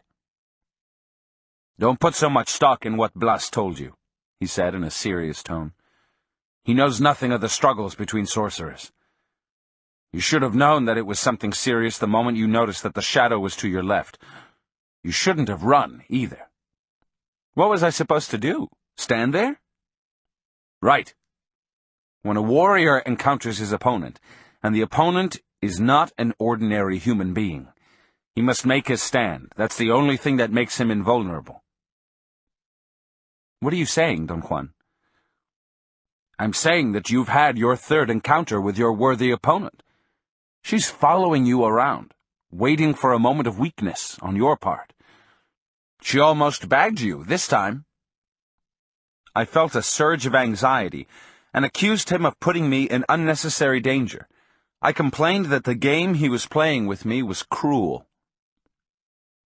"It would be cruel if this would have happened to an average man," he said.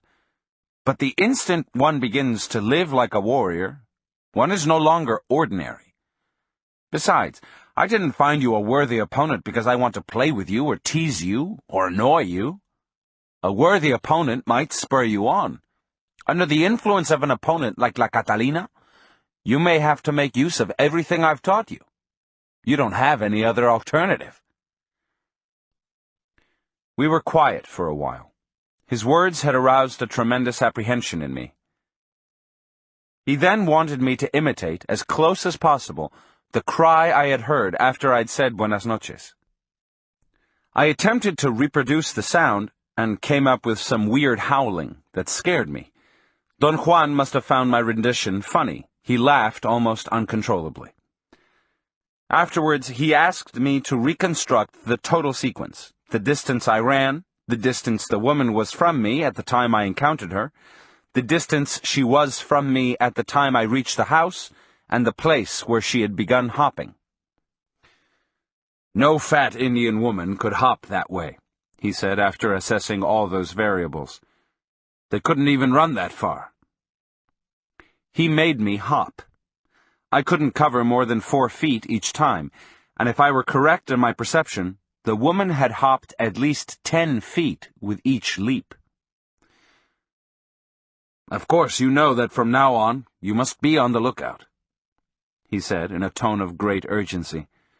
"She'll try to tap you on your left shoulder during a moment when you're unaware and weak." "What should I do?" I asked. "It's meaningless to complain," he said. "What's important from this point on is the strategy of your life." I couldn't concentrate at all on what he was saying. I took notes automatically. After a long silence, he asked if I had any pain behind my ears or in the nape of my neck. I said no, and he told me that if I had experienced an uncomfortable sensation in either of those 2 areas, it would have meant that I had been clumsy and that La Catalina had injured me. "Everything you did that night was clumsy," he said. "First of all, you went to the party to kill time, as though there's any time to kill. That weakened you." "You mean I shouldn't go to parties?" "No, I don't mean that. You may go to any place you wish, but if you do, you must assume the full responsibility for that act. A warrior lives his life strategically. He would attend a party or a reunion like that only if his strategy calls for it. That means, of course, that he would be in total control and would perform all the acts that he deems necessary." He looked at me fixedly and smiled, then covered his face and chuckled softly. "You're in a terrible bind," he said. "Your opponent's on your trail, and for the first time in your life you can't afford to act helter-skelter. This time, you'll have to learn a totally different doing, the doing of strategy. Think of it this way.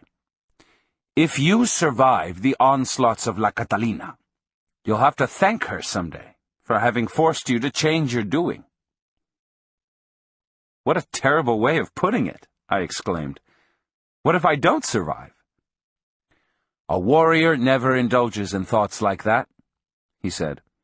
"When he has to act with his fellow men, a warrior follows the doing of strategy, and in that doing there are no victories or defeats. In that doing, there are only actions." I asked him what the doing of strategy entailed. "It entails that one's not at the mercy of people," he replied. "At that party, for instance, you were a clown. Not because it served your purposes to be a clown, but because you placed yourself at the mercy of those people. You never had any control, and thus you had to run away from them." What should I have done? Not go there at all, or else go there to perform a specific act. After horsing around with the Mexicans, you were weak, and La Catalina used that opportunity, so she placed herself in the road to wait for you. Your body knew that something was out of place, though, and yet you spoke to her. That was terrible. You mustn't utter a single word to your opponent during one of those encounters. Then, you turned your back to her. That was even worse. Then, you ran away from her, and that was the worst thing you could have done. Apparently, she's clumsy. A sorcerer that's worth his salt would have mowed you down right then, the instant you turned your back and ran away. So far, your only defense is to stay put and do your dance." "What dance are you talking about?" I asked. He said that the rabbit thumping he had taught me was the first movement of the dance that a warrior groomed and enlarged throughout his life, and then executed in his last stand on earth.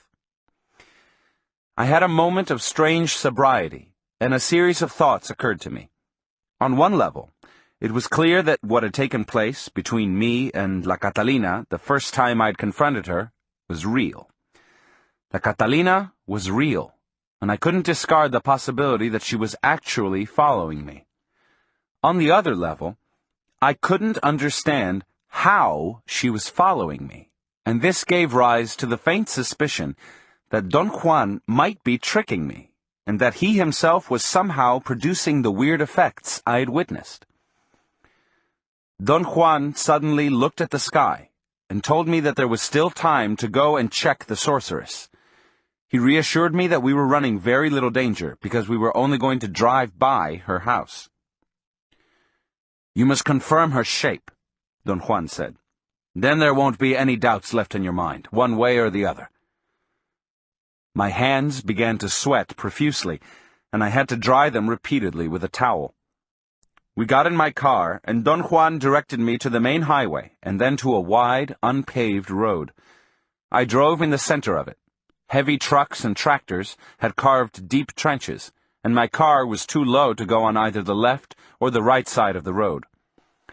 We went slowly, amid a thick cloud of dust.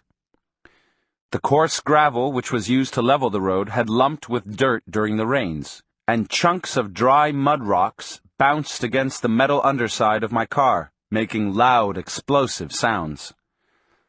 Don Juan told me to slow down as we were coming to a small bridge.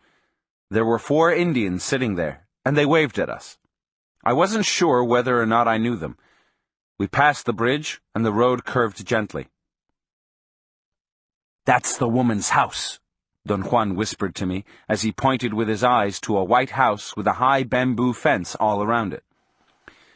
He told me to make a U-turn and stop in the middle of the road and wait to see if the woman became suspicious enough to show her face. We stayed there perhaps 10 minutes. I thought it was an interminable time. Don Juan didn't say a word. He sat motionless, looking at the house. "There she is," he said, and his body gave a sudden jump. I saw the dark, foreboding silhouette of a woman standing inside the house, looking through the open door.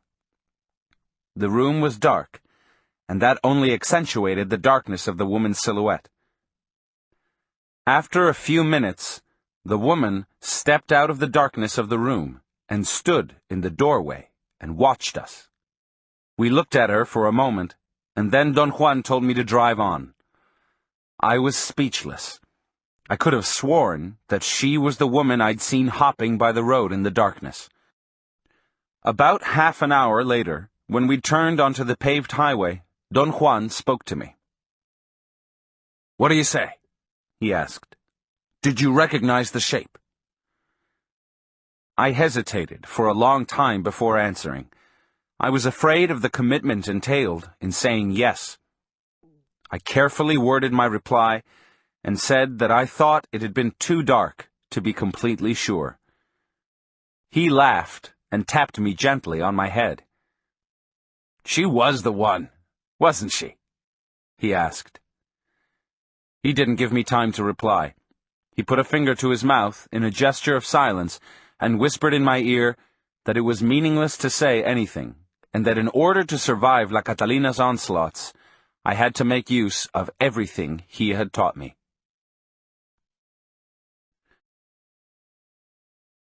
Part 2. Journey to Ixtlan. 18. The Sorcerer's Ring of Power. In May of 1971, I paid Don Juan the last visit of my apprenticeship. I went to see him on that occasion in the same spirit I'd gone to see him during the 10 years of our association. That is to say, I was once again seeking the amenity of his company.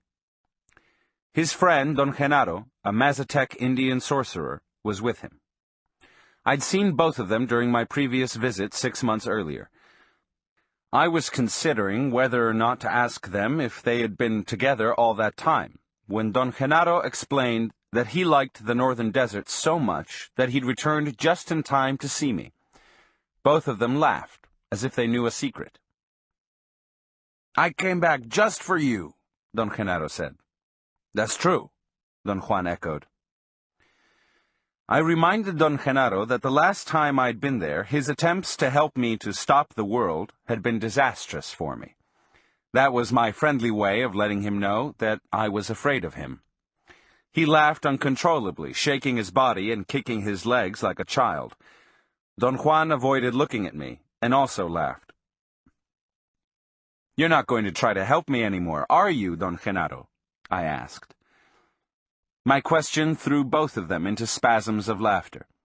Don Genaro rolled on the ground, laughing, then lay on his stomach and began to swim on the floor. When I saw him doing that, I knew I was lost. At that moment, my body somehow became aware that I'd arrived at the end. I didn't know what that end was. My personal tendency to dramatization and my previous experience with Don Genaro made me believe that it might be the end of my life. During my last visit to them, Don Genaro had attempted to push me to the brink of stopping the world. His efforts had been so bizarre and direct that Don Juan himself had had to tell me to leave.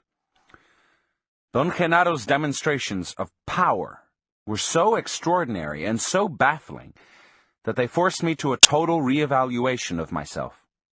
I went home, reviewed the notes that I'd taken in the very beginning of my apprenticeship, and a whole new feeling mysteriously set in on me, although I hadn't been fully aware of it until I saw Don Genaro swimming on the floor.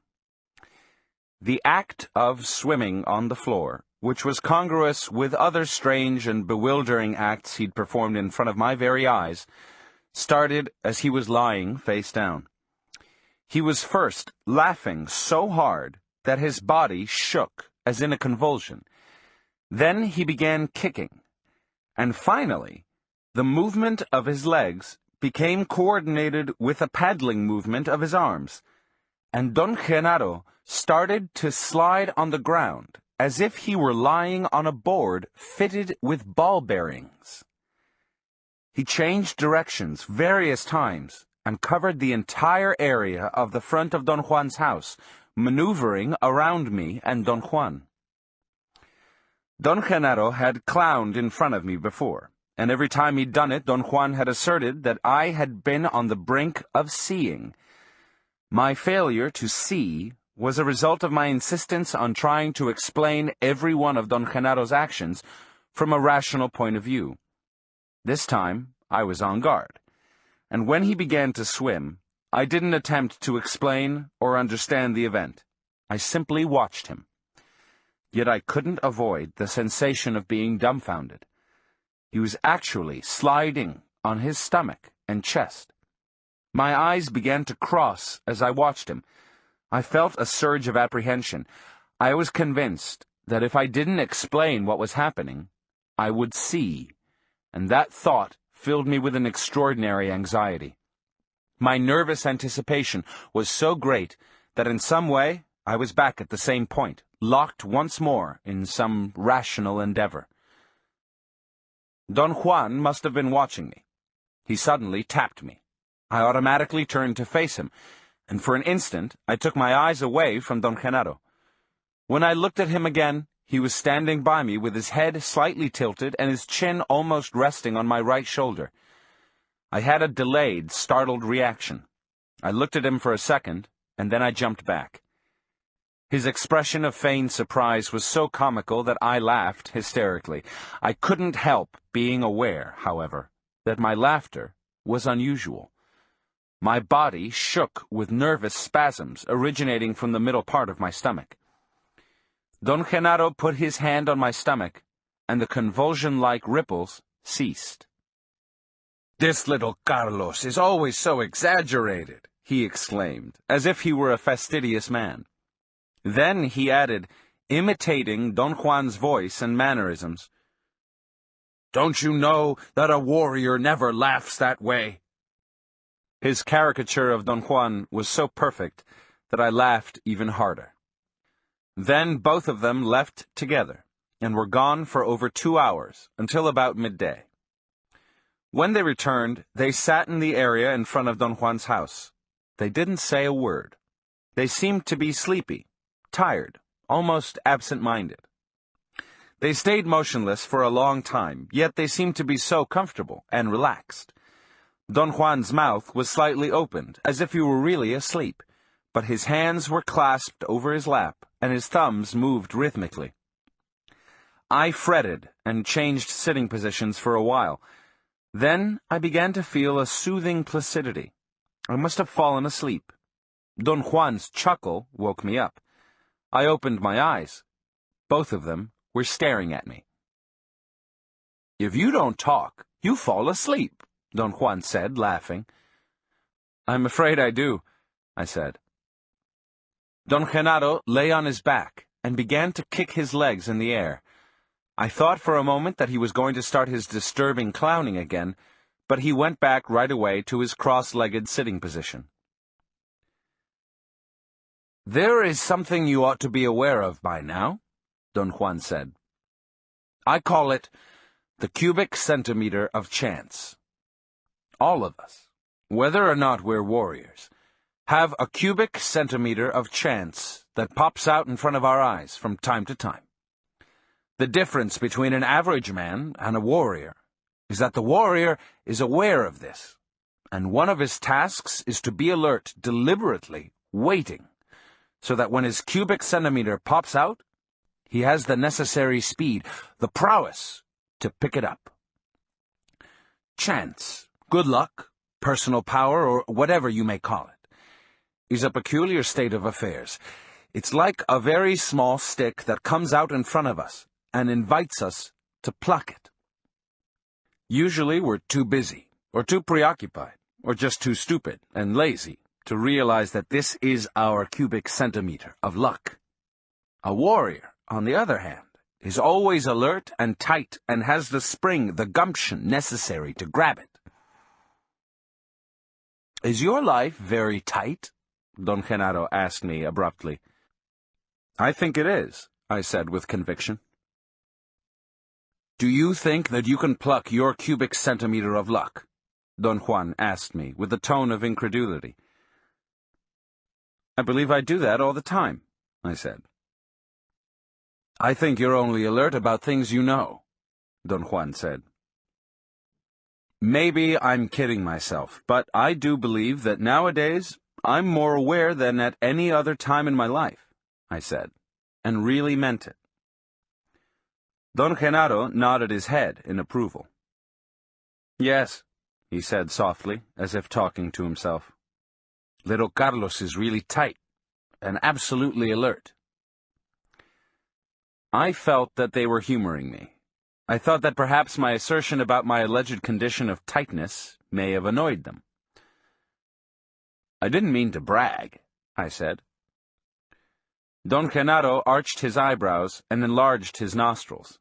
He glanced at my notebook and pretended to be writing. "I think Carlos is tighter than ever," Don Juan said to Don Genaro. "Maybe he's too tight," Don Genaro snapped. "He may very well be," Don Juan conceded. I didn't know what to interject at that point, so I remained quiet.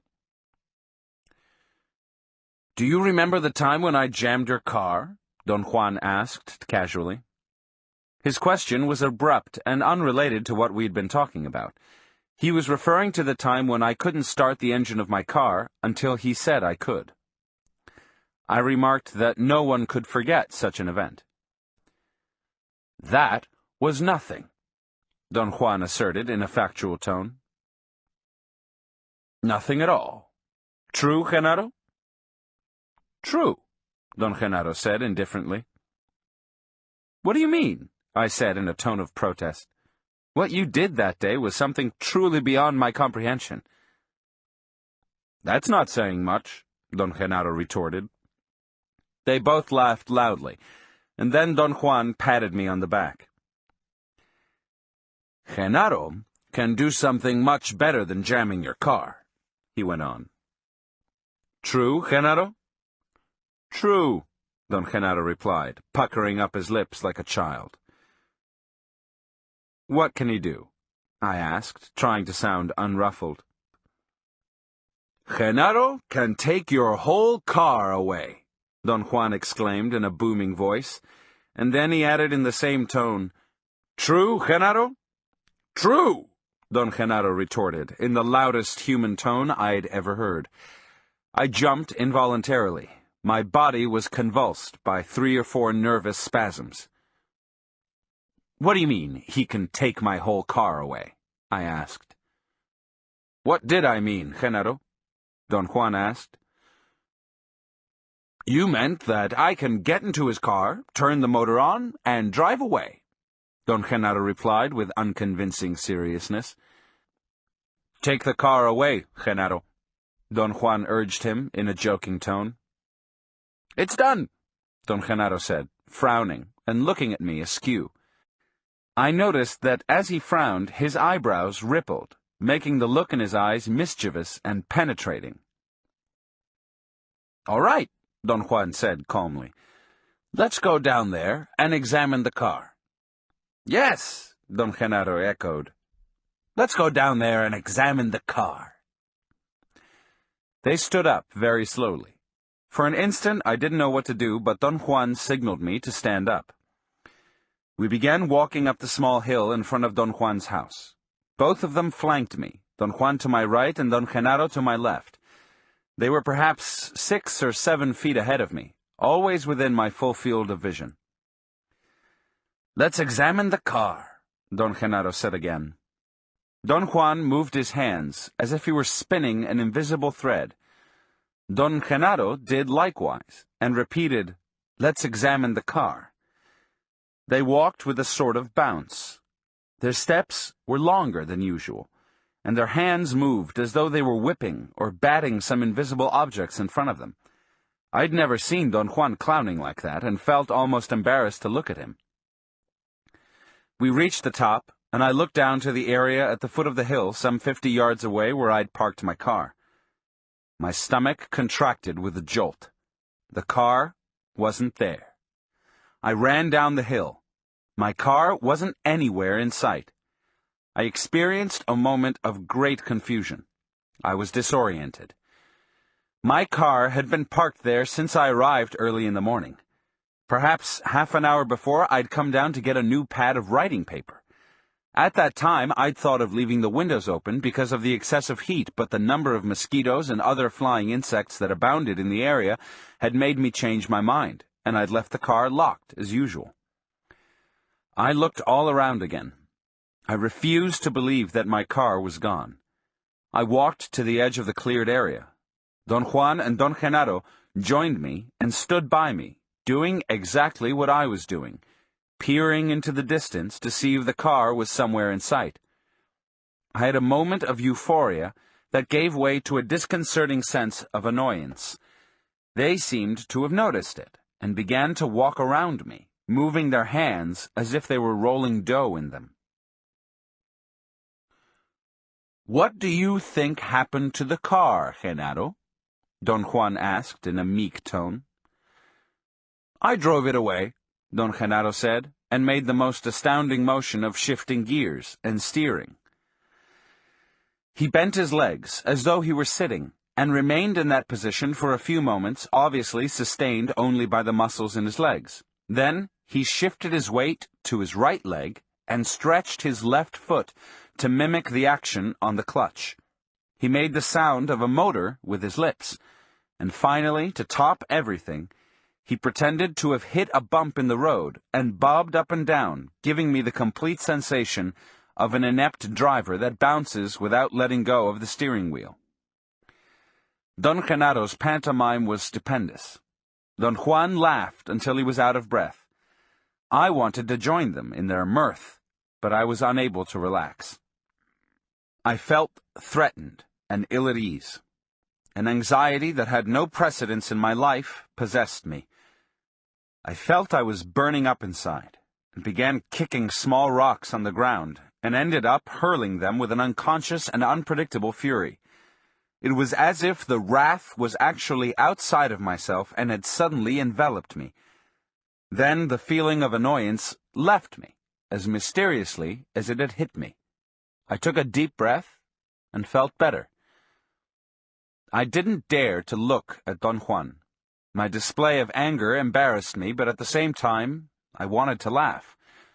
Don Juan came to my side and patted me on the back. Don Genaro put his arm on my shoulder. "It's all right," Don Genaro said. "Indulge yourself. Punch yourself in the nose and bleed. Then you can get a rock and knock your teeth out. It'll feel good. And if that doesn't help, you can mash your balls with the same rock on that big boulder over there." Don Juan giggled.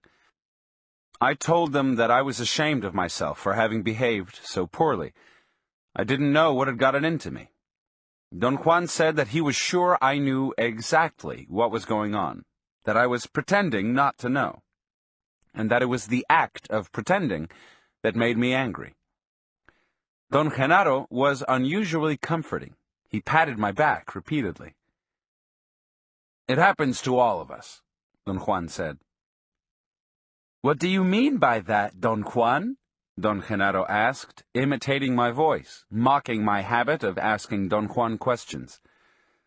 Don Juan said some absurd things, like, "When the world is upside down, we are right side up. But when the world is right side up, we're upside down. Now, when the world and we are right side up, we think we're upside down." He went on and on, talking gibberish, while Don Genaro mimicked my taking notes. He wrote on an invisible pad, enlarging his nostrils as he moved his hand, keeping his eyes wide open and fixed on Don Juan. Don Genaro had caught on to my efforts to write without looking at my pad, in order to avoid altering the natural flow of conversation. His portrayal was genuinely hilarious. I suddenly felt very at ease, happy. Their laughter was soothing. For a moment, I let go and had a belly laugh. But then my mind entered into a new state of apprehension, confusion, and annoyance. I thought that whatever was taking place there was impossible. In fact, it was inconceivable according to the logical order by which I am accustomed to judge the world at hand. Yet, as the perceiver, I perceived that my car wasn't there. The thought occurred to me, as it always had happened when Don Juan had confronted me with inexplicable phenomena, that I was being tricked by ordinary means. My mind had always, under stress, involuntarily and consistently repeated the same construct.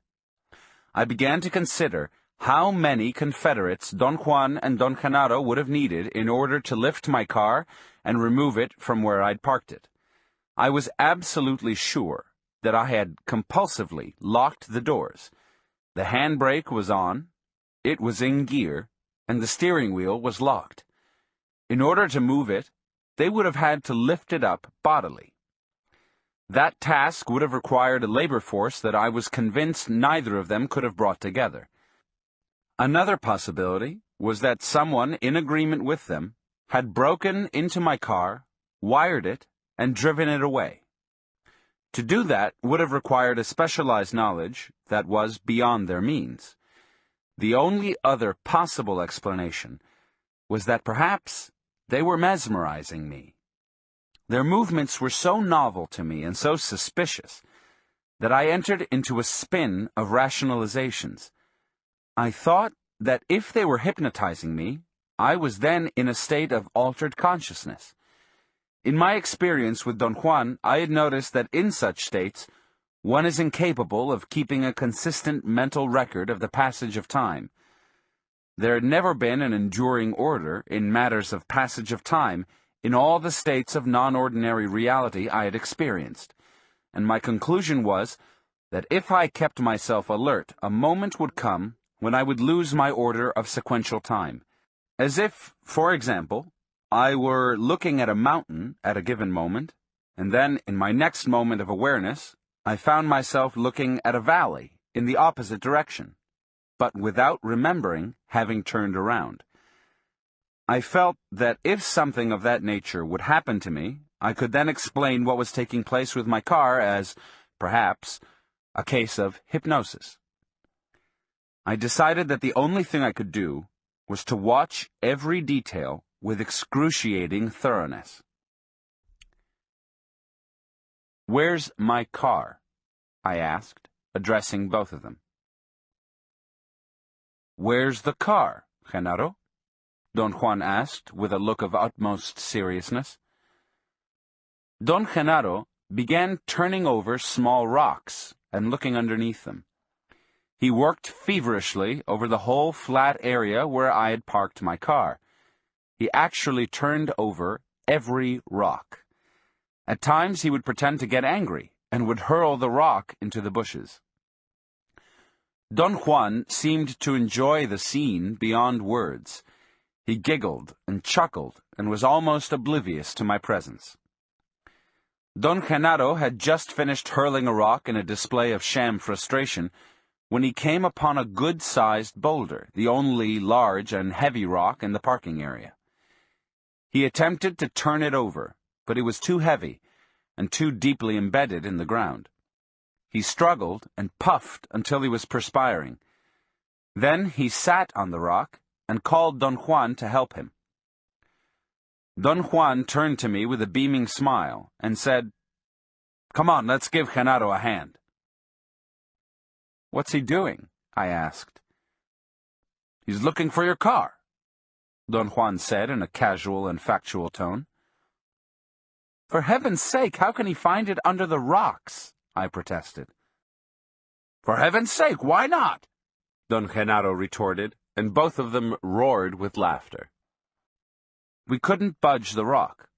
Don Juan suggested that we go to the house and look for a thick piece of wood to use as a lever. On our way to the house, I told them that their acts were absurd and that whatever they were doing to me was unnecessary. Don Genaro peered at me. "Genaro's a very thorough man," Don Juan said with a serious expression. "He's as thorough and meticulous as you are. You yourself said that you never leave a stone unturned. He's doing the same." Don Genaro patted me on the shoulder and said that Don Juan was absolutely right and that, in fact, he wanted to be like me. He looked at me with an insane glint and opened his nostrils. Don Juan clapped his hands and threw his hat to the ground. After a long search around the house for a thick piece of wood, Don Genaro found a long and fairly thick tree trunk, a part of a house beam. He put it across his shoulders, and we started back to the place where my car had been. As we were going up the small hill and were about to reach a bend in the trail from where I could see the flat parking area, I had a sudden insight. It occurred to me that I was going to find my car before they did, but when I looked down, there was no car at the foot of the hill. Don Juan and Don Genaro must have understood what I had had in mind and ran after me, laughing uproariously. Once we got to the bottom of the hill, they immediately went to work. I watched them for a few moments. Their acts were incomprehensible. They weren't pretending that they were working. They were actually immersed in the task of turning over a boulder to see if my car was underneath. That was too much for me, and I joined them. They puffed and yelled, and Don Genaro howled like a coyote. They were soaked in perspiration. I noticed how terribly strong their bodies were, especially Don Juan's. Next to them, I was a flabby young man. Very soon, I was also perspiring copiously. Finally, we succeeded in turning over the boulder, and Don Genaro examined the dirt underneath the rock with the most maddening patience and thoroughness. "No, it isn't here," he announced. That statement brought both of them down to the ground with laughter. I laughed nervously. Don Juan seemed to have true spasms of pain, and covered his face and lay down as his body shook with laughter. "In which direction do we go now?" Don Genaro asked after a long rest. Don Juan pointed with a nod of his head. "Where are we going?" I asked. "To look for your car," Don Juan said, and didn't crack a smile. They again flanked me as we walked into the brush. We'd only covered a few yards when Don Genaro signaled us to stop. He tiptoed to a round bush a few steps away, looked in the inside branches for a few moments, and said that the car wasn't there. We kept on walking for a while, and then Don Genaro made a gesture with his hand to be quiet. He arched his back as he stood on his toes and extended his arms over his head. His fingers were contracted like a claw. From where I stood, Don Genaro's body had the shape of a letter S. He maintained that position for an instant, and then virtually plunged head-first on a long twig with dry leaves. He carefully lifted it up and examined it, and then again remarked that the car wasn't there. As we walked into the deep chaparral, he looked behind bushes and climbed small palo verde trees to look into their foliage, only to conclude that the car wasn't there either. Meanwhile, I kept a most meticulous mental record of everything I touched or saw. My sequential and orderly view of the world around me was as continuous as it had always been. I touched rocks, bushes, trees. I shifted my view from the foreground to the background by looking out of one eye and then out of the other. By all calculations, I was walking in the chaparral as I had done scores of times during my ordinary life. Next, Don Genaro lay down on his stomach and asked us to do likewise. He rested his chin on his clasped hands. Don Juan did the same. Both of them stared at a series of small protuberances on the ground that looked like minute hills. Suddenly, Don Genaro made a sweeping movement with his right hand and clasped something. He hurriedly stood up, and so did Don Juan. Don Genaro held his clasped hand in front of us and signaled us to come closer and look. Then he slowly began to open his hand. When it was half open, a big black object flew away. The motion was so sudden, and the flying object was so big that I jumped back and nearly lost my balance. Don Juan propped me up. "That wasn't the car," Don Genaro complained. "It was a goddamn fly. Sorry." Both of them scrutinized me. They were standing in front of me, and weren't looking directly at me, but out of the corners of their eyes. It was a prolonged look. "It was a fly, wasn't it?" Don Genaro asked me. "I think so," I said. "Don't think," Don Juan ordered me imperiously. "What did you see?" "I saw something as big as a crow flying out of his hand," I said. My statement was congruous with what I had perceived and wasn't intended as a joke, but they took it as perhaps the most hilarious statement that anyone had made that day.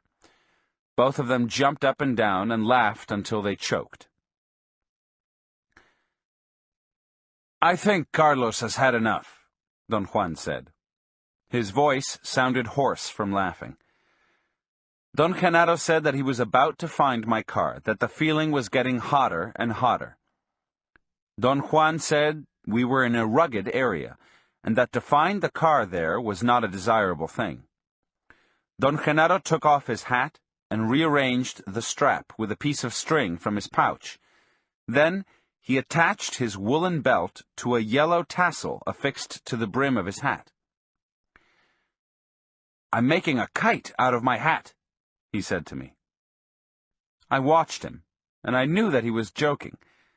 I had always considered myself to be an expert on kites. When I was a child, I used to make the most complex kites, and I knew that the brim of the straw hat was too brittle to resist the wind. The hat's crown, on the other hand, was too deep, and the wind would circulate inside it, making it impossible to lift the hat off the ground. "You don't think it'll fly, do you?" Don Juan asked me. "I know it won't," I said. Don Genaro was unconcerned and finished attaching a long string to his kite hat. It was a windy day, and Don Genaro ran downhill as Don Juan held his hat. Then Don Genaro pulled the string, and the damn thing actually flew. "Look! Look at the kite!" Don Genaro yelled.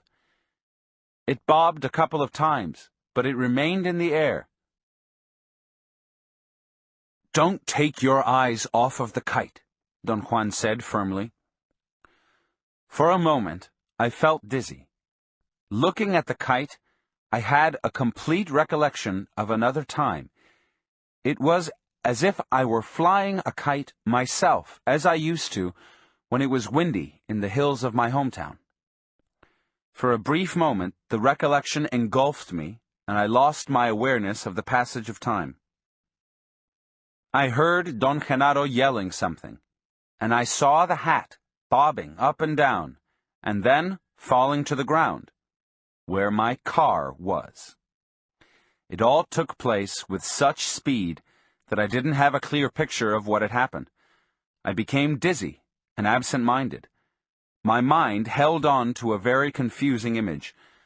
I either saw Don Genaro's hat turning into my car, or I saw the hat falling over on top of the car.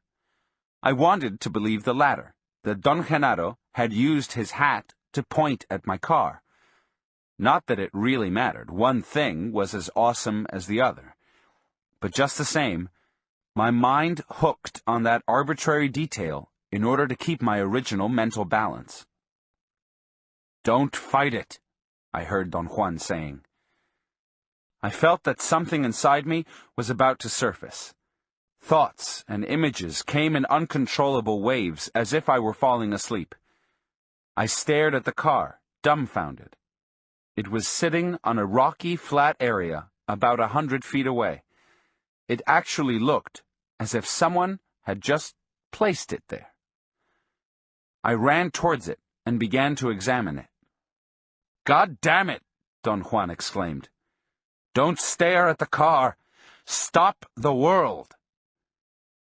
Then, as in a dream, I heard him yelling, "Genaro's hat! Genaro's hat!" I looked at them. They were staring at me directly. Their eyes were piercing. I felt a pain in my stomach. I had an instantaneous headache and got ill. Don Juan and Don Genaro looked at me curiously. I sat by the car for a while, and then, quite automatically, I unlocked the door and let Don Genaro get in the back seat. Don Juan followed him and sat next to him. I thought that was strange because he usually sat in the front seat. I drove my car to Don Juan's house in a sort of haze. I wasn't myself at all. My stomach was very upset, and the feeling of nausea demolished all my sobriety. I drove mechanically. I heard Don Juan and Don Genaro in the back seat, laughing and giggling like children. I heard Don Juan asking me, "Are we getting closer?" It was at that point that I took deliberate notice of the road. We were actually very close to his house. "We're about to get there," I muttered. They howled with laughter. They clapped their hands and slapped their thighs. When we arrived at the house, I automatically jumped out of the car and opened the door for them. Don Genaro stepped out first and congratulated me for what he said was the nicest and smoothest ride he'd ever taken in his life. Don Juan did the same. I didn't pay much attention to them. I locked my car and barely made it to the house. I heard Don Juan and Don Genaro roaring with laughter before I fell asleep. 19. Stopping the World. The next day, as soon as I woke up, I began asking Don Juan questions. He was cutting firewood in the back of his house, but Don Genaro was nowhere in sight. He said that there was nothing to talk about. I pointed out that I had succeeded in remaining aloof and had observed Don Genaro's swimming on the floor without wanting or demanding any explanation whatsoever, but my restraint hadn't helped me to understand what was taking place. Then, after the disappearance of the car, I became automatically locked in seeking a logical explanation, but that didn't help me either. I told Don Juan that my insistence on finding explanations wasn't something that I had arbitrarily devised myself just to be difficult, but was something so deeply ingrained in me that it overruled every other consideration. "It's like a disease," I said. "There are no diseases," Don Juan replied calmly. "There's only indulging. And you indulge yourself in trying to explain everything. Explanations are no longer necessary in your case."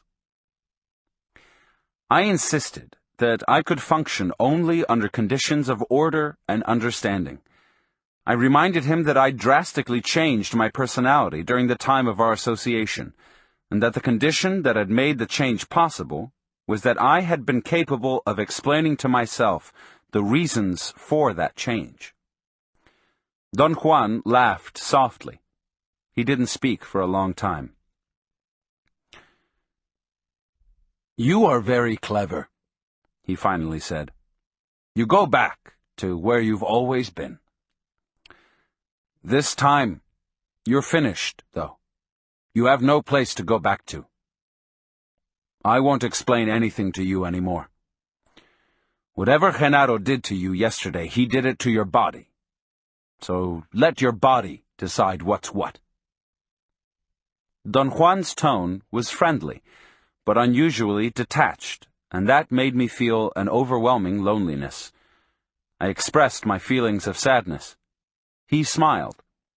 His fingers gently clasped the top of my hand. "We both are beings who are going to die," he said softly. "There's no more time for what we used to do. Now, you must employ all the not-doing I have taught you, and stop the world." He clasped my hand again. His touch was firm and friendly. It was like a reassurance that he was concerned and had affection for me, and at the same time it gave me the impression of an unwavering purpose. "This is my gesture for you," he said, holding the grip he had on my hand for an instant. "Now, you must go by yourself into those friendly mountains." He pointed with his chin to the distant range of mountains towards the southeast. He said that I had to remain there until my body told me to quit, and then return to his house. He let me know that he didn't want me to say anything or to wait any longer by shoving me gently in the direction of my car. "What am I supposed to do there?" I asked. He didn't answer but looked at me, shaking his head. "No more of that," he finally said. Then he pointed his finger to the southeast. "Go there," he said cuttingly. I drove south and then east, following the roads I had always taken when driving with Don Juan. I parked my car around the place where the dirt road ended, and then I hiked on a familiar trail until I reached a high plateau. I had no idea what to do there. I began to meander, looking for a resting place. Suddenly, I became aware of a small area to my left. It seemed that the chemical composition of the soil was different on that spot, yet when I focused my eyes on it, there was nothing visible that would account for the difference. I stood a few feet away and tried to feel, as Don Juan had always recommended I should do. I stayed motionless for perhaps an hour. My thoughts began to diminish by degrees until I was no longer talking to myself. I then had a sensation of annoyance. The feeling seemed to be confined to my stomach and was more acute when I faced the spot in question. I was repulsed by it and felt compelled to move away from it. I began scanning the area with crossed eyes, and after a short walk, I came upon a large, flat rock. I stopped in front of it. There was nothing in particular about the rock that attracted me. I didn't detect any specific color or any shine on it, and yet I liked it. My body felt good. I experienced a sensation of physical comfort and sat down for a while. I meandered in the high plateau and the surrounding mountains all day without knowing what to do or what to expect. I came back to the flat rock at dusk. I knew that if I spent the night there, I would be safe. The next day, I ventured farther east into the high mountains. By late afternoon, I came to another, even higher plateau. I thought I had been there before. I looked around to orient myself, but I couldn't recognize any of the surrounding peaks.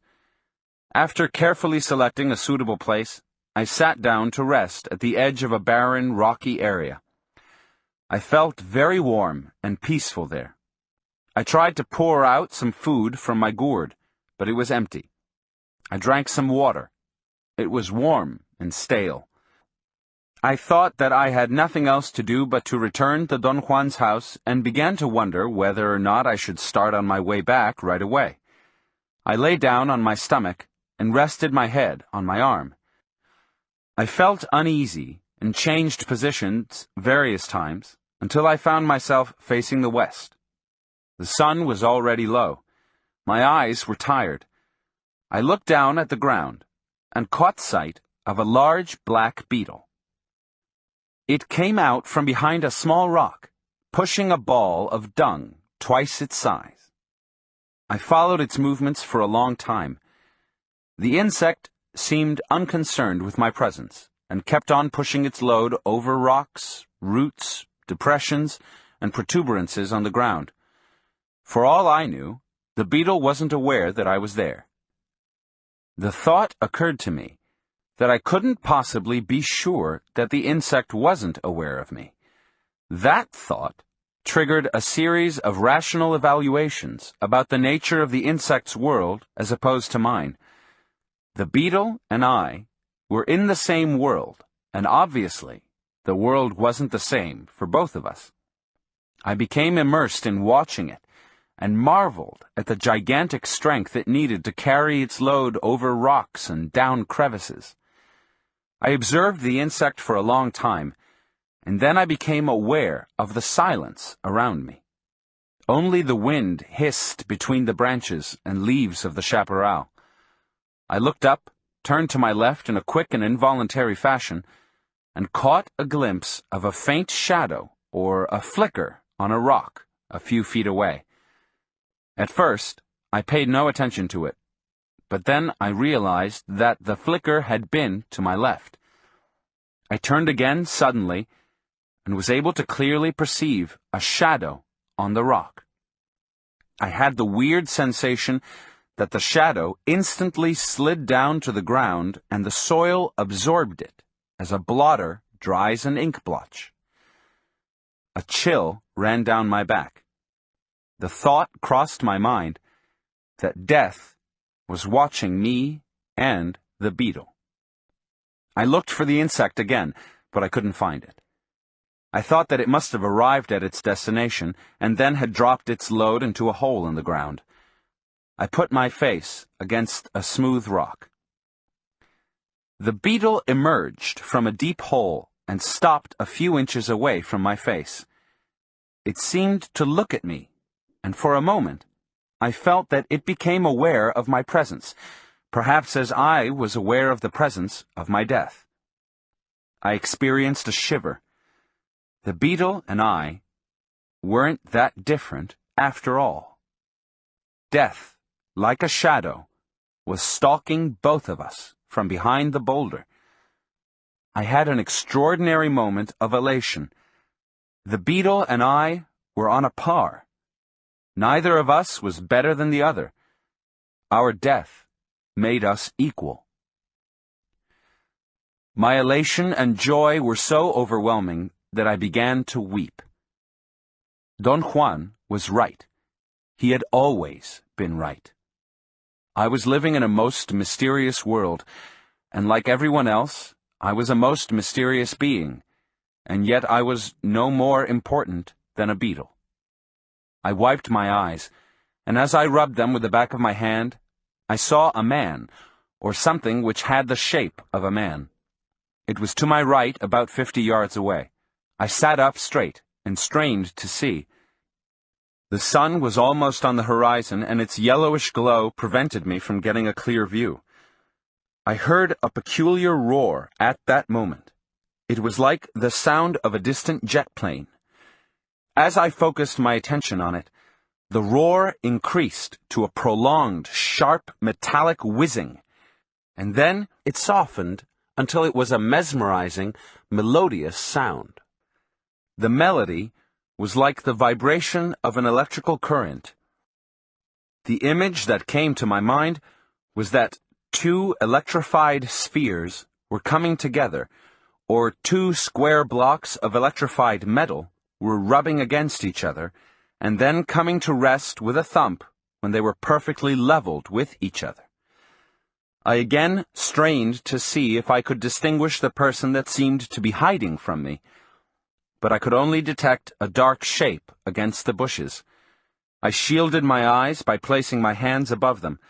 The brilliancy of the sunlight changed at that moment, and then I realized that what I was seeing was only an optical illusion, a play of shadows and foliage. I moved my eyes away, and I saw a coyote calmly trotting across a field. The coyote was around the spot where I thought I had seen the man. It moved about 50 yards in a southerly direction, and then it stopped, turned, and began walking towards me. I yelled a couple of times to scare it away, but it kept on coming.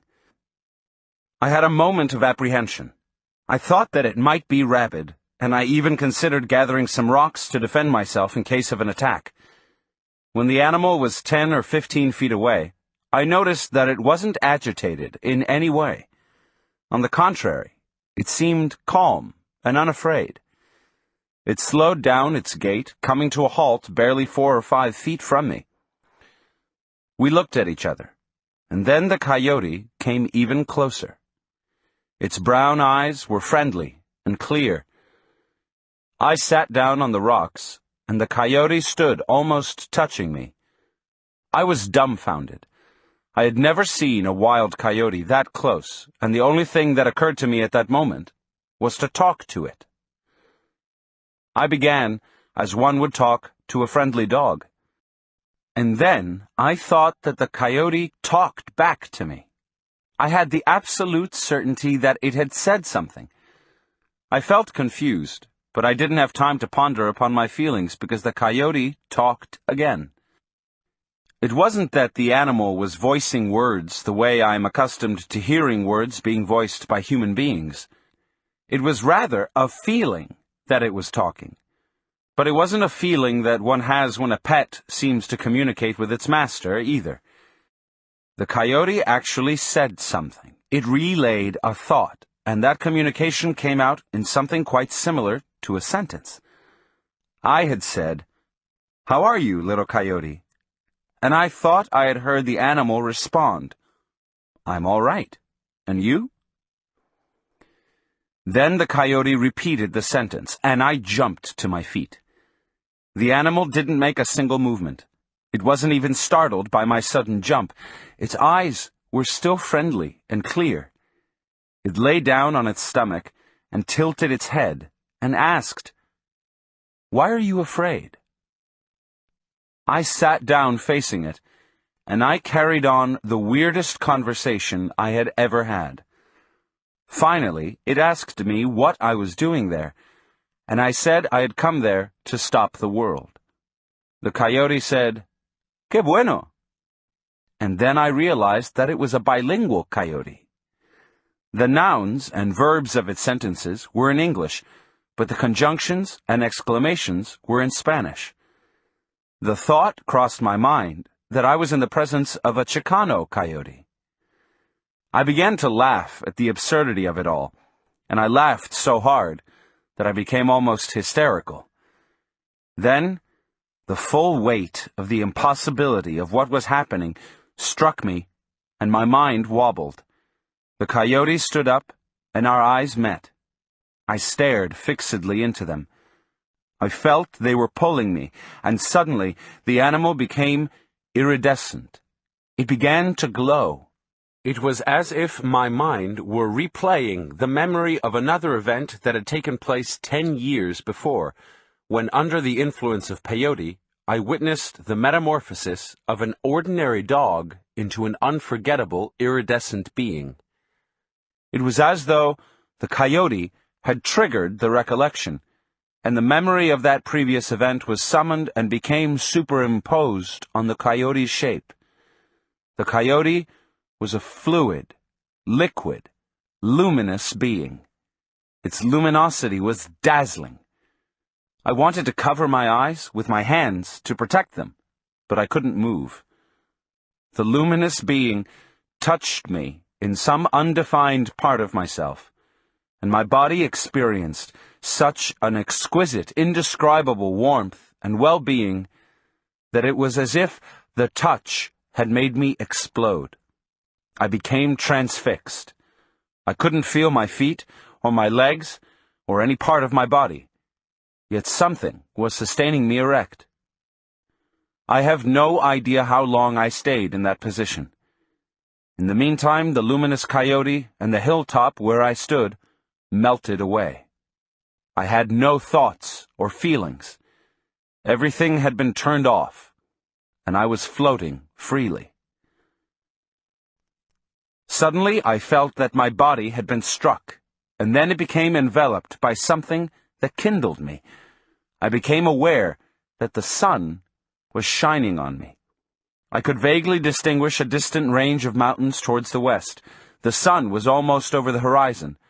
I was looking directly into it, and then I saw the lines of the world.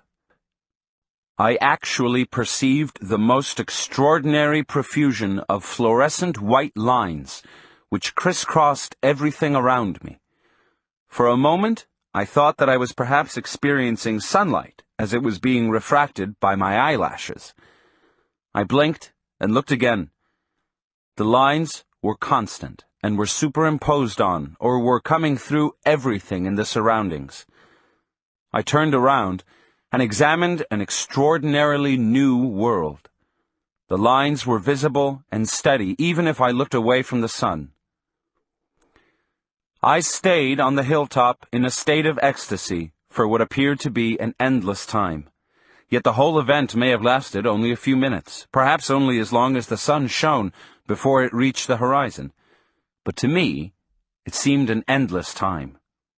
I felt something warm and soothing oozing out of the world and out of my own body. I knew I had discovered a secret. It was so simple. I experienced an unknown flood of feelings. Never in my life had I had such a divine euphoria, such peace, such an encompassing grasp.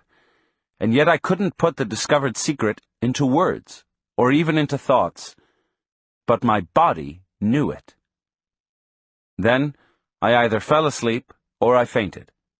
When I again became aware of myself, I was lying on the rocks. I stood up. The world was as I had always seen it.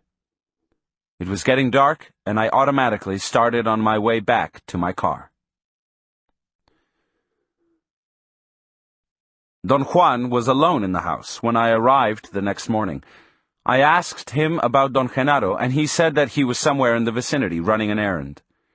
I immediately began to narrate to him the extraordinary experiences I had had. He listened with obvious interest.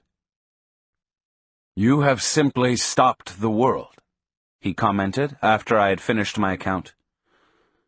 We remained silent for a moment, and then Don Juan said that I had to thank Don Genaro for helping me. He seemed to be unusually pleased with me. He patted my back repeatedly and chuckled. "But it's inconceivable that a coyote could talk," I said. "It wasn't talk," Don Juan replied. "What was it then?"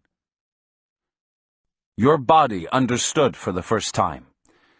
But you failed to recognize that it wasn't a coyote to begin with, and that it certainly wasn't talking the way you and I talk." "But the coyote really talked, Don Juan." "Now, look who's talking like an idiot. After all these years of learning, you should know better. Yesterday, you stopped the world, and you might have even seen.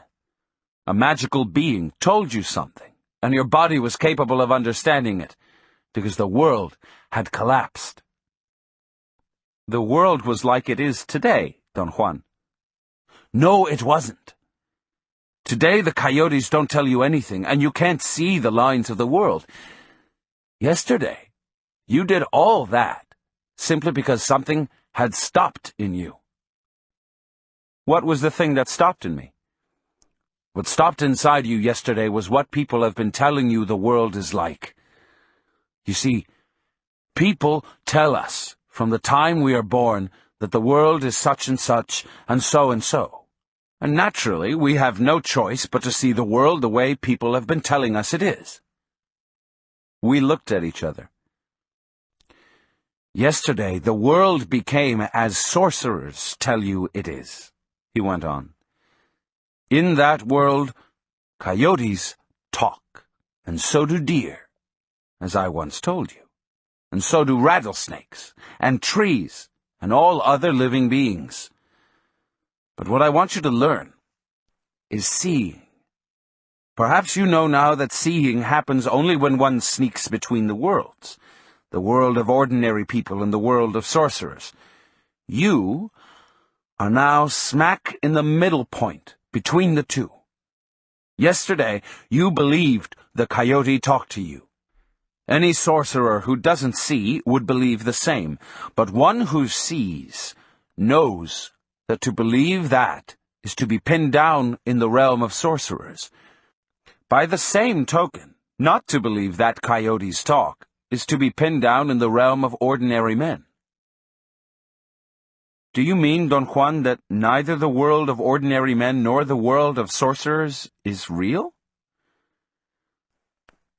They are real worlds. They could act upon you. For example, you could have asked that coyote about anything you wanted to know, and it would have been compelled to give you an answer. The only sad part is that coyotes aren't reliable. They're tricksters. It's your fate not to have a dependable animal companion. Don Juan explained that the coyote was going to be my companion for life, and that in the world of sorcerers to have a coyote friend was not a desirable state of affairs. He said that it would have been ideal for me to have talked to a rattlesnake, since they were stupendous companions. If I were you, he added, I would never trust a coyote. But you are different, and you may even become a coyote sorcerer.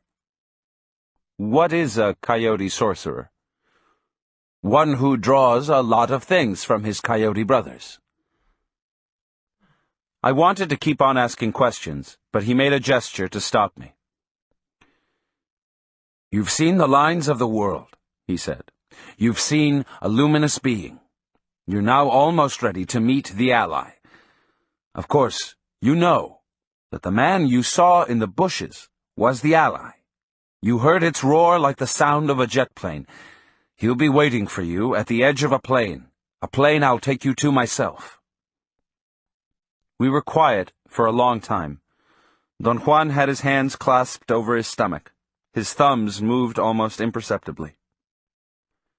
Genaro will also have to go with us to that valley, he said all of a sudden.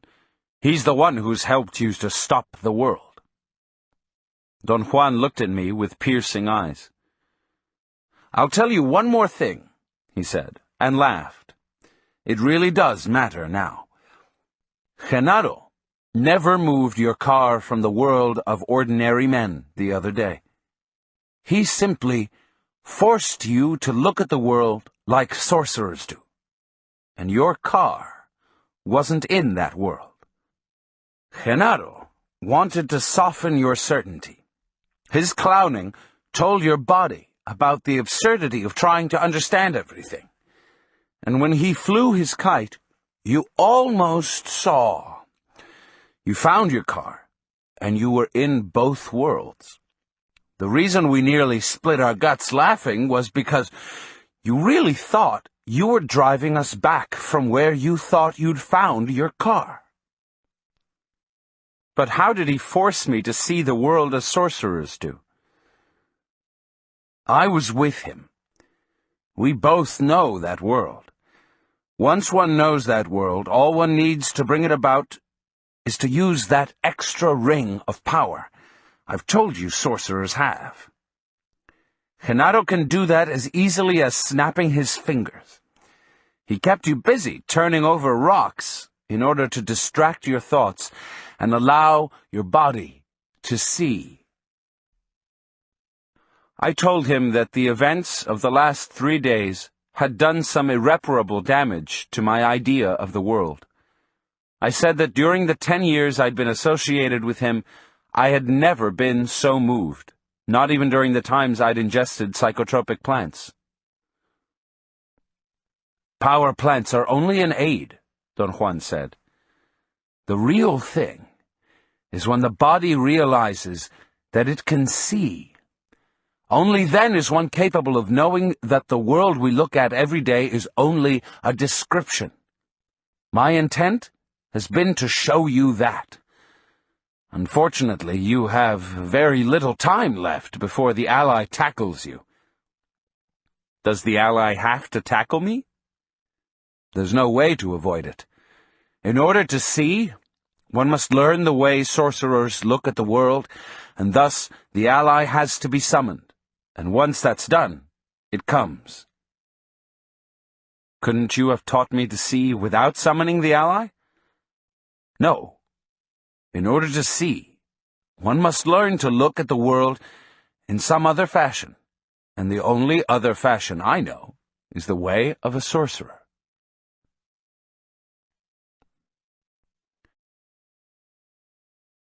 20. Journey to Ixtlan.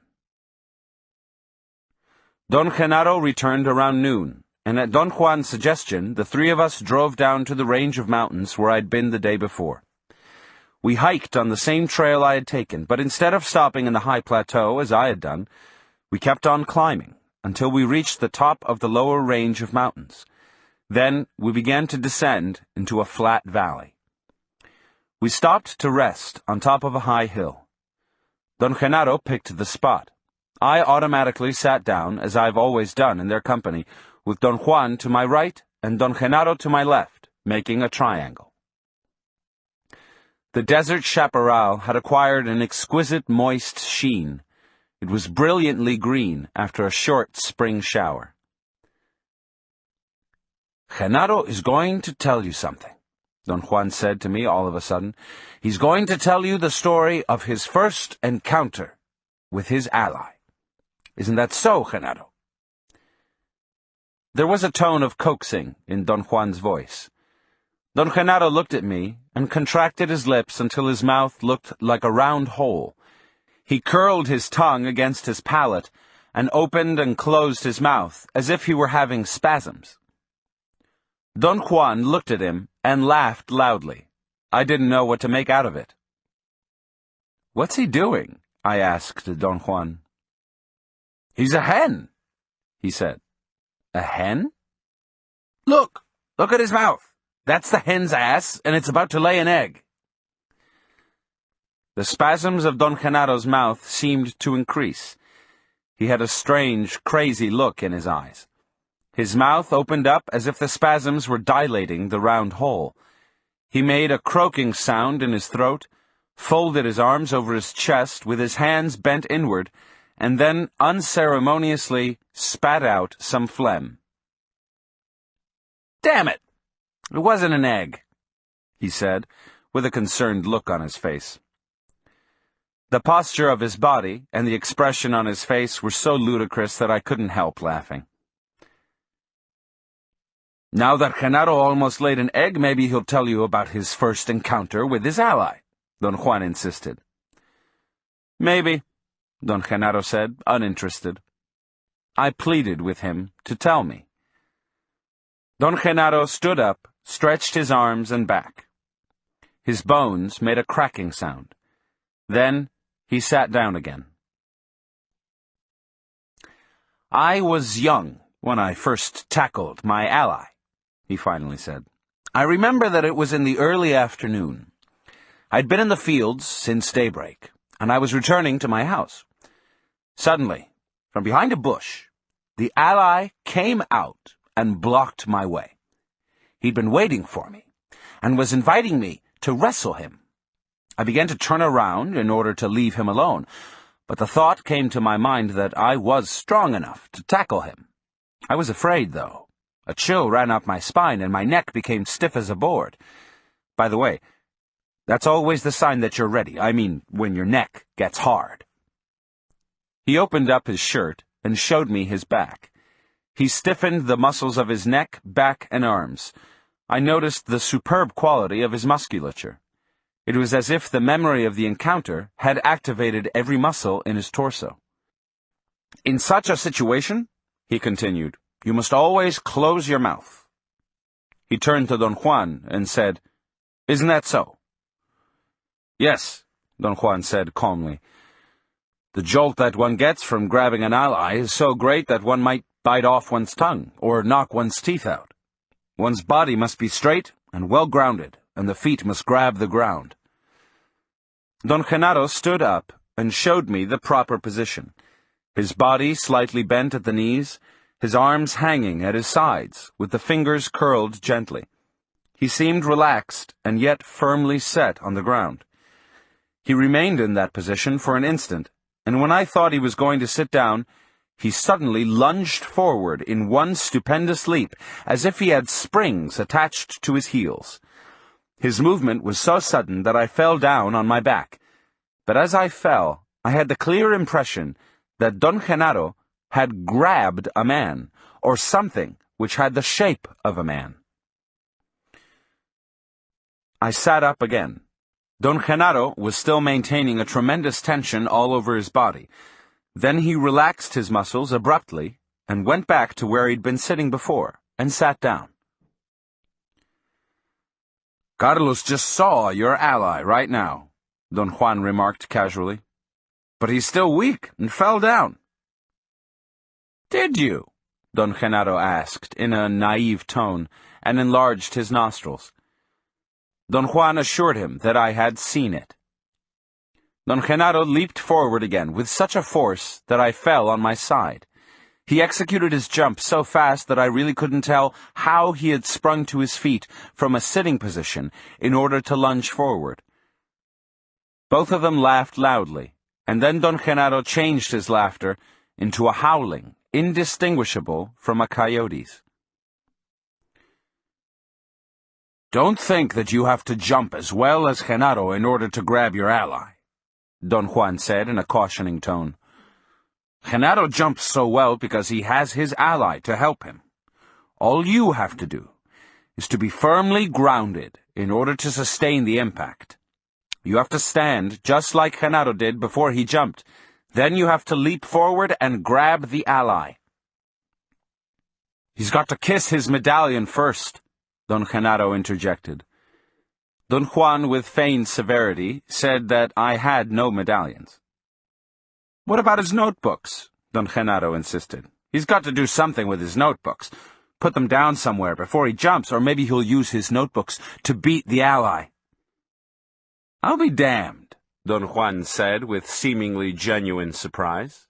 "I've never thought of that. I bet it'll be the first time an ally's beaten down to the ground with notebooks." When Don Juan's laughter and Don Genaro's coyote howling subsided, we were all in a very fine mood. "What happened when you grabbed your ally, Don Genaro?" I asked. "It was a powerful jolt," Don Genaro said after a moment's hesitation. He seemed to have been putting his thoughts in order. "Never would I have imagined it was going to be like that," he went on. "It was something like nothing I can tell. After I grabbed it, we began to spin. The ally made me twirl, but I didn't let go. We spun through the air with such speed and force that I couldn't see anymore. Everything was foggy. The spinning went on and on and on. Suddenly, I felt that I was standing on the ground again. I looked at myself. The ally hadn't killed me. I was in one piece. I was myself. I knew then that I'd succeeded. At long last, I had an ally. I jumped up and down with delight. What a feeling! What a feeling it was! Then I looked around to find out where I was. The surroundings were unknown to me. I thought that the ally must have taken me through the air and dumped me somewhere very far from the place where we started to spin. I oriented myself. I thought that my home must be towards the east, so I began to walk in that direction. It was still early. The encounter with the ally hadn't taken too long. Very soon I found a trail, and then I saw a bunch of men and women coming towards me. They were Indians. I thought they were Mazatec Indians. They surrounded me and asked me where I was going. "I'm going home to Ixtlan," I said to them. "Are you lost?" someone asked. "I am," I said. "Why?" "Because Ixtlan is not that way. Ixtlan is in the opposite direction. We ourselves are going there," someone else said. "Join us," they all said. "We have food." Don Genaro stopped talking and looked at me as if he were waiting for me to ask a question. "Well, what happened?" I asked. "Did you join them?" "No, I didn't," he said, "because they weren't real. I knew it right away, the minute they came to me. There was something in their voices, in their friendliness, that gave them away, especially when they asked me to join them. So I ran away. They called me and begged me to come back. Their pleas became haunting, but I kept on running away from them." "Who were they?" I asked. "People," Don Genaro replied cuttingly. "Except that they weren't real. They were like apparitions," Don Juan explained, "like phantoms." After walking a while, Don Genaro went on, I became more confident. I knew that Ixtlan was in the direction I was going. And then I saw two men coming down the trail towards me. They also seemed to be Mazatec Indians. They had a donkey loaded with firewood. They went by me and mumbled, "Good afternoon." "Good afternoon," I said, and kept on walking. They didn't pay any attention to me and went their way. I slowed down my gait and casually turned around to look at them. They were walking away, unconcerned with me. They seemed to be real. I ran after them and yelled, "Wait, wait!"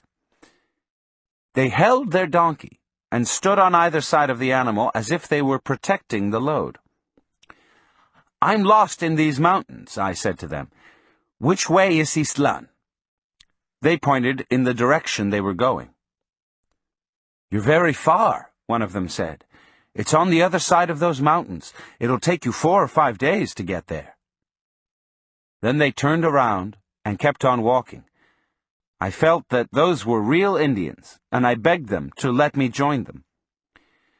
We walked together for a while, and then one of them got his bundle of food and offered me some. I froze on the spot.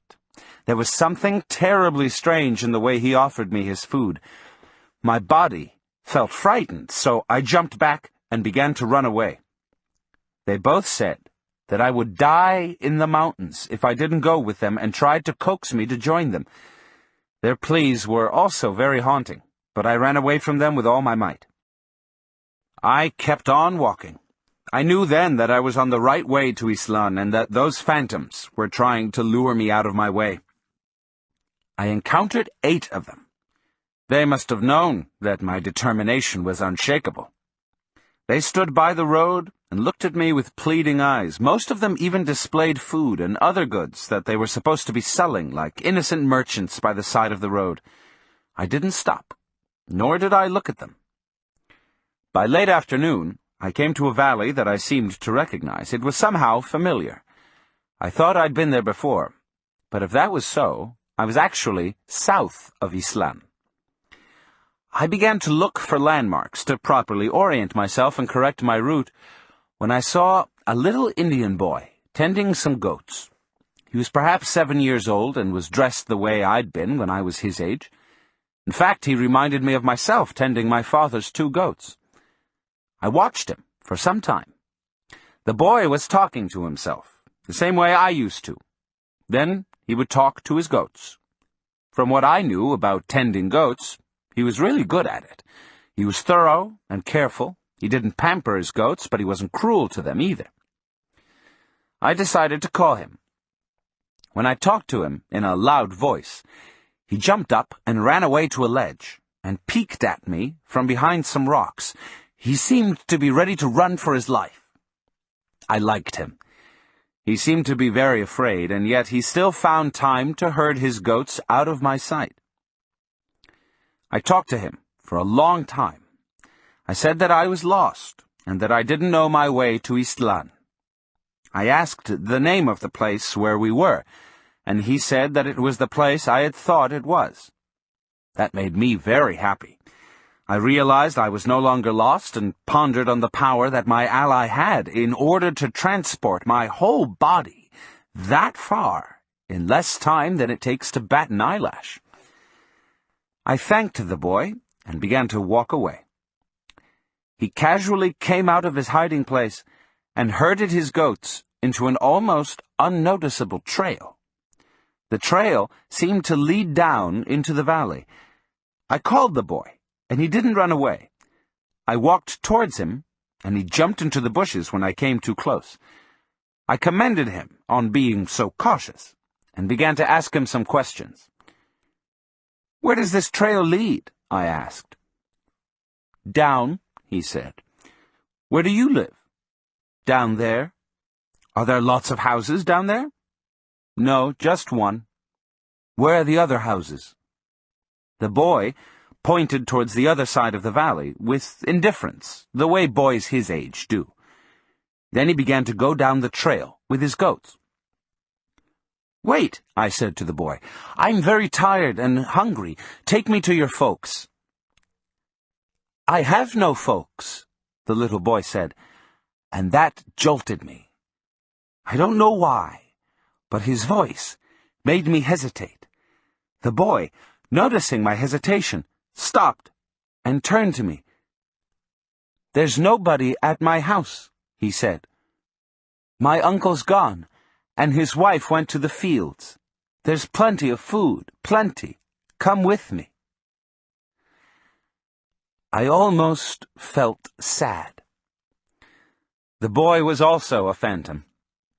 The tone of his voice and his eagerness had betrayed him. The phantoms were out there to get me, but I wasn't afraid. I was still numb from my encounter with the ally. I wanted to get mad at the ally, or at the phantoms, but somehow I couldn't get angry like I used to, so I gave up trying. Then I wanted to get sad because I had liked that little boy, but I couldn't, so I gave up on that too. Suddenly, I realized that I had an ally, and that there was nothing that the phantoms could do to me. I followed the boy down the trail. Other phantoms lurched out swiftly and tried to make me trip over the precipices. But my will was stronger than they were. They must have sensed that, because they stopped pestering me. After a while, they simply stood by my path. From time to time, some of them would leap towards me, but I stopped them with my will. And then they quit bothering me altogether. Don Genaro remained quiet for a long time. Don Juan looked at me. "What happened after that, Don Genaro?" I asked. "I kept on walking," he said factually. It seemed that he had finished his tale, and there was nothing he wanted to add. I asked him why was the fact that they offered him food a clue to there being phantoms. He didn't answer. I probed further and asked whether it was a custom among Mazatec Indians to deny that they had any food or to be heavily concerned with matters of food. He said that the tone of their voices, their eagerness to lure him out, and the manner in which the phantoms talked about food were the clues, and that he knew that because his ally was helping him. He asserted that by himself alone he would have never noticed those peculiarities. Were those phantoms allies, Don Genaro? I asked. No, they were people. People? But you said they were phantoms. I said that they were no longer real. After my encounter with the ally, nothing was real anymore. We were quiet for a long time. What was the final outcome of that experience, Don Genaro? I asked. Final outcome? I mean, when and how did you finally reach Ixtlan? Both of them broke into laughter at once. So that's the final outcome for you, Don Juan remarked. Let's put it this way, then. There was no final outcome to Genaro's journey. There will never be any final outcome. Genaro is still on his way to Ixtlan. Don Genaro glanced at me with piercing eyes, and then turned his head to look into the distance, towards the south. I will never reach Ixtlan, he said. His voice was firm but soft, almost a murmur. Yet in my feelings, sometimes I think I'm just one step from reaching it. Yet I never will. In my journey, I don't even find the familiar landmarks I used to know. Nothing is any longer the same. Don Juan and Don Genaro looked at each other. There was something so sad about their look. In my journey to Ixtlan, I find only phantom travelers, he said softly. I looked at Don Juan. I hadn't understood what Don Genaro had meant. Everyone Genaro finds on his way to Ixtlan is only an ephemeral being, Don Juan explained. Take you, for instance. You are a phantom. Your feelings and your eagerness are those of people. That's why he says that he encounters only phantom travelers on his journey to Ixtlan. I suddenly realized that Don Genaro's journey was a metaphor. Your journey to Ixtlan is not real, then, I said. It is real, Don Genaro interjected. The travelers are not real. He pointed to Don Juan with a nod of his head and said emphatically, This is the only one who's real. The world is real only when I am with this one. Don Juan smiled. Genaro was telling his story to you, Don Juan said, because yesterday you stopped the world, and he thinks that you also saw, but you're such a fool that you don't know it yourself. I keep on telling him that you're weird, and that sooner or later you will see. At any rate, in your next meeting with the ally, if there is a next time for you, you'll have to wrestle with it and tame it. If you survive the shock, which I'm sure you will, since you're strong and have been living like a warrior, you'll find yourself alive in an unknown land. Then, as is natural to all of us, the first thing you'll want to do is to start on your way back to Los Angeles. But there's no way to go back to Los Angeles. What you left there is lost forever. By then, of course, you'll be a sorcerer, but that's no help. At a time like that, what's important to all of us is the fact that everything we love or hate or wish for has been left behind. Yet the feelings in a man don't die or change, and the sorcerer starts on his way back home knowing that he'll never reach it, knowing that no power on earth, not even his death, will deliver him to the place, the things, the people he loved. That's what Genaro told you. Don Juan's explanation was like a catalyst. The full impact of Don Genaro's story hit me suddenly when I began to link the tale to my own life. What about the people I love? I asked Don Juan. What would happen to them? They would all be left behind, he said. But is there no way I could retrieve them? Could I rescue them and take them with me? No. Your ally will spin you, alone, into unknown worlds. But I could go back to Los Angeles, couldn't I? I could take the bus or a plane and go there. Los Angeles would still be there, wouldn't it? Sure, Don Juan said, laughing. And so will Manteca, and Temecula, and Tucson. And Tecate, Don Genaro added with great seriousness. And Piedras Negras, and Tranquitas, Don Juan said, smiling. Don Genaro added more names, and so did Don Juan, and they became involved in enumerating a series of the most hilarious and unbelievable names of cities and towns. Spinning with your ally will change your idea of the world, Don Juan said. That idea is everything, and when that changes, the world itself changes. He reminded me that I had read a poem to him once and wanted me to recite it. He cued me with a few words of it, and I recalled having read to him some poems of Juan Ramón Jiménez. The particular one he had in mind was entitled El Viaje Definitivo, The Definitive Journey. I recited it. And I will leave, but the birds will stay, singing, and my garden will stay, with its green tree, with its water well. Many afternoons the skies will be blue and placid, and the bells in the belfry will chime, as they are chiming this very afternoon. The people who have loved me will pass away, and the town will burst anew every year, but my spirit will always wander nostalgic in the same recondite corner of my flowery garden. That is the feeling Genaro is talking about, Don Juan said. In order to be a sorcerer, a man must be passionate.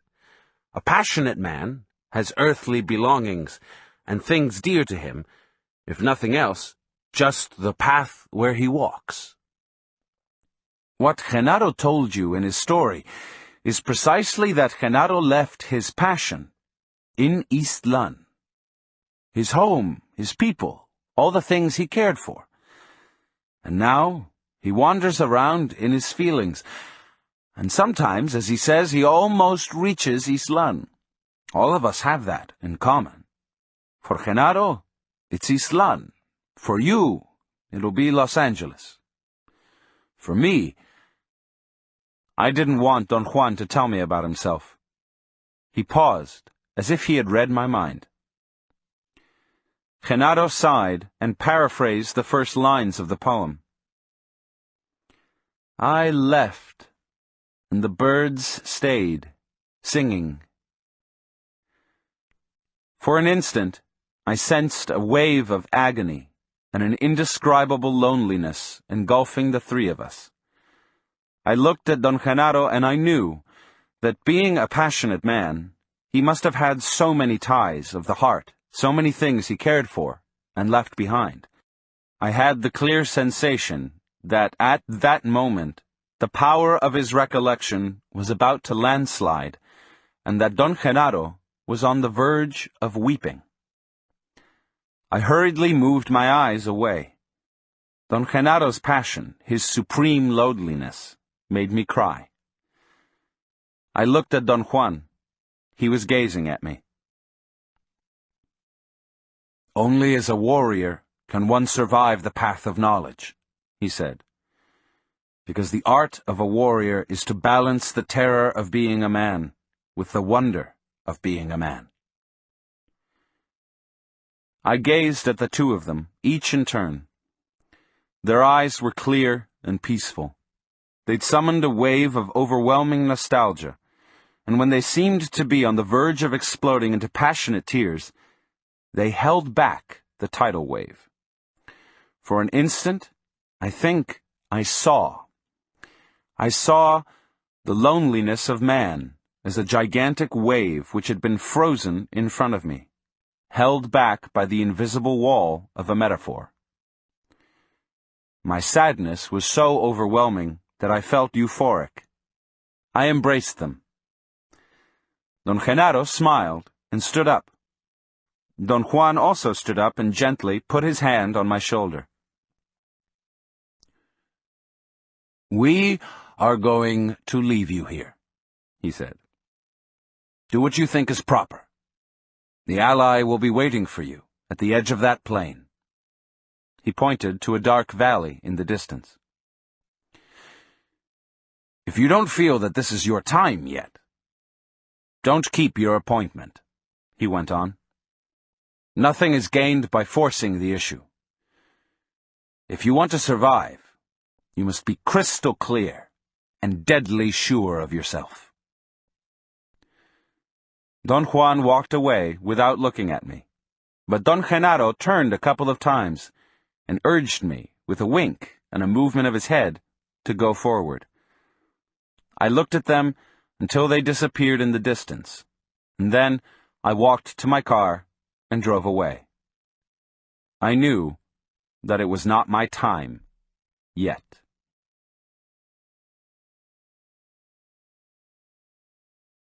The end.